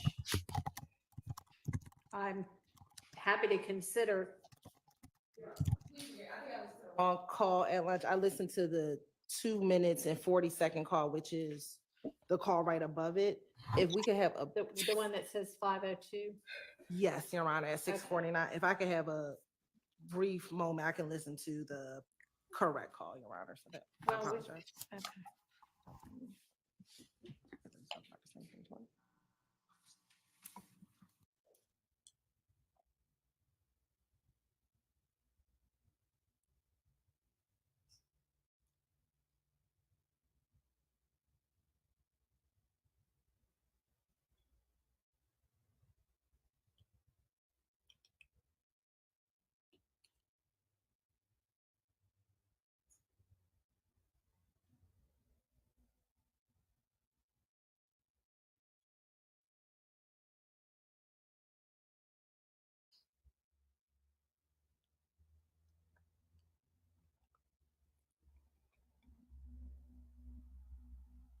Only other one we had talked about but not made a decision on was the nested hearsay one.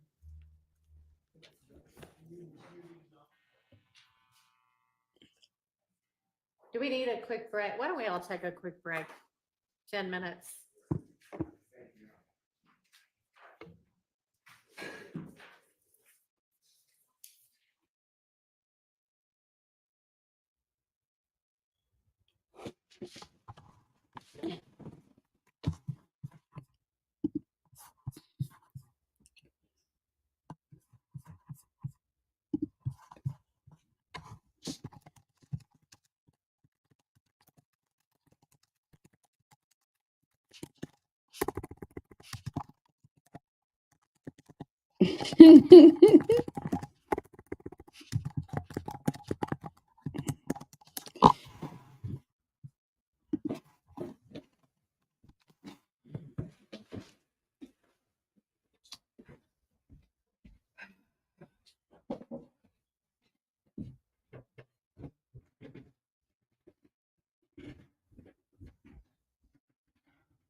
What does strength mean to you?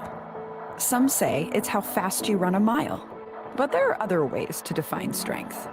What matters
Finally, I could eat my Stonefire naan.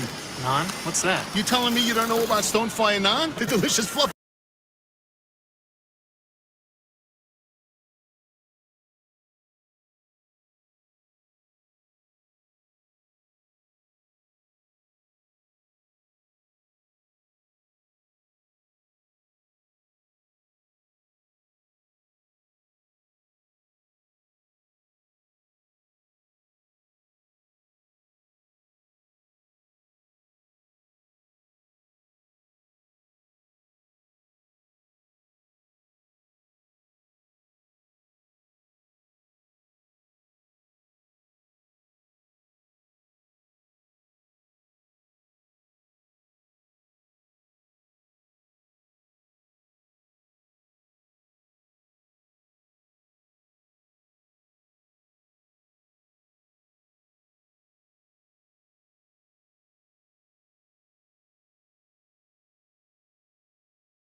Take way longer than 3 minutes.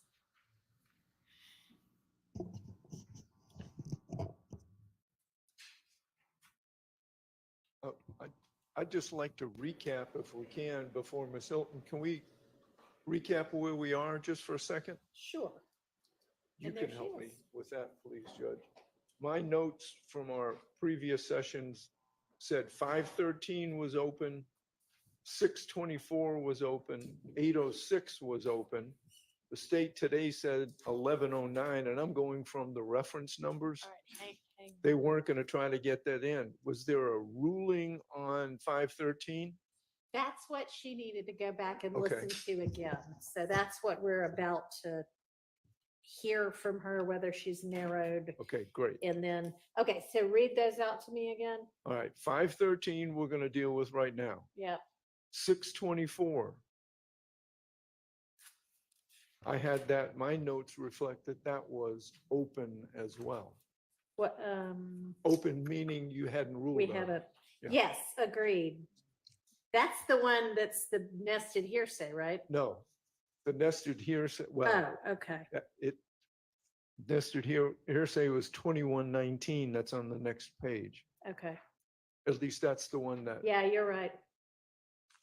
so I'm trying to So figure what out else? So 513 / 624. 6, which is also 635. It's very complicated with these Yes, two different numbers. 806 and 820. 806. Yeah, I had, you're right. I have a note by both of those that said So there's no- tomorrow, which we apparently never Right. got to that so tomorrow. there's no ruling on those yet. Correct, no Okay. ruling yet.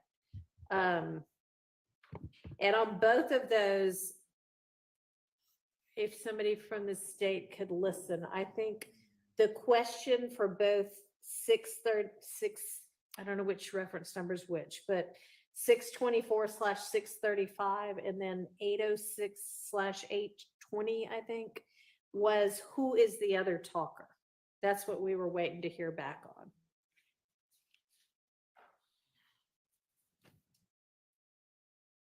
But yes, that matches up with what I've got as well, Mr. Harvey. All right, so if you're ready on the 513, 523 one, we can do that one.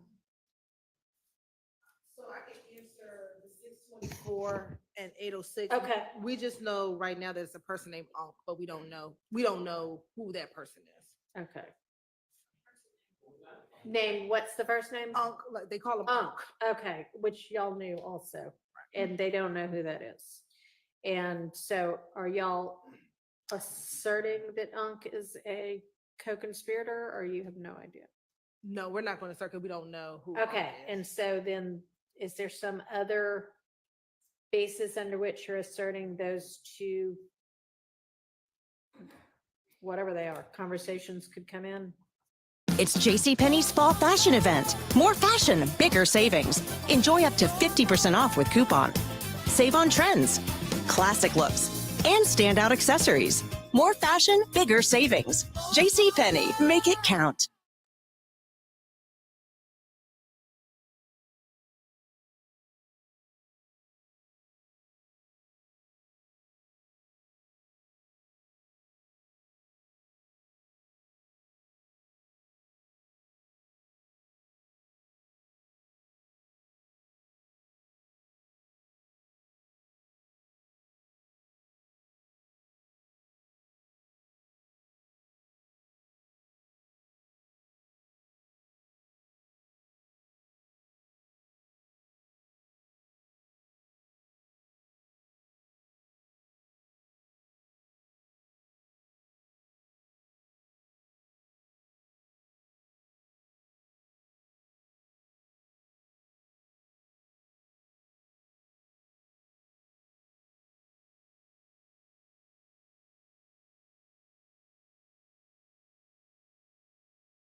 Getting to sorting through the evidence exhibits today.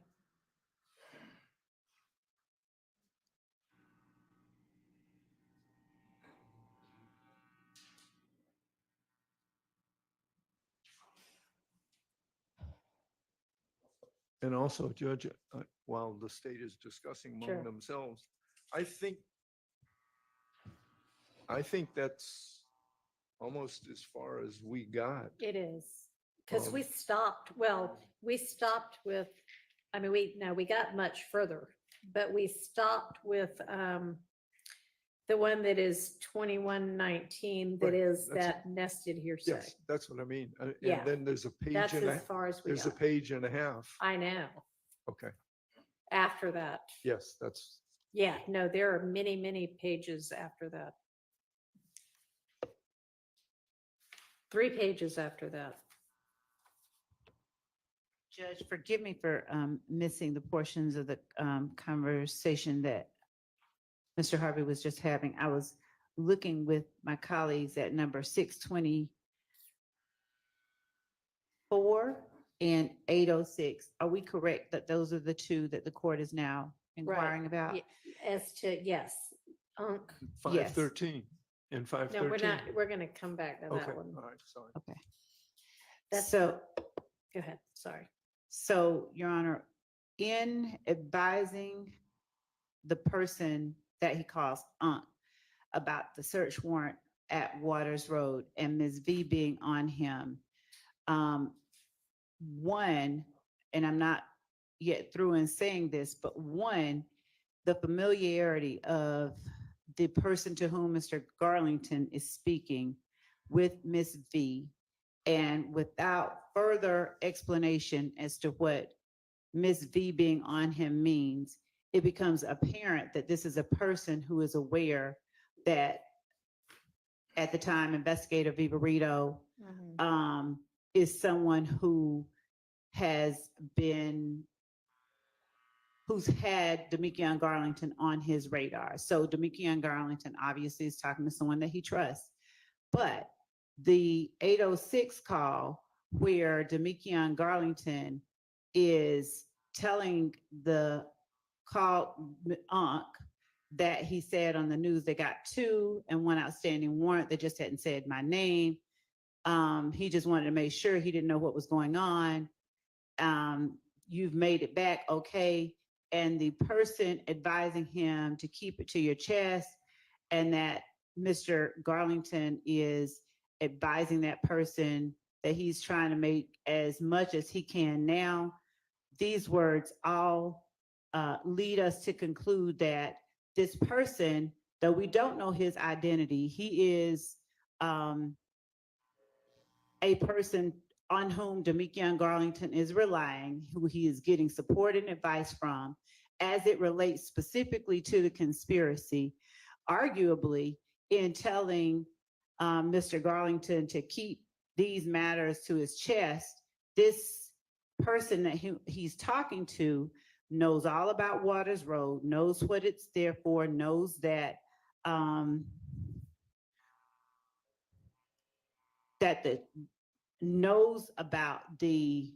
likely knows about what was being kept at Waters Road, given that he's not asking, wait, what do you mean?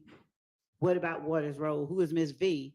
So this could be, though we don't know, and we're not trying to assert that this is some person we know is, YSL. This seems like, reads like, he listens like an unindicted co-conspirator, someone that he is relying on and trusting for information and guidance as it relates to his actions in this conspiracy. Those type of actions fall under what courts have deemed statements in furtherance of the conspiracy may consist of. Because of that, because of the type of information he's sharing and the feedback he's getting and the Here's the thing, aging begins in your cells. Start supporting your cell health today. I'm known by many names. Soft drink, fizzy juice, soda pop. But what I really am...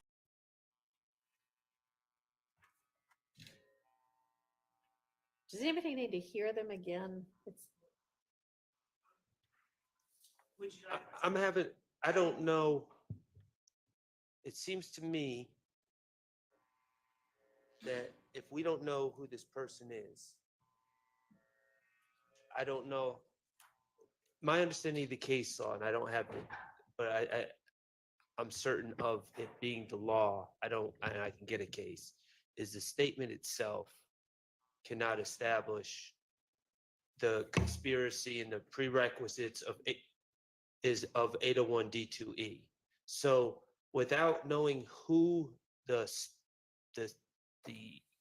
people involved in the conversation are, and just going by the conversation itself, I don't know if that I do know that that could never satisfy the requirements of 801 D2E under our Supreme Court precedent and state in case law in Georgia as well. What do you have to say to that? I do not agree with that assessment at all.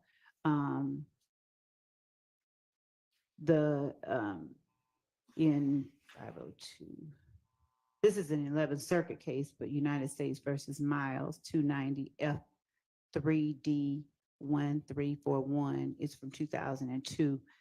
The courts have said in its admissibility evaluation, the court may consider the statement itself as well as extrinsic evidence to qualify the statement need not be necessary. This is not what Mr. Sharp was putting forth, but it's, I think, helpful. It's May not- exactly what I just said. The statement need not be necessary to the conspiracy, but needs only to somehow further the interests of the conspiracy, Your Honor. And personal knowledge of the subject matter on the part of the declarant isn't required, but it talks about the statements of unindicted co-conspirators. Specifically, Your Honor, I think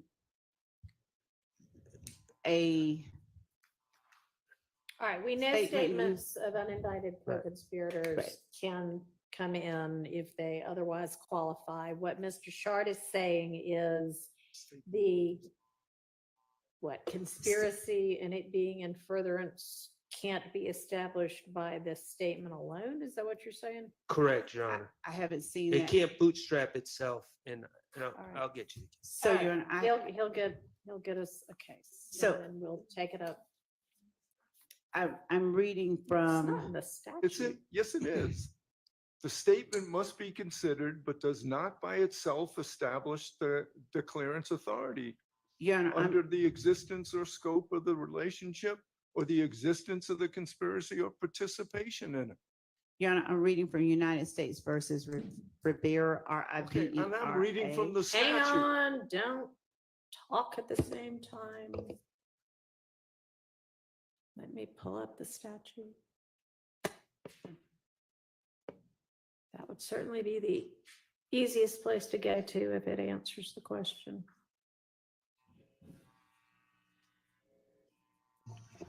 And I have cases, Your Honor, as All well. right.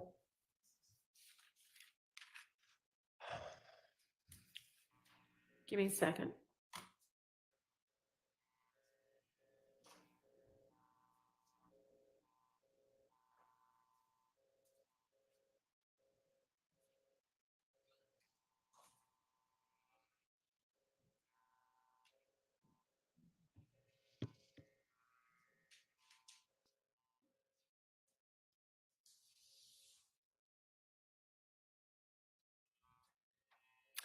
As the contents of the statement shall not alone be sufficient to establish the existence of the conspiracy and the participation therein of the declarant and the party against whom the statement is offered. and so, Your Honor, the state is not tendering the statement. We in no way suggest that the content of this statement alone establishes a conspiracy. The conspiracy, we'd argue, has been shown by evidence that we've already presented at trial and more evidence that we will be presenting later on. What the content of the statement does show is that the unknown party to whom Mr. Garlington is speaking about about things that the conspiracy inherently kind of involves, i.e. Waters Road, Miss V looking for him, the outstanding warrants, all of those things that sort of the conspiracy encapsulate. When he does that, he is receiving, he's giving the statements and he is receiving assurance, and the statements made between the two are serving to maintain trust and cohesiveness among them, or inform of the current status of the conspiracy, which furthers the ends of the conspiracy, so long as the other requirements of 801 D2E are met. And that's coming from a First Circuit 2012 case, United States versus Rivera, RIVERA-DONATE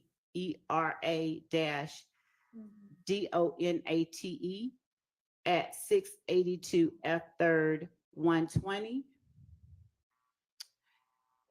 Especially when you hear, given everything Mr. Garlington is saying, I mean, he's literally just telling the guy, like, uh-oh, Miss B is on me, blah, blah, blah, blah, blah. And of course, the court and anyone can listen to it. But he just wanted to make sure, he didn't know what's going on. You made it back okay. The man is saying, keep it to your keep it close to your chest. And Demikion is then saying, I'm trying to make as much as I can now. This particular case that I'm about to point out is a Third Circuit Court of Appeals case. So it's not anything that the court has to follow. It's just sort of instructive, but it does speak to the United States versus Lignelli, Lignelli. And the site is 660 Fed APPX 118. It's a 2016 case. There, the court found that a statement made by an unknown speaker could qualify for the co-conspirator exception if the government establishes that the speaker was likely a member of the conspiracy alleged. And in United States versus Helmel, which is an Eighth Circuit 1985 case, and Helmel is spelled HELMEL, and that site is 769 F2D 1306 at 1313. What Lignelli says or cites Helmel for is the parenthetical, what is essential is that the government show that the unknown declarant was more likely than not a co-conspirator. And I believe that the prescriptions that were described earlier regarding the statute alone, the statement alone being used to establish a conspiracy is not one applicable here. Okay. All right, can I hear the statement again? It's been a while since I've heard it.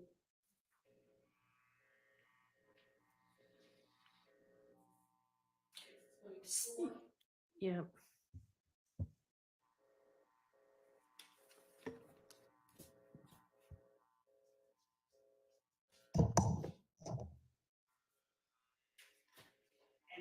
Just so that the court is aware, since we are researching in real time, there's a notice at the front of Lignelli that says not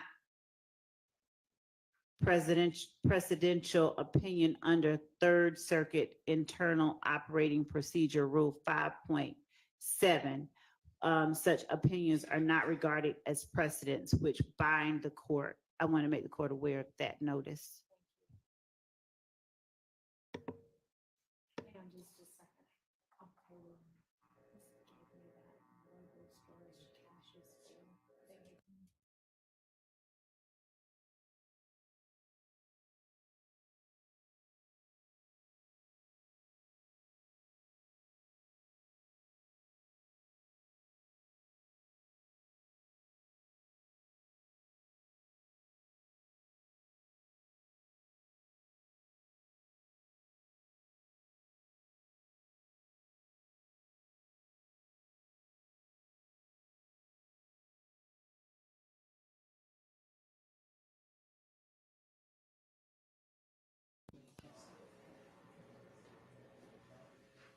What? What's going on? Where you at? In the apartment. You got your family? Hell nah. Oh, nah, I got my shit. Just got now. What's in? So no folk got now. Where you at? I finna pull up. The meat on white out there. Yeah. Nah, everybody out here though. I ain't got no fire. I been got the chilling to these folks on. You say you trying to do what? I said I just been chilling trying to see what these folks on before I get another fire. What? Yeah, man, fuck you. Nah, cause them folks they got damn man. That shit, them folks they hit the spot that they went in there, but still just like what Miss V, boy. I know they hit that bitch. Yeah, but now I just feel like Miss V on the nigga, boy. So I'm really trying to move cautious. Well, definitely. You know that wrong. Yeah. And she said, "Yeah, she know. Well, you know, she Yeah. out. Who else you say out there? Big regular, big Zudo. Big out there? Yeah. All right, here I come. All right. Yeah.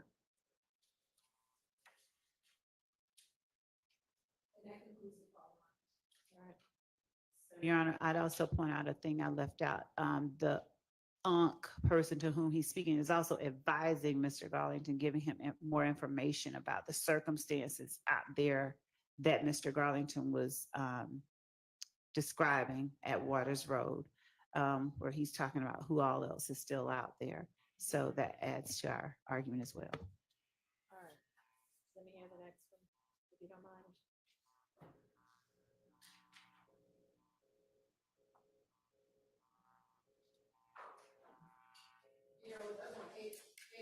Yes.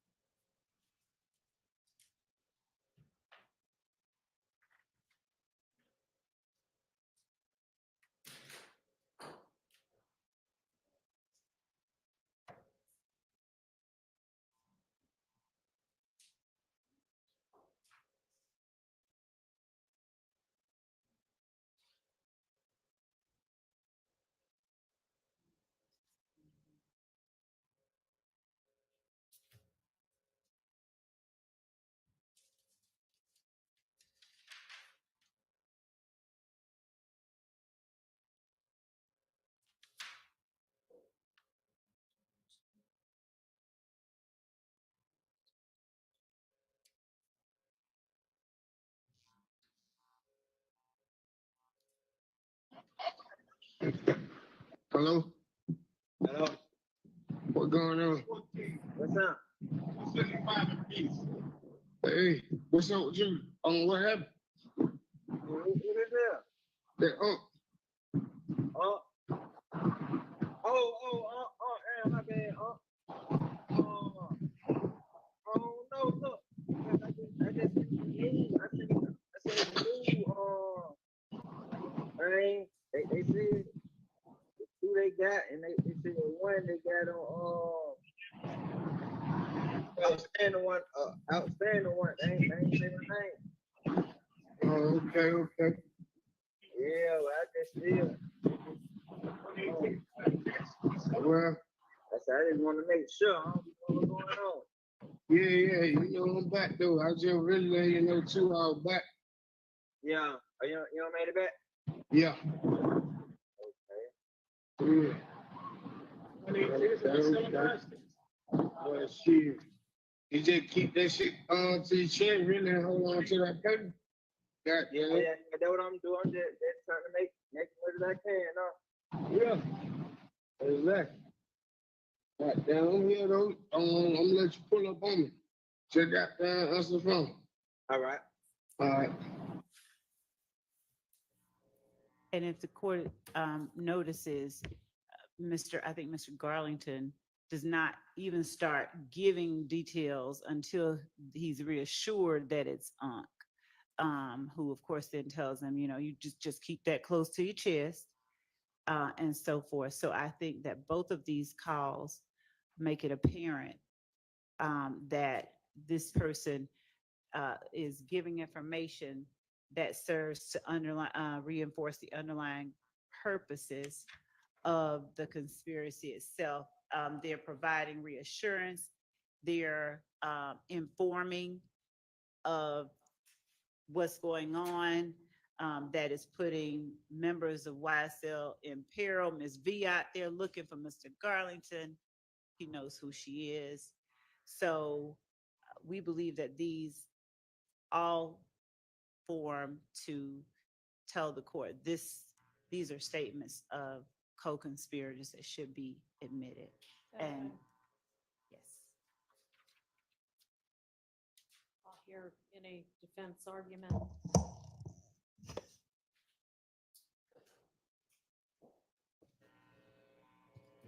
And Mr. Short, I think with regard to, and Mr. Harvey, the issue of the statement alone can't establish the participation of the declarant. I think with regard to Garlington, there's certainly more. And are y'all offering like both sides of the conversation? In order that they understand what's going on, yes, both sides are being offered of the conversation. The most important part we feel is what Mr. Garlington is saying. His words are more pertinent because they're reflecting a knowledge of something that just took place is very important and close in time to acts that are alleged via overt acts or counts on this indictment. So Mr. Garlington's words are the most right. important ones, but the other ones are needed for context. Can I just respond very briefly to this? It's still just the statement itself. And every court, the United States Supreme Court and our Supreme Court have specifically said in determining the existence of the admissibility of a co-conspirator's statement, the trial court may consider both the co-conspirator's statements and independent external evidence, although the co-conspirator's statement alone does not suffice. That's specific language from Dublin versus the state at 302 Georgia 60, pinpoint site 63. But that's the rule, and that's the intent of the rule in the code. I have heard nothing but argument about the statement itself, but no external evidence other than the statement itself. And that is simply not enough with an unidentified party, Right. period. Yeah, so I think with regard to whomever Unc is, that it does sound like all you're relying on to establish that Unc is a co-conspirator, and therefore the jury can consider what Unc is saying is what he's saying and what he seems to know that's based in the statement itself. So I think that if this comes in, if these two come in, there needs to be an instruction that, you know, it's only Garlington's statements that you can consider. In his, hang on, sorry. In as much as Unks is providing context to what Garlington's statements are, one moment, Your Honor, I'm reading a statute. If the court would indulge me, I apologize.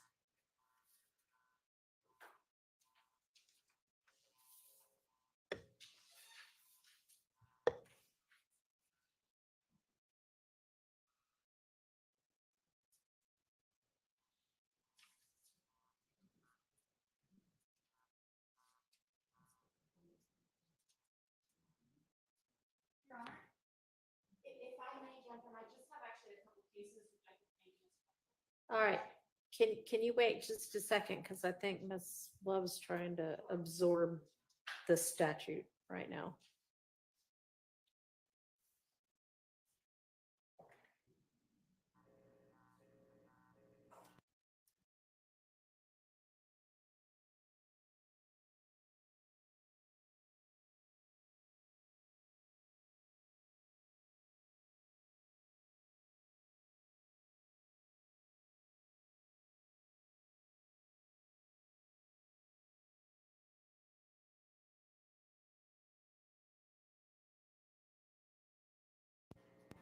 Almost, Judge. I apologize.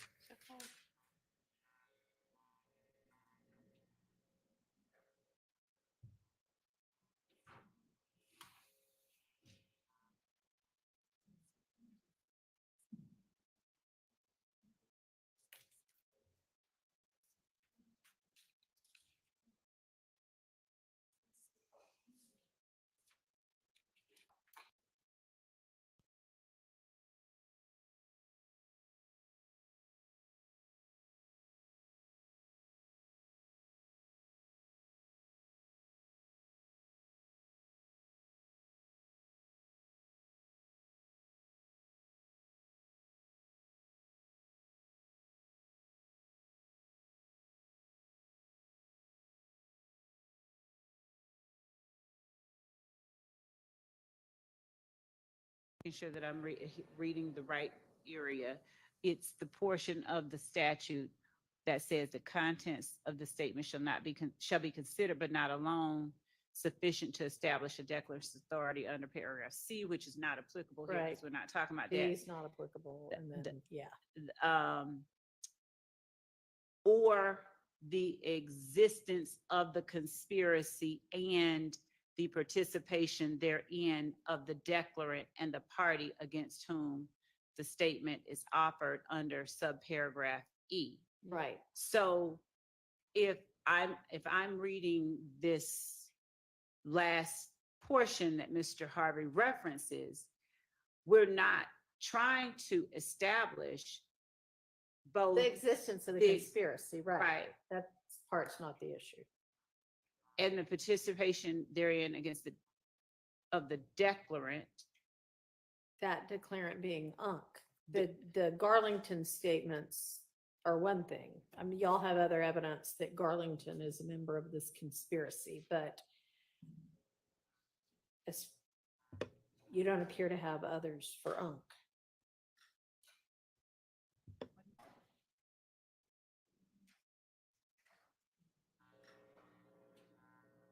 So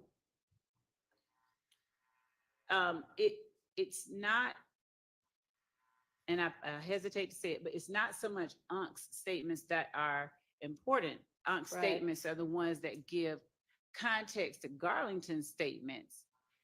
And so to the extent that you need to hear what Unc is saying so that you know what Garlington is responding to, that part is important. So to the extent that I guess an instruction that Unc's statements,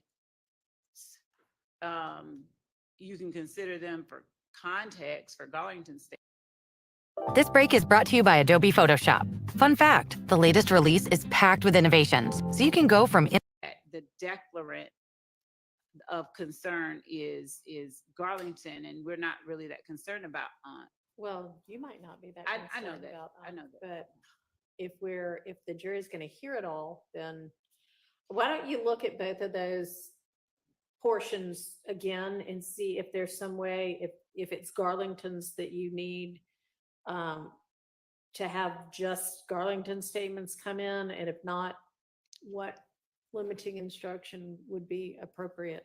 I appreciate the opportunity. We will. Thank you. And Your Honor, I was never able to verbalize, maybe for the record, maybe to persuade the court, Okay. about why I didn't believe that Garlington's statements were admissible under 801 D2E. Okay. And my argument, I think the fact that we don't know who Unc is important, because certainly knowing who the receiver is, knowing who Garlington is speaking to, would better educate us as far as whether his statements are in fact in furtherance of a conspiracy or not. And at least the second call, he seems to be calling Unc and just saying, "Hey, I heard I have a warrant. You know, what should I do?" And Unc seems to say, you know, just stay safe and get money ready for a lawyer. But it seems that Garlington is concerned about his own legal troubles or the possibility of being charged. I don't really find that as furthering any conspiracy. That seems to be concerns about himself and his legal future and and concerns about being incarcerated. But I don't view that in any way, shape, or form as furthering any conspiracy. And especially since we don't even know who Unc is. But you know, me calling, if I was involved in a conspiracy, and me calling my literal uncle, who I reach out to for advice, and him saying, "Hey, Max, if you think there's a warrant, you know, start getting your money ready for a lawyer and, you know, stay in the house." I don't know how me asking my uncle for advice would be furthering any conspiracy. So I don't believe that Garlington's statements, at least with that second call, meet the requirements of 801 D2E. Yeah, I think that Mr. Sharp's analysis leaves out, if I'm mistaken, forgive me, and he can correct me. I think it leaves out Unc telling him what's going on at Waters Road, like who else is still out there. in that second call. So he's informing him of circumstances that still exist that put members of YSL who incidentally were hiding in and then ran from and apparently took contraband from. And this is our assertion that we believe the evidence will show. So I'm not trying to put something in front of the court that, is just my word is bond. But Unc is advising Garlington about circumstances that continue to place YSL members in peril. And Unc obviously has knowledge of what this conspiracy is. He's not asking any kind of questions. And then well- Garlington's responding, he's wanting to make sure what's going on and is Right. told to keep it to your chest. And frankly, he doesn't need to be talking to a co-conspirator. I agree. Okay. I and agree, but I still think knowledge of who he's speaking to. would certainly, Right. sure, And further elucidate things for us, but it's not necessary for the admissibility of this statement. I mean, this, I think, would come in under, I can't remember the name of the case right now, but the case that's, I think the state cited where, somebody's getting support from their girlfriend or something about, how to handle the fact that somebody might be on to them. And it's not exactly the same, but it does sound like, frankly, it sounds like this is somebody who knows a whole lot about what's going on at Waters Road, and they're sharing information in order to stay hidden. I don't think. Respectfully, so this is the day after the Waters Road shooting. So this is not while Waters Road is in practice. And he says, I'm pulling up. And I think a very common sense reading of what was said there is he's pulling up to where Unc is and wants to know who's at Unc's house. The state keeps saying, alerting about who's at Waters Road. That's not the way I hear that call at all. The court should also be aware that this is the day that police go to search Waters Road. And I think in another call that the court heard in our previous hearing, they find that the sticks were removed, like they took guns and stuff out of the Waters Road the night that they were there initially just to check on the occupants. And nobody was willing to come to the door, but they found everybody hiding in cubby holes and stuff. And so in subsequent calls, I think the court heard last time that they didn't get the sticks that were in the attic or wherever it was. And now Unc is talking about, my reading or listening to it, Unc is talking about who's still around, and Mr. Garlington is talking about Miss B. I think whether he's saying who's still at Waters Road or who's at wherever he's about to pull up to. I just want to make it clear for the record. This is not the day, to my understanding, that Waters Road was searched. Okay. And the state, I would love to hear their evidence, whoever Unc is, that he was at Waters Road on that day, because it doesn't exist. He's talking about where Unc is, and I'm pulling up to you and who's over at the house, which is not furthering any conspiracy. But, I understand the court's ruling. And I just want to state that for the record. All right. Thank you. Your Honor? Yes. I do just want to bring attention to one case. This, I don't know, perhaps frames it in a bit of a different way. Statements are admissible when the state establishes a prima facie case of conspiracy independent of the co-conspirator statement. I think looking at this, if we look directly at that standard, let's take out what the statement is. What evidence is there to make a prima facie case? Nothing. And the case I'm relying on for that is Williams versus State, 293 Georgia 750 from 2013. There's another case which quotes the same language.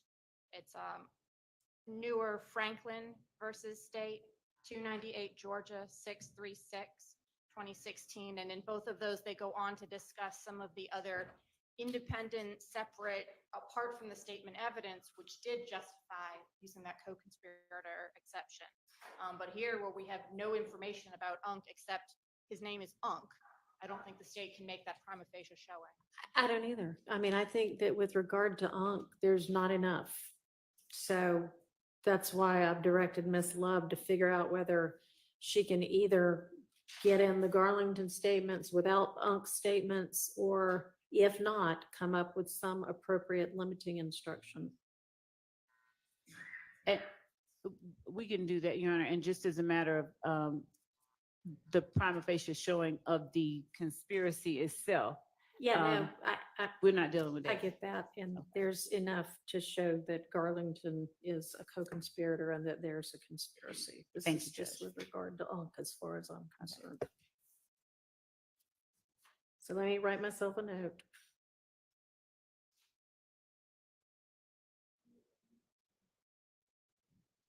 And then we'll circle back to the 513, 523 one. Thank you, Judge. And this case that Ms. Abasi just cited, does the court mind providing that site one more time? Franklin or Williams, or both? Both, please, if the court doesn't mind. Franklin versus State. Franklin versus State, 298, Georgia, 636 from 2016. And Williams, 293, Georgia, 750 from 2013.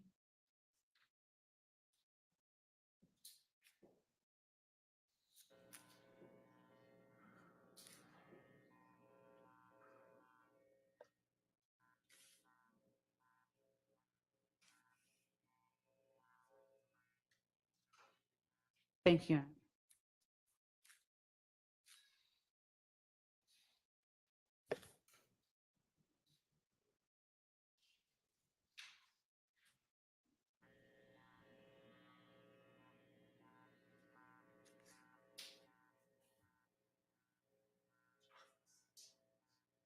And I think that the court already has Kemp.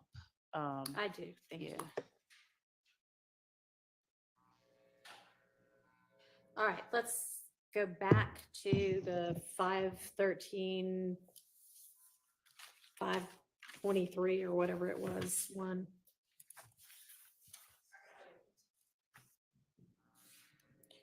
So the narrowed version, that's what you were gonna do, was figure out. So it appears the narrow version is going to be from roughly 34 seconds. Yeah, there's about 3 sections around, so I'll play. The first will be from 34 to 354.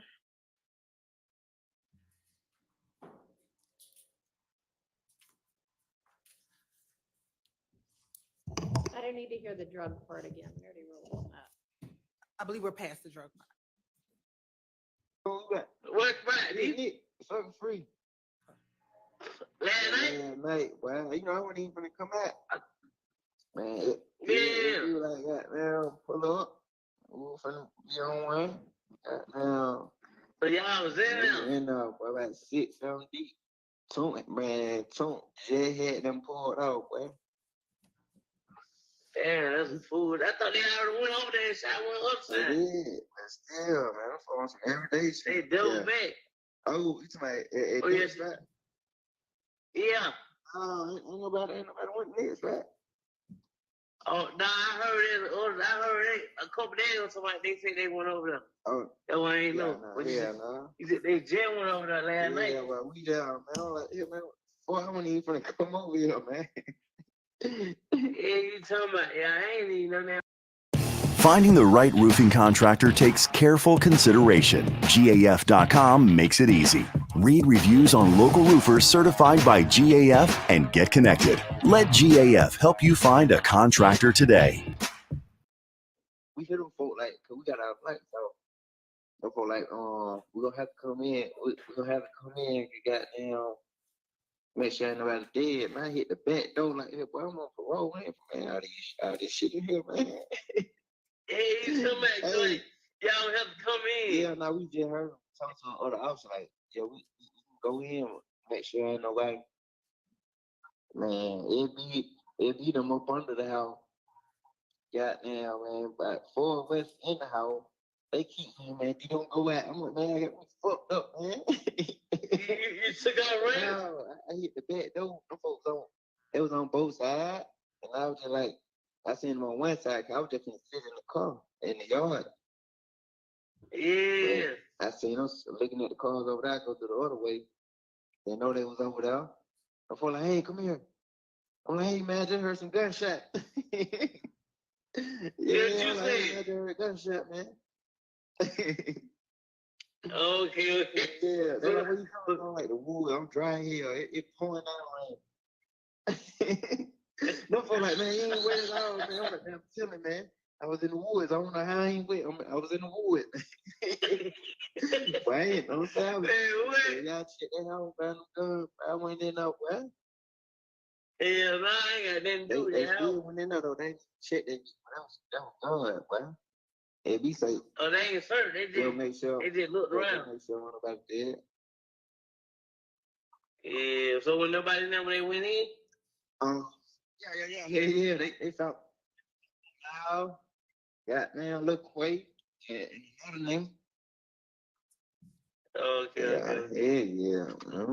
I'm like, hell. What they at the house? Yeah, from the pop out for coat on her. Coat, so they got a little video shoot. And we'll stop it here. We'll fast forward to the next relevant portion. And we'll say, Your Honor, Little Quay is not either Mr. Nichols or Mr. Huey. That is Quatez Arnold, who was at the house during the shooting. Are y'all gonna stop and tell the jury that? That will come out through Investigator Viverito, who was all in the house prior to this call coming in, because Investigator Viverito will testify as to who was there when it occurred. But we've always established, even when we did the motions hearing, who was at the home, and it was never Mr. Huey or Mr. Arnold. And so that will come out. Well, couldn't you just stop it 3 seconds before that Little Quay part gets said? Right, and we can either remove it, or we can do a stipulation so that it can be, so the jury can hear it in real time, so that the jury doesn't develop. Okay. Yeah, because I mean, Viverito may not be coming till sometime later. What this call is coming in through Viverito. So none of this. Regardless, I think it's stipulation. Yeah. This is not either of these people that are on trial would We'll cover be that. safer than, if you can either do that or you can take that part out. Yes, we can do the stipulation and ask her. And I mean, we all agree that it's not either of these individuals. I have a solution. Don't play it. Don't play it at all. Yes, But because it's important, Little Quay. It's two parties giggling and laughing about what happened at a prior event. There's no informing anyone for any purposes of further any conspiracy. It's just spilling the beans. Your Honor, and giggling. I would say, though, that Quatez Arnold is important because that individual is in a previous video that we have with Quamavius Nichols that's already in evidence with Quamavius Nichols. But just because something's important, just because something as to who all was at that house, right? Right? Hello? I'm sorry. You are gonna have the detective testify to that person being at the house anyway? Yes. I mean, I didn't hear anything in this portion of the conversation that does sound like anything other than, man, can you believe what happened? So this portion is out. Yes. So it'll be out, Judge. I know, I hadn't listened to that other portion yet. No, I mean, she was on the cusp of addressing Mr. Sharp's concerns and was wanting to make sure the court knew who was in the house, but she had another argument she wanted to make. That explains. Thank you, Your Honor. Yes, Your Honor. So when you hear this portion of the call, Your Honor, they are boasting and bragging about what happened in that home, the fact that they were hiding from the police, or he was hiding from the police with the other members in the house. We believe that was stated to obtain confidence between co-conspirators. We do believe that this person is the Waskin Watt-Wright, who I mentioned earlier. Right, Your well, Honor. nonetheless, it's out. Let me listen to the next part.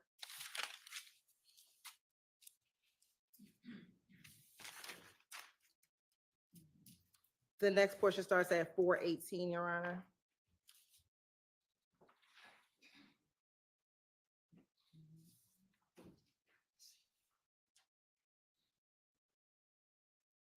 Start a little bit earlier.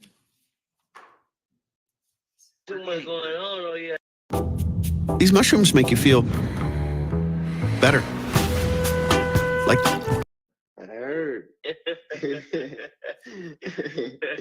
Where the hell you at? I'm right here.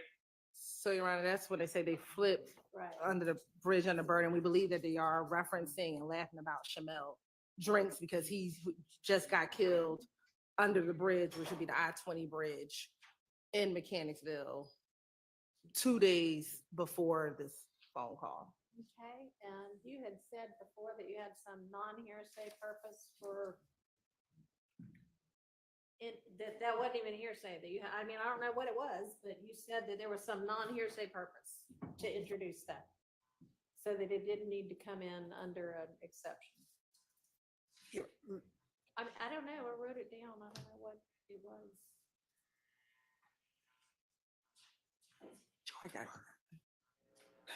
Your Honor, that they are speaking in code and laughing about this particular murder when they say, I heard someone flip the car in Mechanicsville, and then there's like a pause, and then they both laugh.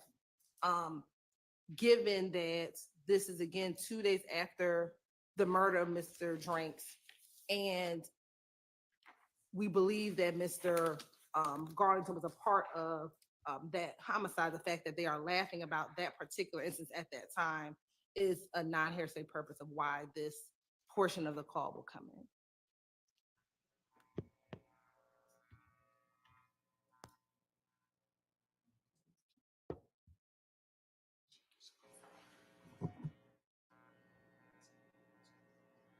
I'm gonna exclude that. So that drug part that we talked about before is the only part of this conversation that is gonna come up. And there's one more portion, Your Honor, I believe this is the portion that Mr. Steele referenced earlier today.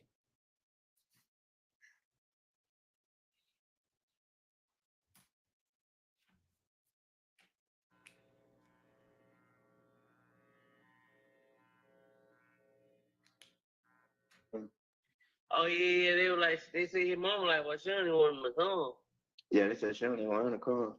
Yeah, I already told them for but folks' family gonna be talking crazy anyway. Like they gonna be like, we don't want no money, nothing. Like they gonna be tripping. Yeah, you know how. That's just how they shit be, yeah. Yeah. I'm like, damn. That's why I know he just like, man, he just respect it. He just know how this shit is. Yeah. Yeah. I never said what the hell you had going on. That you know. I'm pull up on you like tonight or tomorrow or something. And Your Honor, that portion is Mr. Wright and Mr. Garlington speaking of the murder or the funeral of Christian McMiller, and it's Christian McMiller's funeral, and that Mr. McMiller's mother did not want Mr. Williams to be present at the funeral. We do think that that is relevant, given that we believe that Mr. McMiller, Mr. Ford's murder was a direct result of Mr. Bennett being stabbed in the jail. And we do believe that the evidence, we believe, will show that the stabbing at the jail was done at the permission of Mr. Williams. So it was a trickle down effect. So we believe that Mr. Jaden Myrick, who actually stabbed Mr. Bennett, asked for permission through Demekion Garlington to Mr. Williams to get permission to do that stabbing. That stabbing occurred once that stabbing occurred at the jail, and the information was released to the public on early in March, on March 2nd, March 3rd. Only about 7 days later was Mr. Ford and Mr. McMiller murdered by Wyeth and Associates, and then the other murder happens with Mr. Drinks after that, Your Honor. And so the fact that Mr. McMiller's mother does not want Mr. Williams at the funeral, I believe, is relevant to show that there is a belief that he is the cause of the murder of Mr. McMillan and Mr. Ford. And Your Honor, I in didn't- addition to that, I see the question, I'll be quick, but Judge, the fact that he is bragging about what we believe to be the murder, and that he is informing the person that he is talking to, that they were gonna come back and they were getting ready to light them up, we believe falls under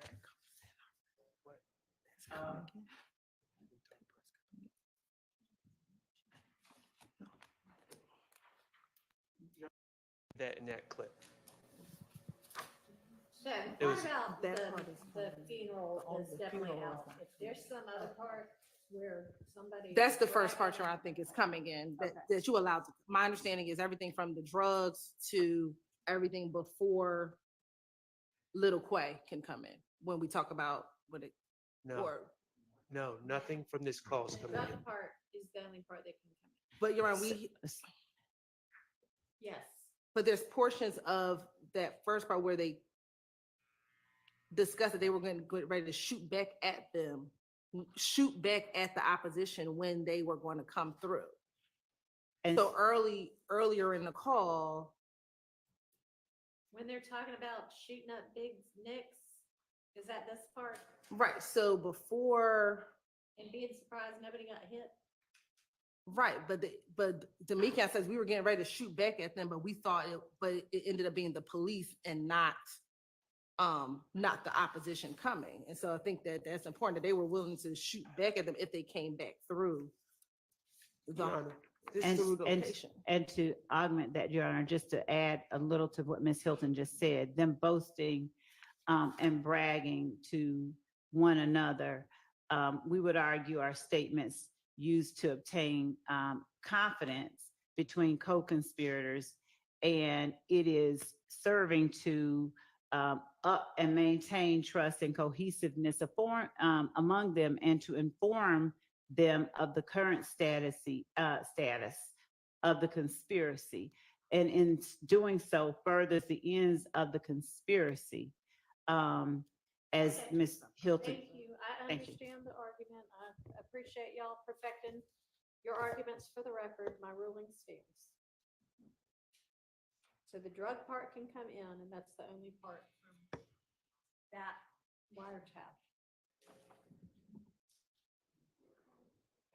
Now, I have a note that the one above that, 502 or 512, there's a reference to a quay in that one also.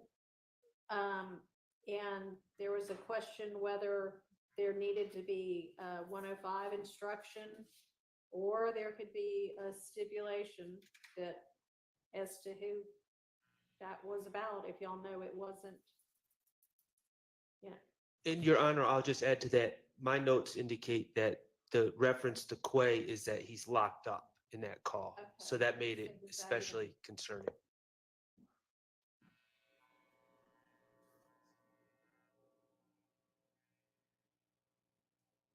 Do y'all know who was being referenced there?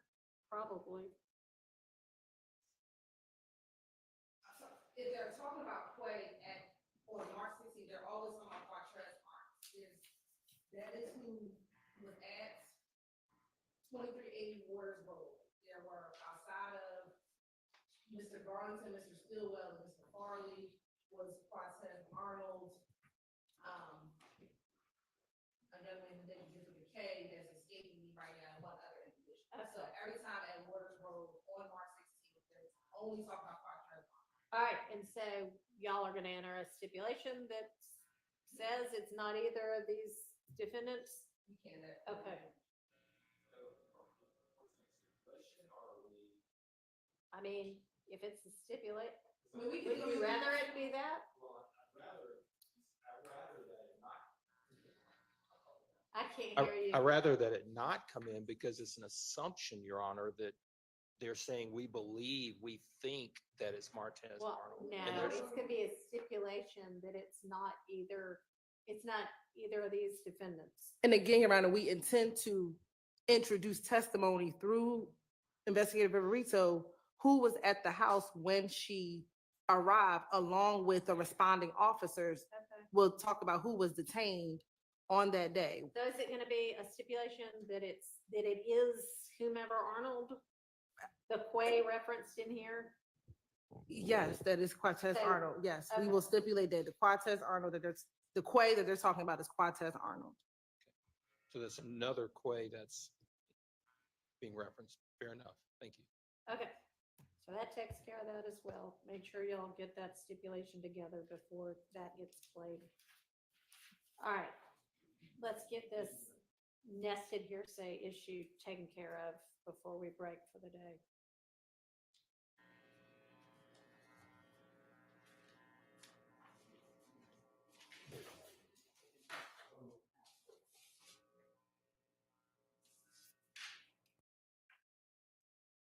Judge, can I ask how inclined the court would be to entertain a request to do the nested hearsay? Not today, but on another day? Why? Because I want to make certain that we have our most cogent, succinct, and clear argument for the court, because we're gonna get one go at it, and I want to make sure that we do it properly. Well, hadn't y'all already briefed it? Judge, we have briefed something similar. That's what we were looking for earlier. But I don't want to read a brief to the court. I just like to give about 4 lines to the court if I can, if the court would indulge us and allow us to just argue it on a different day. That particular one, because it has layers, and I want to make certain that we say it clearly and quickly. I couldn't hear. Are we just saying, hey, I need more time because I haven't briefed it yet? No, Judge, I'll be clear, and I'll say it loudly enough for everyone. We are asking to be allowed to make this argument on a day different than today. That is it. Please. And Thank you. the reason is? And the reason is we would like the opportunity to make certain that our argument is as concise as possible. We don't want to be trying to read a brief and distill information. We have briefed a similar subject. We would like to respond more clearly than we believe at this point we would end up doing today.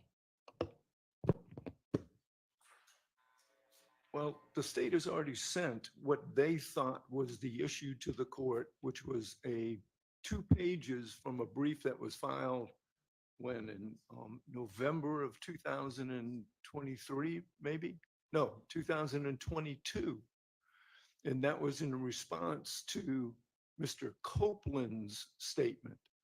So the state has had plenty of time to come up with this. And you know something, we've been asking since December of 2022 for the unindicted co-conspirators.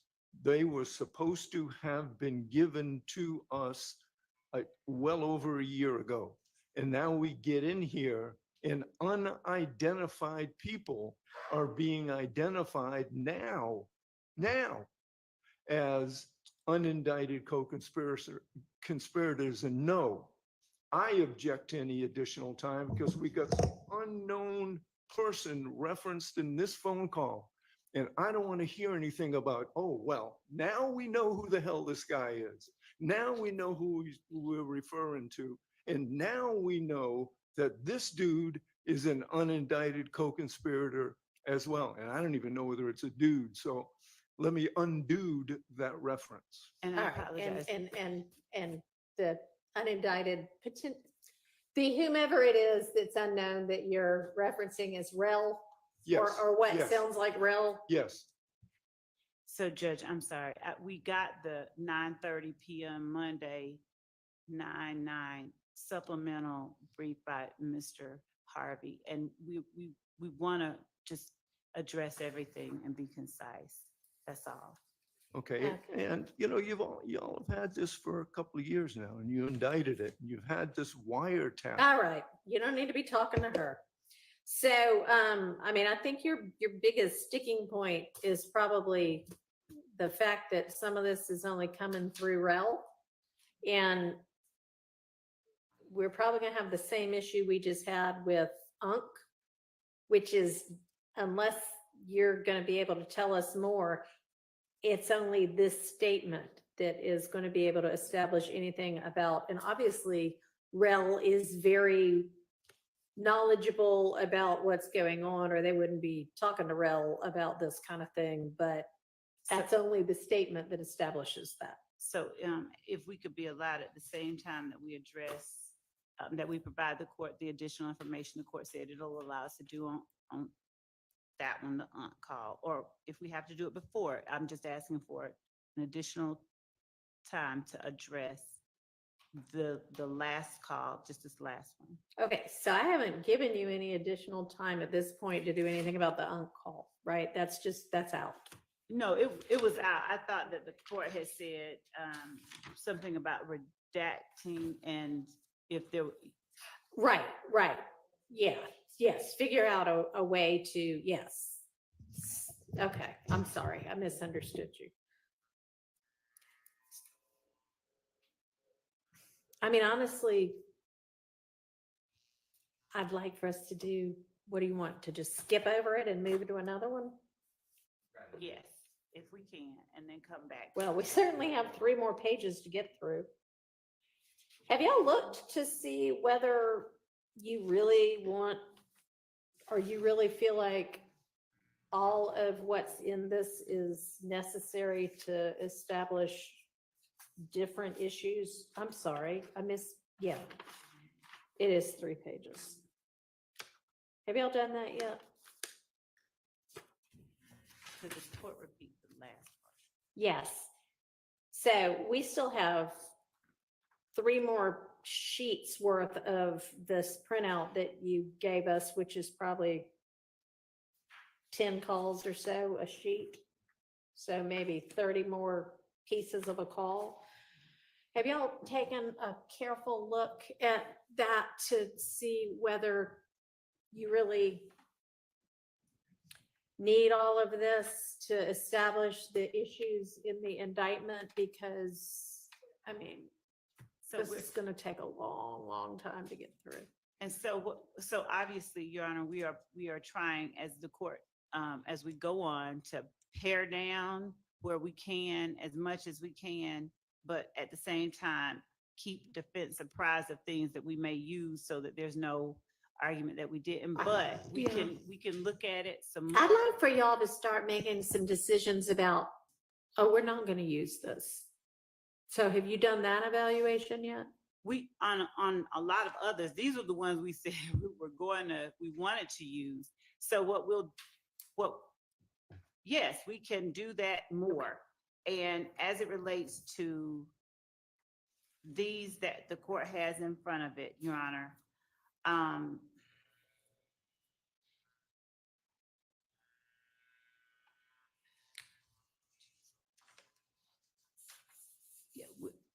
we'll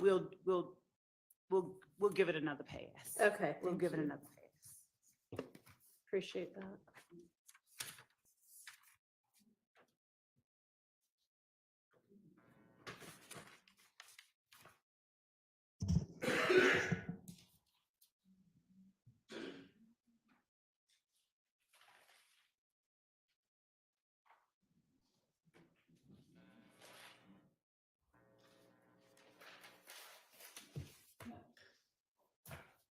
Does the court have another day because that we can just, or do you Have just want us another to send the non-jury one day? to us? Oh. Yes.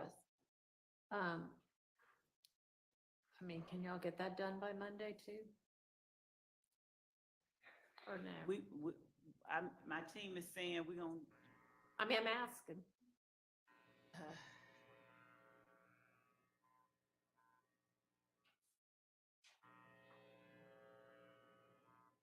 If we could have a couple more days, but if we have to, we will. I mean, get it, we're not going to be able to discuss it next week anyway. So And then next. get it done So, by the 20th. Thank you. so we're not arguing today? Thank you. I don't know whether we're going to. The on that. 20th We're is not gonna argue the other ones, but, You know, there's other stuff we can do. No, I meant the The, call 2119. we're not gonna play 2119 prior to the 20th, so we appreciate that. so, Mr. Harvey, I guess that your brief that you filed is so impressive and intimidating that they want some time to be able to respond to it. Just agree to it because it's right.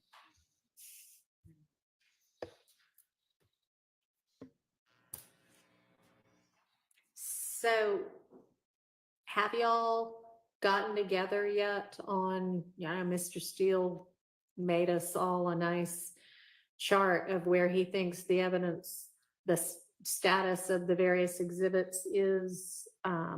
Have y'all been able to look at it and see where there is any kind of discrepancy in what y'all believe? We have been looking at that. We've not done that joint effort, but we've been comparing Mr. Steele's chart with what our chart and what Ms. Weaver's is. And where are y'all on that? We're checking with our team member that's in the office now. Okay, because had I walked in here at 9, dealt with the 2 Rule 22s and then said, let's hit the exhibits, which I told y'all by email several days ago is what I wanted to do today, would y'all have been ready? Look at that person over here Hmm. to be arguing that. Okay, so that answer sounds like, Master exhibit list, Your Honor, Okay. and that we can forward that we believe is up to date. And we can take some time, with it over the next couple of days to go over that with any designated person from defense, but we can forward the master exhibit list that we have that we believe is. all right, y'all exchange that and copy Ms. Persfield as well. And then y'all get together to narrow down where there might be disagreement on the exhibit list. Yeah, because it's gonna be a bear and we can't just put it off until the end. We need to be doing this a few times as we go along. Okay. So, y'all, Mr. Ryan's crowd is gonna get together on whatever else that evidence might be and where there might be disagreement. It's going to give us a list by Sunday, narrow down, we'll have conversations based on that. Okay. All right.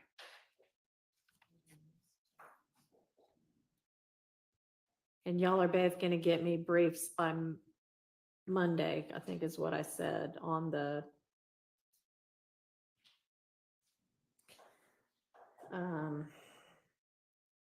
what was it? What did I tell y'all to brief me on?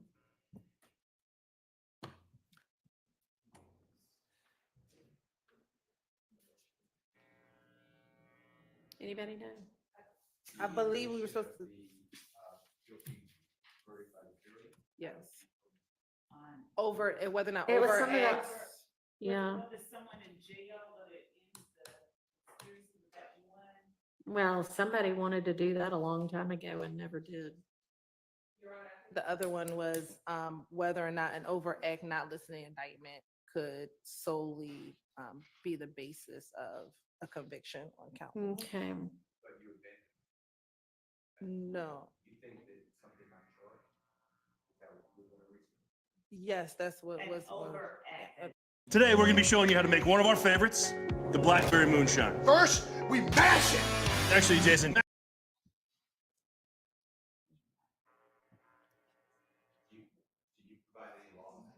No, they haven't yet. That's what I would like for them to do. Okay, that was the Monday one. That was one. Okay. Judge, with respect to that, would we be able to wait for the state's brief and then respond in kind if they're able to find that versus us just arguing what the Constitution says to begin with? Sure, you can wait on that. Thank you. And then, okay, I guess if a prior conviction, which Mr. Ryan's murder conviction is alleged to be an overt act, were y'all gonna brief me on whether and how and if that needed to have any kind of a limiting I think that that would be a instruction? smart thing to. Or for us was to I look just into. writing that down on my own as an issue? No, I don't, I think that we had, earlier Okay. today, we had said, that his conviction, that there should be a limiting instruction as to his conviction. We had not, fleshed it out or anything, but Okay. I think it does bear some addressing. I think so too. Your Honor, again, and I'll do whatever if you want to brief, but I can't imagine a limiting instruction to cure. I'm on trial with Mr. Ryan, and to have this jury be told that another jury in Fulton County found Mr. Ryan guilty of murder, and that his overt act, because you're dancing, the court's going to tell the jury to do this dance because, okay, don't use the prior conviction against Mr. Williams or anyone else of the jury because it's hearsay. But you can use it against Mr. Ryan somehow. But then it's an overt act against Mr. Ryan.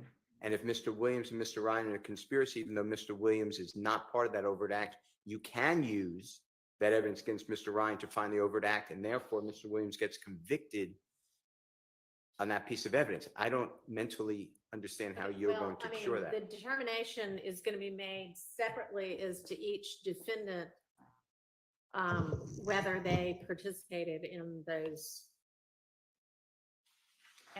And Your Honor, I think that overt the acts. conviction so- itself, the issue of the conviction, not the act of the murder, not the evidence or proof of him having convicted the murder, just like we've had to present evidence of other overt acts that were external to the conviction itself. And you're presenting that evidence anyway, Right, that he right. committed that murder. Right, yes, Your Honor.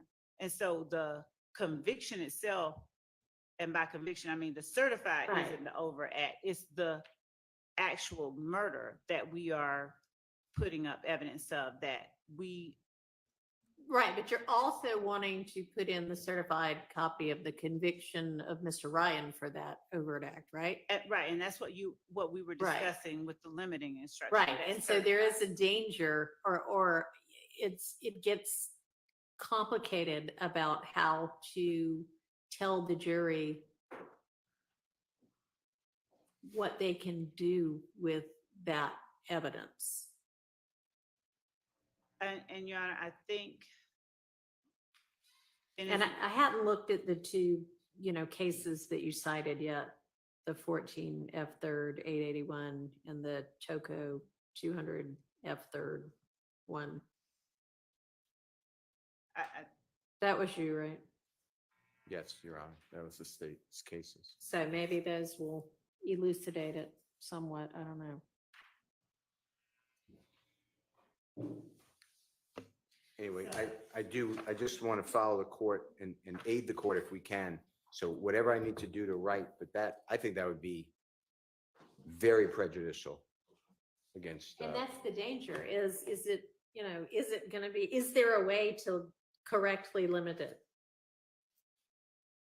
So I think I that need this is- some, right, some more, we. something on that would be nice as well. Yes, Your Honor. All right. And Your Honor, I think we asked for just some additional case law, not in group form, possibly about a prosecutorial meeting. Okay. Those were my notes. Yeah, I mean, if you wanted to provide that.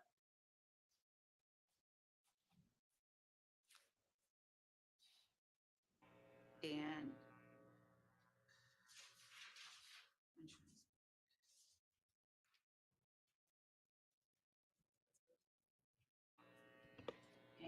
And then you'll get me the hard copy of the in-camera material by Monday also. My Right, first right, thing the Monday. printouts, right. And when we're discussing the prosecutorial need for the intrinsic acts,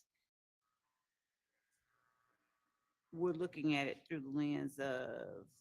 I mean, I don't need further evidence on that. Oh, I mean, not evidence, further case law on prosecutorial need. If y'all want to come up with some, great. But yes, that is exactly what I did want further evidence on was could y'all find something that more factually aligns with your situation?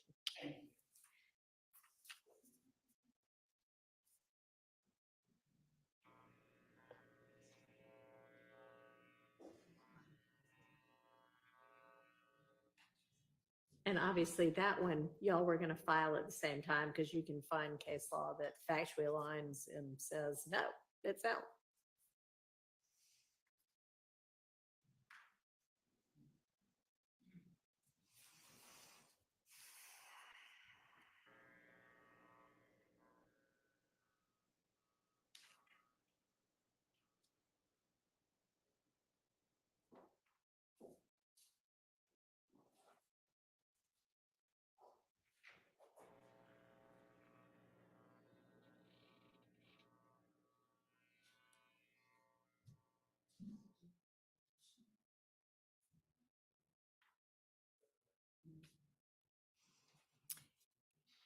And just to flesh that out some more, and it being either admissible or inadmissible, because it either does or doesn't complete the story of the crime of the gangs or the crime of the Rico violations, or, you know, be the same kind of series of events as that. Because those are the only two that it might come in under. right, it has to, right. Okay. So just making sure that the cases that we bring to the court's attention addresses that. If, yes, ideally, that would be wonderful. All right. Anything else we can do in the next 15 to 30 minutes? Can I just get, I ask every day, want to know what files to bring So tomorrow. in terms of witnesses, Yeah, if it didn't change, that's fine, but I know that so the state said. I think y'all said Pitts, Latner, Turner, Bell, Hill, Jinks, and Thorpe. I may have that one wrong. Jinks, was it Jinks or Jenkins? Jenkins. Is that still the plan? Yes, for the upcoming 2 days. Couple of days, yeah, okay. And then we'll talk again on Friday about what'll come up next week. Thank you, Your Honor. All right. Anything else? Not if it matters to you, other people spoke with the sheriff. And we are going to. Okay, yeah, I didn't know where exactly y'all were going, but somewhere that gives y'all a little bit more room considering the number of people involved. Oh, right.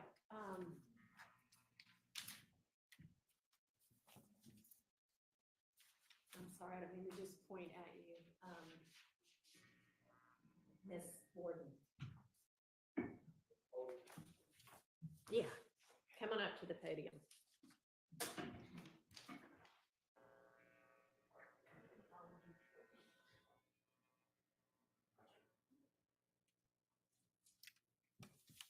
I want to say thank you, Your Honor, for allowing me to come back up again. Sure.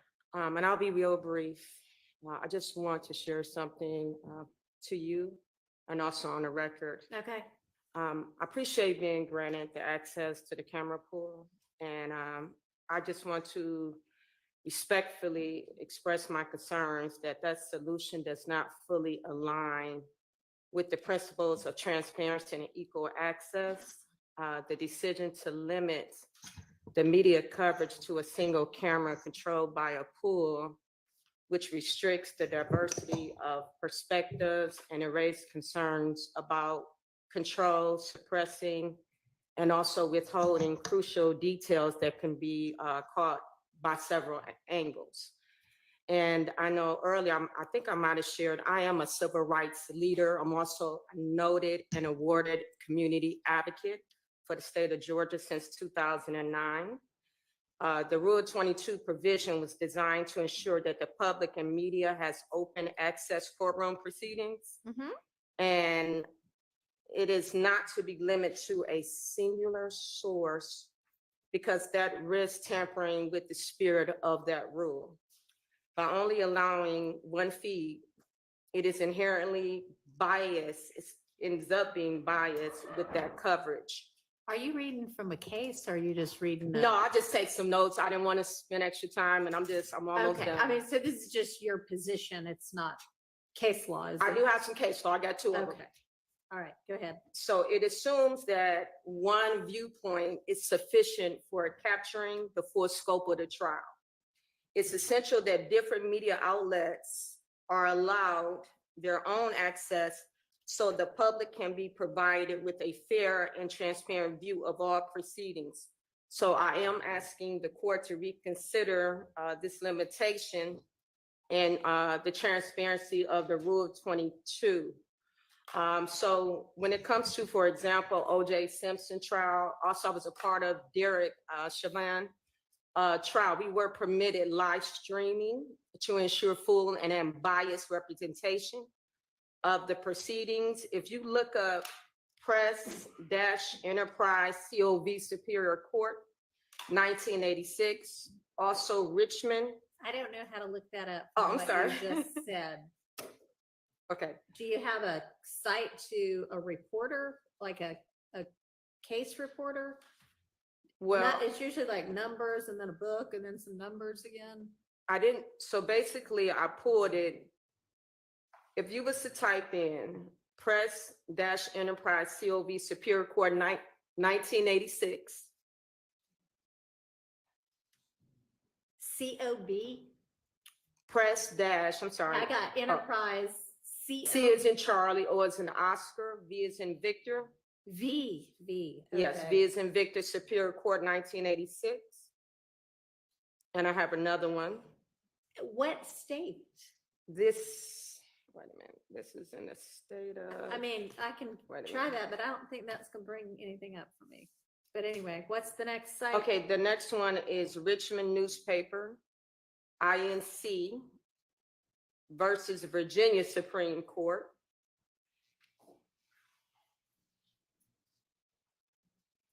And I also want to show that the restriction of the live streaming serves a compelling enough interest to warrant limited media access to a single perspective. Again, when it comes to civil rights leaders, right now, I don't see any other civil rights leaders here. Also, when it comes to community advocacy. All right, well, I Mr. Steele apologize, feels Mr. Bryant. himself to be a civil rights leader. So I do want to go on the record, say I have just as much vested interest as the defense team.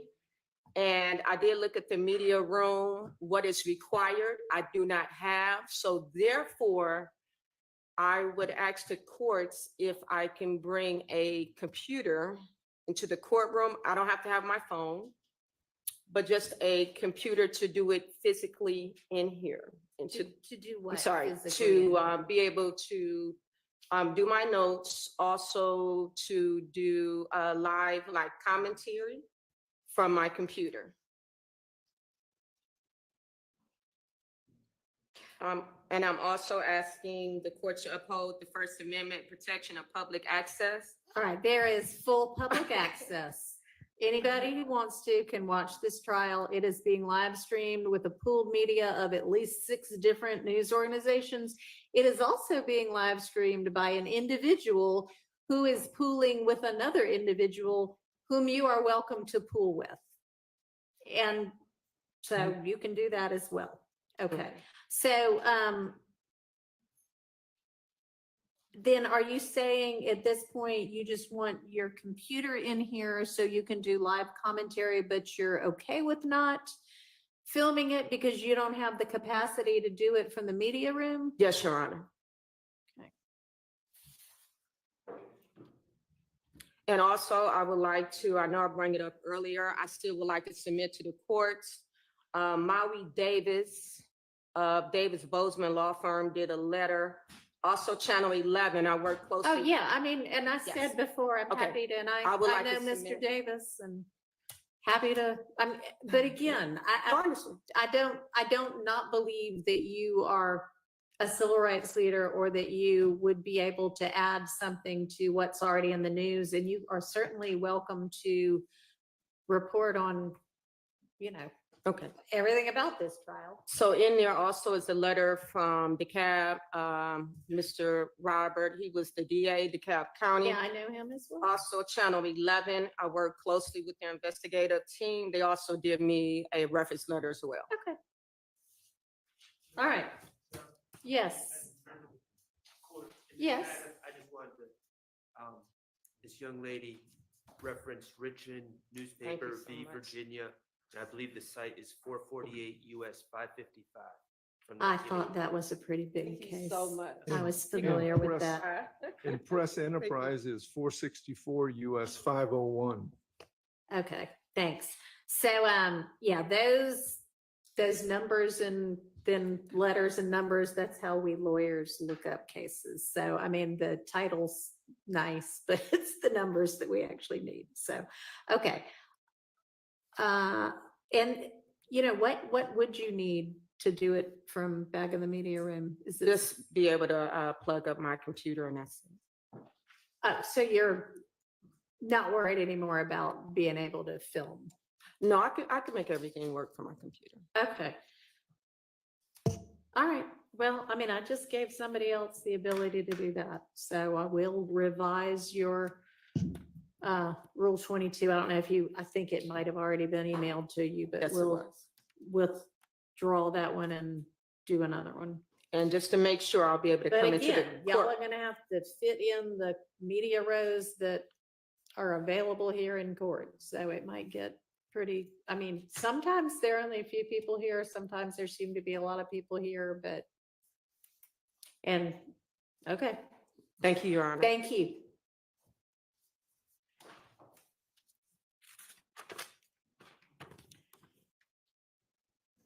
All right, anything else?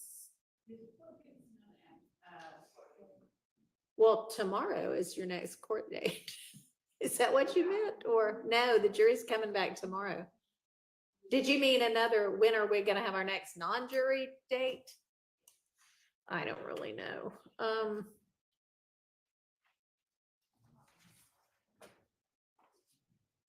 on.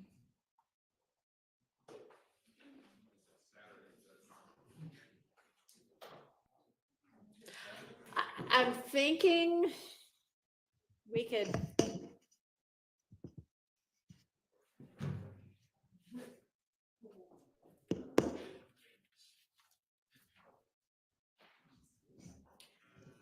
I don't know, possibly sometime the week of the 7th, later in the week. But if we need one before then, or if we need one or two before then we'll have to fit those in.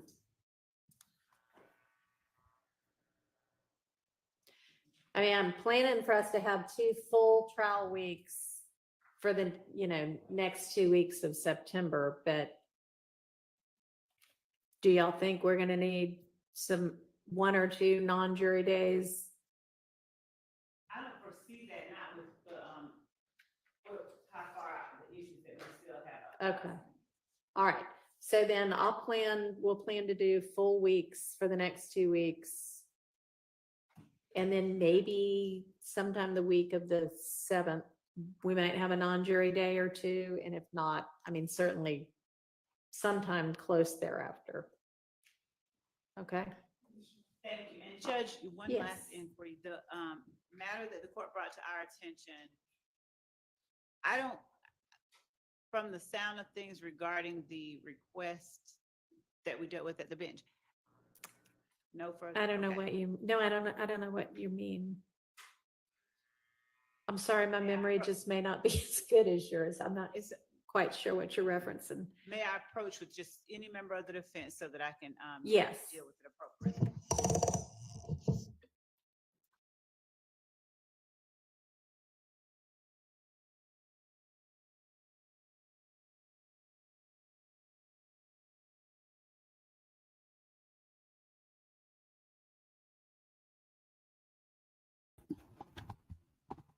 Girl, that lady knows she got on my nerves with her late arriving self. Like, throwing around her civil rights leader title and trying to bully her way into this courtroom. I was so annoyed by that because I feel like if you are really, well, I know that there is an interest now, but if you're a civil rights leader, where was your investment back in June, early June, when we were all in the chokehold? I feel like that was just self serving, and I did not appreciate the yellow socks and the blazer. So we roasted her, and I'm going to look her up. I want to see what she's all about. Anyway, I'm scared to fast forward because I don't think they're going to be up here. Well, we can't fast forward. Let me just go back on mute. I may be tired. Child.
Or anything else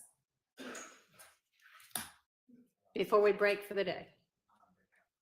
Nope. Okay. Nobody else? All right. All right. Let's see. We have the jury back at 9. You know, considering that we've been together all day today, hopefully we won't have anything unexpected in the morning. Do you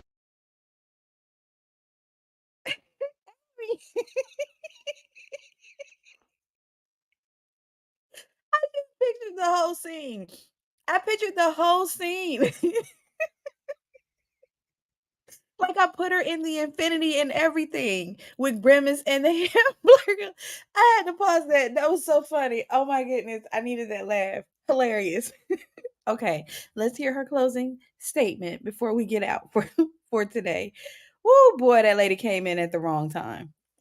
Roasting her. Here for it. That was so funny.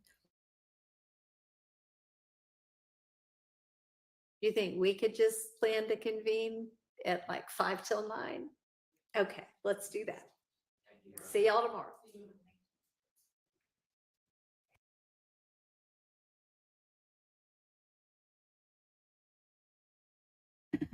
All right, girlfriend. Not very eventful, but I did learn some stuff, I guess.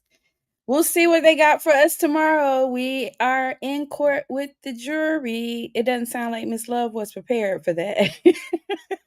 Judge was like, yeah, you got court tomorrow, ma'am. Anyway, um, will we get to the 15-year-old person tomorrow? I think so. I know that the robbery guy, that one was in that witness list when they were kind of going over it when we had those 2 weeks.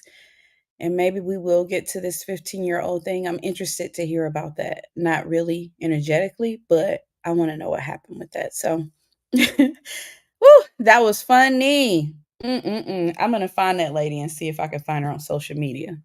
See what else she got going on.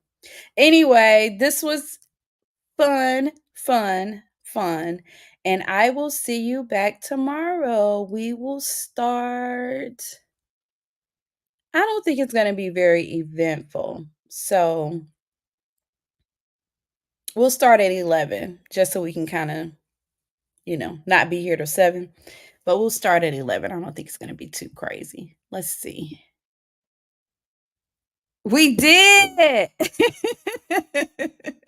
We did. We made it through another day. I'm telling you, I'm starting to, if we can get that bailiff to sit down or change out with somebody or something, I'd be okay. But I am coming down off of my anxiety of what is going to happen today. You know, so I'm just interested to see how they're going to pull all this stuff together and really make it stick for Young Thug. I will tell you, I was looking at the indictment, kind of skimming through it, and you're right, it's a lot. But his charges, because you mentioned that they only have to convict for one, like they have to find one guilty, and that's all that it is. That's all that it will take with the what is it? It's a C word. My memory is going. The covert acts thing. And it does concern me that he has those pharmaceutical charges with the intent to distribute and those possession of firearm charges. I want to say that some of that stuff was illegally obtained, though. I remember some arguments just in the beginning with Steele and how he got some things like not admissible or whatever. But that does concern me in terms of this whole piece. I think that they can move away from Donovan Thomas and the Lil Wayne bus shooting. I think that they can move away from that, but those possession charges have me concerned for his freedom. All right, my girl, I will see you tomorrow. I'll be here. Thank you so, so much. And I'm looking forward to it. Have a good night.